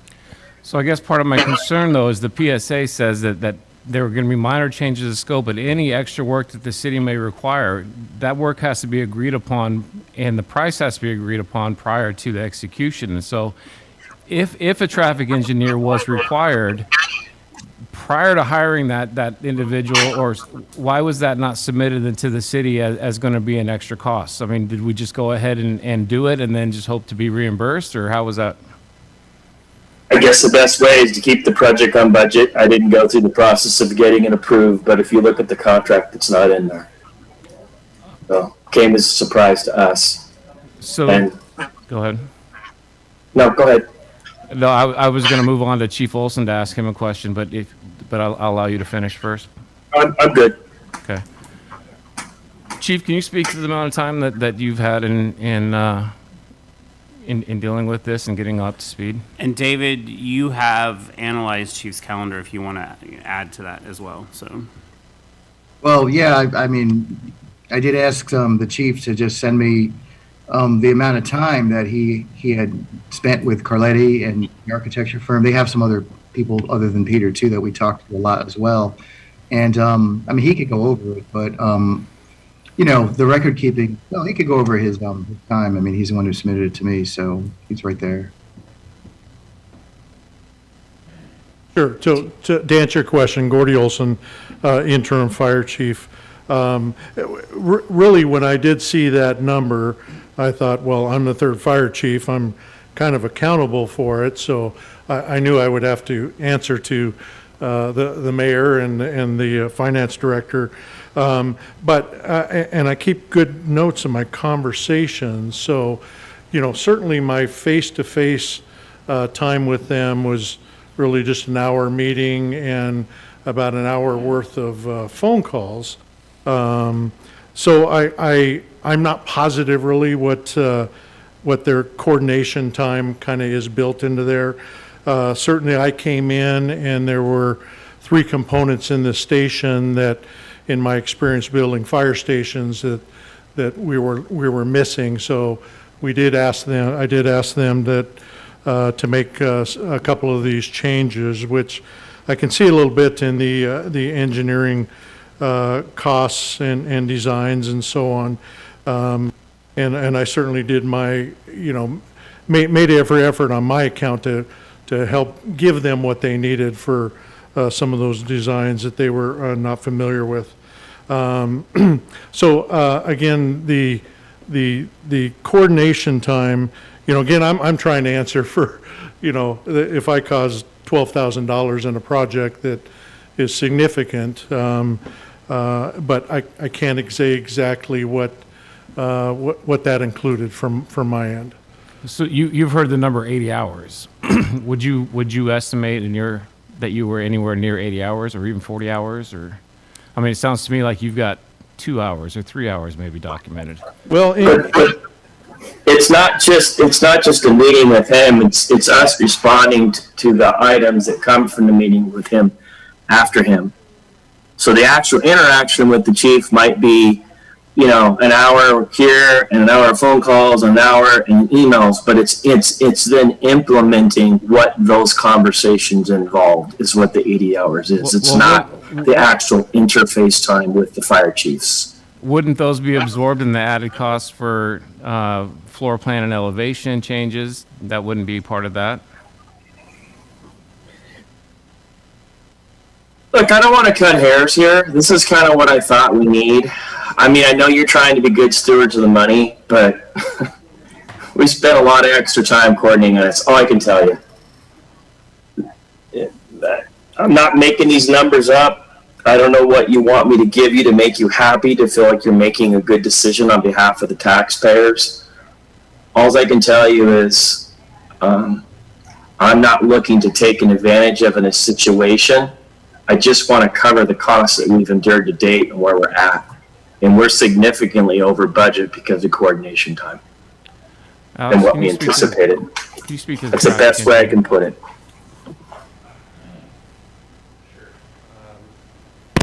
Hello, Mayor, Council. City Engineer Alex Warner. So to give you just a little bit of context, how engineering's been involved in this project, we have provided engineering technical review as part of an application. So we've treated this like any other development that comes into the city. We do our best to provide as much information up front during the pre-application process, talk through costs. I don't have our list of pre-application comments in front of me, but it is standard for us to require a traffic report for projects of this nature that will have an impact on our street system. We had, I believe, a couple of rounds of review. We've already gotten to site plan and civil approval for the project. So these additional costs for traffic engineer, and then I saw there's also for complex stormwater design, I believe it was itemized. You know, I would say this project has gone through our review process relatively quickly. I can't speak to the exact hours or anything like that for the consultant. I'm not involved with any of the project management side of this. So just from the technical review, they've met major milestones. And that's all I can add. So if I hear you correctly, the need for a traffic engineer shouldn't have been a surprise? I'd say it's standard for developments in our city to have a traffic report, which generally requires a professional engineer. Yes. Thank you. That's specifically excluded from our proposal, and it's noted as such, and it's not anything we anticipated. And none of us knew about it from the pre-app, so it came as a complete surprise to us. But So Alex, if I heard you correctly, that is part of the standard part of our pre-app process? Well, I'd like to go back and see exactly what our pre-application comments are, but in general, it's a common part of the application. Thank you. Yes, Councilmember Stucky, and then you. So just to confirm, overall, we're still on budget? Yes. Overall, the entire fire station project, from what we see so far, of course, we haven't gone out to bid yet, but, we're still on budget. And as far as timing goes, we're still shooting for the end of 25 or the beginning of 26. So, yeah, and we're planning on going out to bid in, well, I think Peter said maybe in the next 2 weeks or so. I'm always pessimistic, so I'll say August, but hopefully July. And that'll keep us on track, and, that'll just keep us moving along with what we had planned for. Our current fire chief is an interim, so we'll be getting another chief. Are we going to incur more costs when that other chief starts? no, you won't. You won't. Okay. Yeah. For me, I'm just trying to recover how we kind of went backwards to where we're at right now. And I know you guys scrutinize this, and I appreciate it, but it's like, I don't know. No, I get It's hard because if I don't get an amendment, we're going to basically lose money on this job. And no one wants to lose money. No one's happy about that. And I did ask, like I would ask any vendor, if you're going to be charging us more, can you show us the days and the hours where these charges occurred? But I guess it was more general than it was like exact. So that's right, Peter. That's kind of more what you told me. Yes. And I'm for approval. We need to approve. I'll just say what I've always said is, the moment it's $1 over budget of what we told the taxpayers, that's where my vote stops. So that's all I have. Councilmember Wiesner. Thank you, Mayor. Gordy, you've built a few fire stations over your time from the conversation. How many fire stations have you ever built that did not have an alert system? I've never built one without an alert system. So pretty standard in all fire station development, in your, at least in your experience. Yes, sir. Okay. So here's the problems I have. Number one, it is a time and material contract, and I understand what Peter's trying to do. He's trying to get ahead of a budget amendment at the very end of the contract, which always looks terrible, right? When we come up to the end of a contract, and everybody says, oh, we're just about done, and oh, by the way, it ended up more money. But this is a T&M contract, and I'm not about, in any way, shape, or form, prepared to approve a $12,000 expenditure on a T&M contract without having the T&M, right? Simple as that. I mean, how many hours on what days were spent to justify this bill? That's what happens in a T&M contract in my mind. And I'm absolutely also, in my mind, not in any position to back pay an increase in hourly rate that we're just now being asked for, and then say, oh, by the way, we're going to start charging that hourly rate backwards. I don't think the contract allows for that, and if it does, certainly, our city attorney can weigh in on that. But I have problems with both of those. I also have problems with the traffic engineer. I've built a lot of commercial buildings in my day, and I've never built anything in the city of Oak Harbor of any substantial substance without a traffic engineer. And the traffic engineer has always been part of the pre-app. It's never happened. I mean, I've only lived here for 62 years now, and I find it hard to believe that in any other community you can put together a commercial structure like this without a traffic engineer. Now, hey, everybody makes mistakes. There's going to be oversights in anything that goes on, and so I can probably live with that and say, okay, well, it was an oversight either with us or the contractor. It is a cost of doing business. There is no ifs, ands, or buts about it. If we need a traffic engineer study, it wasn't included in the bid, but it needs to be done in order to complete the project. I get it. So I can get behind that, and I can say, okay, well, error and so mistake was made somewhere, and we'll just chalk that up to, mistake, and they're going to happen as long as there's not 20 of them. But certainly thinking that we're going to back pay for an increase just being proposed to us right now, and the reality is I don't have a problem with the increase. I mean, everything's gone up, inflation's gone up. They had in the contract the right to adjust those rates after a certain date. Totally support that concept. What I don't support is, oh, gee, we've already done the work and now we want retroactively paid for that increase. So I have a problem with that. I do have a question about, again, why we're paying design time for an alert system when the people we rely upon, and Gordy's not the only person I've asked, but I understand an alert system in a fire station is a real standard thing. Again, we can scratch it off to a mistake, right? We can scratch it off to, we blew it, whether it was them, us, the point's irrelevant. If it was a mistake, it was an oversight, it has to be done. Well, it has to be done, but let's just call it what it is, right? It's not necessarily a change so much as something got missed. And so we can own that, they can own it, we can all own it together. But Alex, complicated stormwater detention. All stormwater detention is complicated. Is there something extra specially complicated about this one? Thank you, Councilmember. The stormwater on this site, I do recall we had several emails with the previous fire chief regarding which direction to take, whether it be a detention pond on site that would take up a sizable amount of land or a vault system.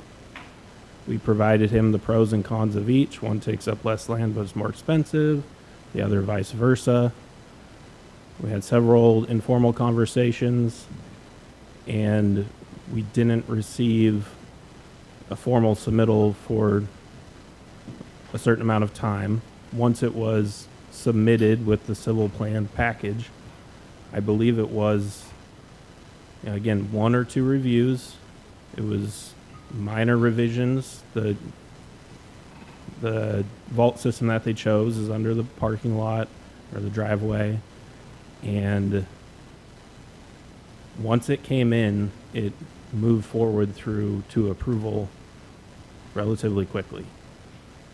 So we're talking about a under asphalt retention system, Yes. which we see quite often now. In fact, retention ponds are becoming, especially on a project where you have this limited amount of land you're dealing with, open retention ponds. I would have assumed on this project, because of the size of the lot, that an open retention pond wouldn't even have been an option because it would have taken up so much room of the property with the limited space I we believe have. it would have required a stormwater pump with, burdening the land, upland of the building.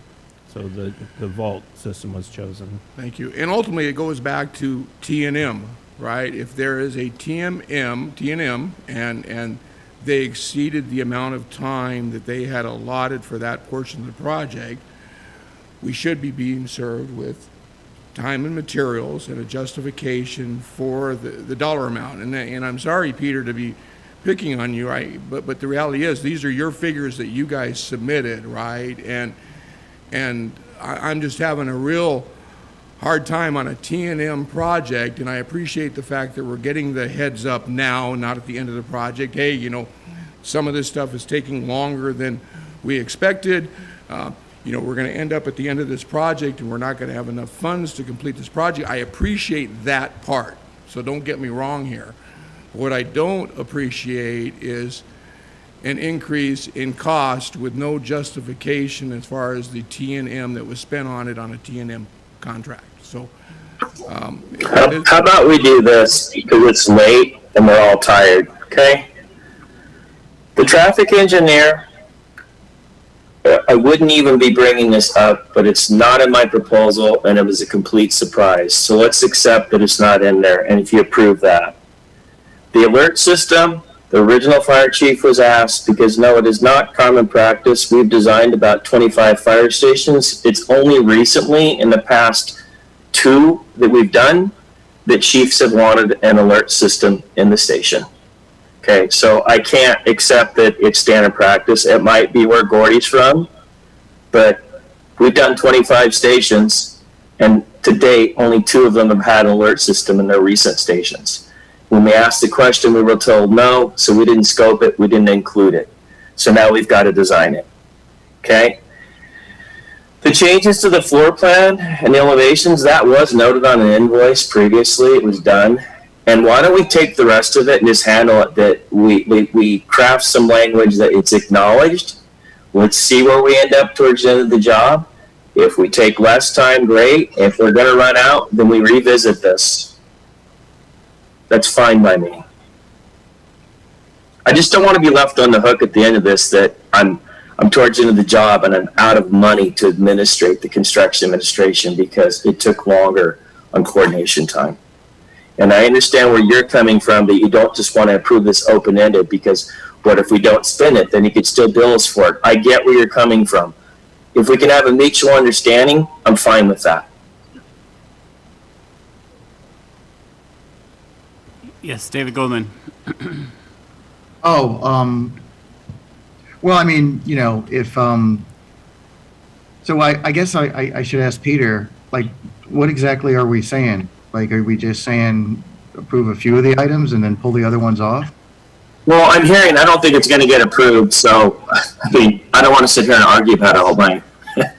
But if I get some kind of assurance that if we start to run out of money towards the end, then item 1, item 2, and item 5 kind of come into play, and we'll look at approving an amount that gets us to complete the project, so we don't go backwards.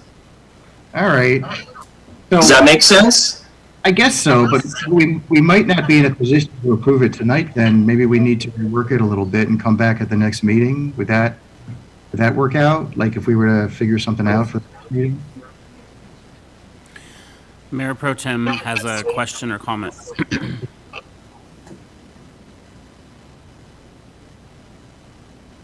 Thank you. Mr. Carletti, I want to thank you for your candor I appreciate it very much. And David Goldman's question is also my question. Like, how time sensitive is this? Not that I want to kick the can down the road, but to your point about it being late and everybody's tired. There's still money in the contract, so it's not time sensitive. Yeah. So we still have, I mean, we can deal with this if we need to recraft this, and David and I can rework it or whatever and get rid of some of these items, and then kind of some kind of language in there that basically says we'll revisit if we start to get near the end of the contract, additional funds for construction administration, that the council would be open to looking at that. I'm fine with that. I'll live with it. Maybe get some more detail, because to me, I mean, whether or not we approve an extra $35,000 today or at the end of the project, either way, you know, it's going to end up costing what it ends up costing. So, I would be, I would be fine with, you know, revisiting it, maybe getting a little more detail, understanding that these things weren't in there and that they need to add it.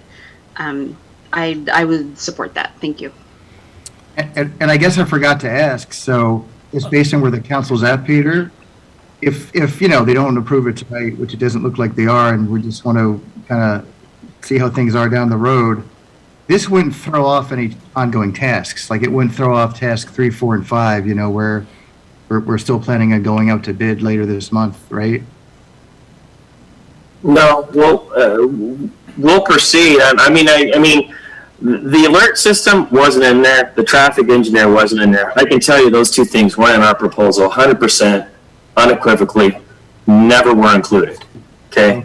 The other stuff, that's hard to kind of quantify, but we try to do our best to kind of quantify it. So 1, 2, and 4, 1, 2, and 5, I would think are gone. But to me, 3 is really easy to quantify because you have a bill with it already, and 4 is easy to quantify, and 6 is easy to quantify. The rest of it, we could probably take off and revisit. Okay. But why don't we,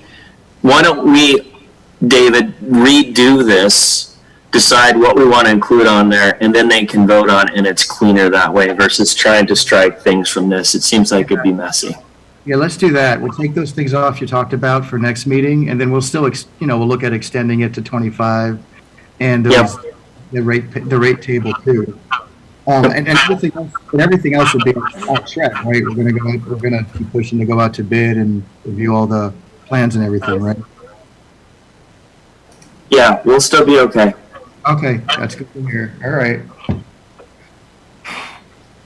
All right, David, so if I'm understanding everything correctly, you verified that the next phases of the project, and it would still go out for architectural bid. We're not holding anything up by not paying this tonight, and we're going to table this issue for tonight and bring it forward at next month's workshop with a revised bill, and we're done with this issue for the night. Sounds good to me. Okay. And thank you, Peter, for bringing it forward. We do appreciate it. And thank you, Peter, for sitting through the last 5 hours. Okay. All right, so we have Fire Station 81 Fire Tower repairs, and here to talk about that is Interim Fire Chief Gordon Olson. Well, thank you, Council. We'll be quick with this one. Gordy Olson, Fire Chief, Interim Fire Chief. Before you tonight, we want to talk about our fire training tower. Do I have control here? Okay. So just a little bit of background on the tower. It was built when the original station was built in 1991. It's a 3-story structure with a basement that is dual used for basement training, and we use it for pump testing. We can actually fill it up with water.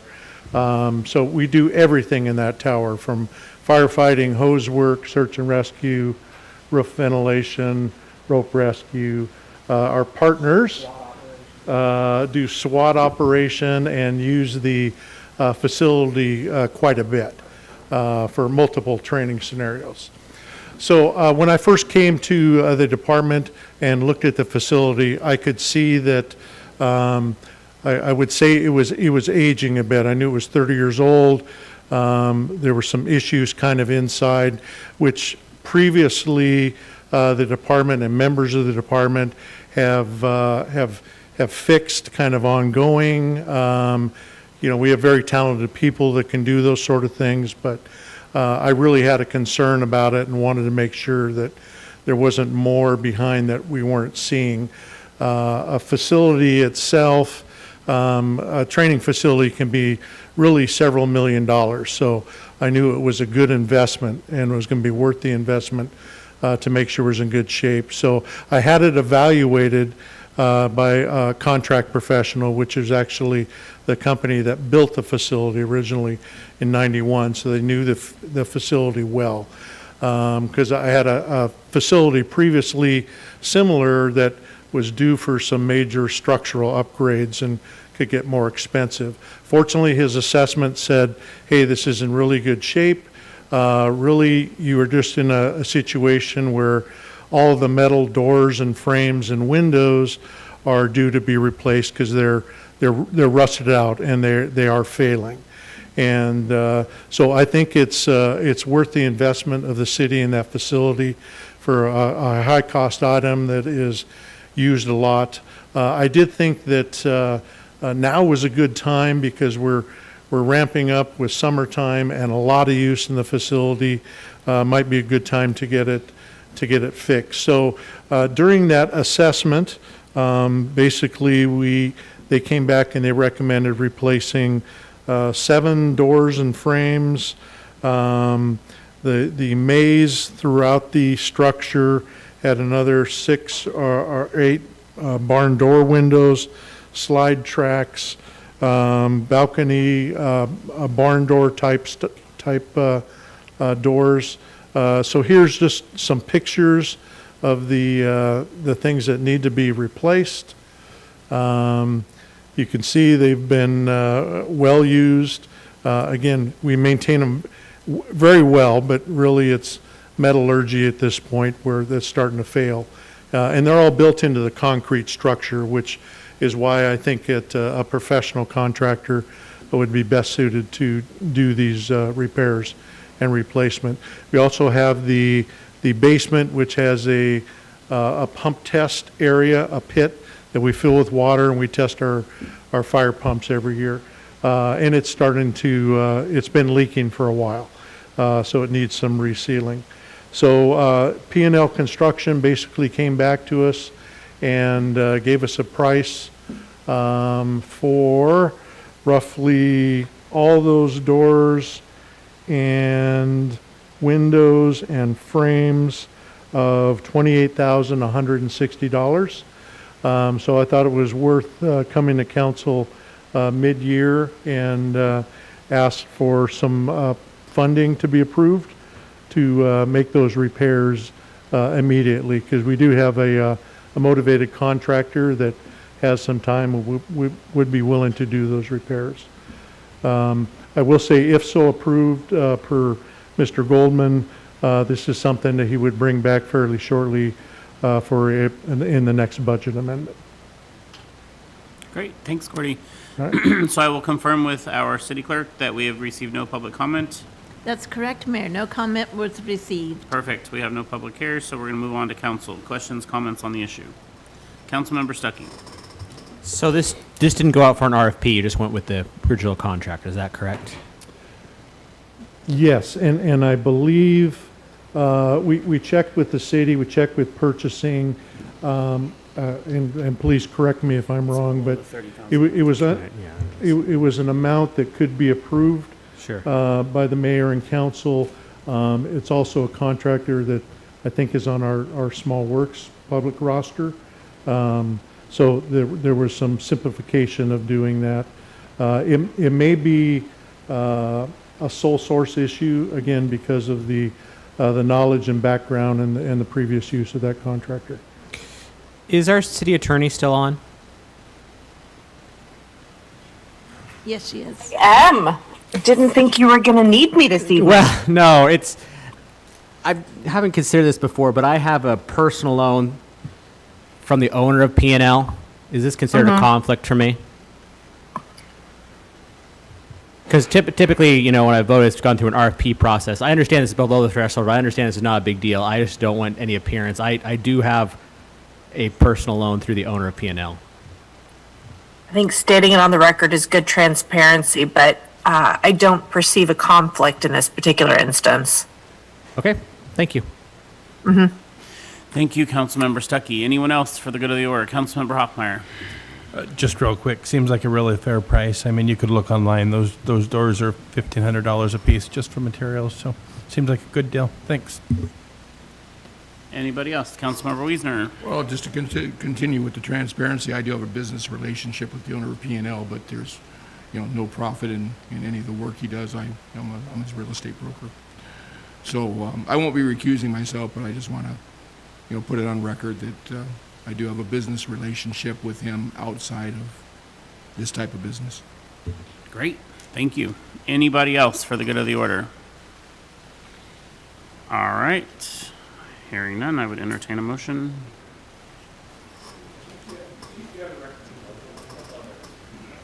Okay. Councilmember Marshall. I move to approve the budget amendment for repairs of the training tower. Second. We have a motion as presented, seconded by Councilmember Wiggenstein. Any further discussion before I call for a vote? Hearing none, all in favor, raise your right hand. Councilmember, or Mayor Pro Tem, good? In favor? Okay, so we have a unanimous vote for in favor, so good job. All right, last item, thank God. Creative Arts Gund presentation. Introducing is our Parks and Rec Director, Brian Smith. I'll be brief. Evening, Council. So administration asked me to provide a informational brief on the Creative Arts Fund and items for the budget amendment. When I first came to the city, it was after the budget was put together. We've been bringing items from the Creative Arts Fund to council one at a time. We sat down with the Arts Commission and went through and drafted up a operational budget. So a little background on the Arts Fund very quickly. It is established for creation of art programs, development of local art community, for partnerships, developing a public art plan, and further the vision of Oak Harbor as a vibrant and progressive community. It's a special revenue fund, so it can only it's legally restricted to expenditures for specific purposes. It can only be used for those items that are codified in our municipal code.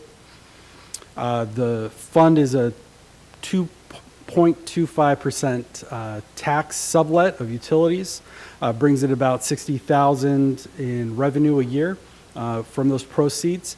Historically, we've only been budgeting less than half, about a third to less than half of those funds, and so it has built up a fund balance.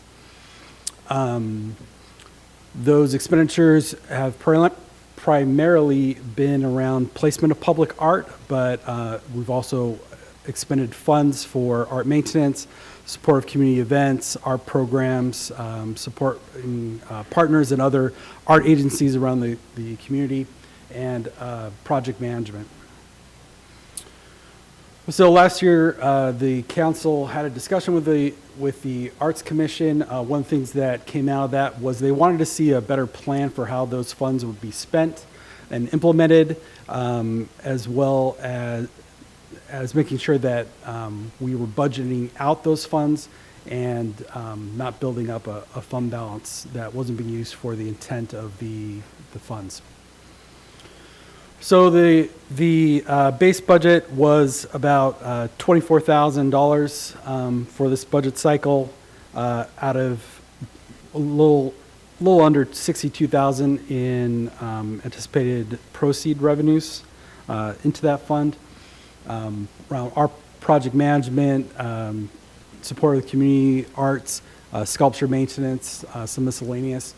We've brought a number of items to council since then: utility box wrapping, art procurement, Song of Salish Sea that adorns the wall there, support to the Rotary Club for the windmill project, and the art plan. So this is a breakdown, and on the right-hand side, that right-hand column is what the Arts Commission put together. It really is just encompassing, it's the base budget encompassing the things that we brought to council. The only additions to that you haven't seen yet is the $15,000 for art programs, and that supports our marketing, the development of Ollie, the mascot for the department, activity guide, program startup costs, things like that. And for Parks and Recreation Month, Liz and her team are doing one of our first community-wide special events, the Pirates and Mermaids event. We have over 1,000 people that have already expressed interest to come to that event, so it should be quite large and fun event. And then $7,500 for placement of the additional, or the last two Kennebrew collection pieces. So just rehashing what I just said, all expenses from the Fund 115 Creative Arts Fund have already been approved by council, except for that $7,000 to install the last two Kennebrew, and the $15,000 for the art program startup costs. So staff will include those in the next budget amendment for council's approval. Yeah, so we have discussion around placement of public art pieces coming up with council, as well as the budget amendment. So if you have any questions, don't ask them, go home. You guys are all superstars for making it through this marathon. But that's all. No action item needed. Appreciate you. Questions, comments? All right, hearing none, there being no further business, is there a motion to adjourn? Move to adjourn. Second. All in favor? Adjourned at 10:56. Maggie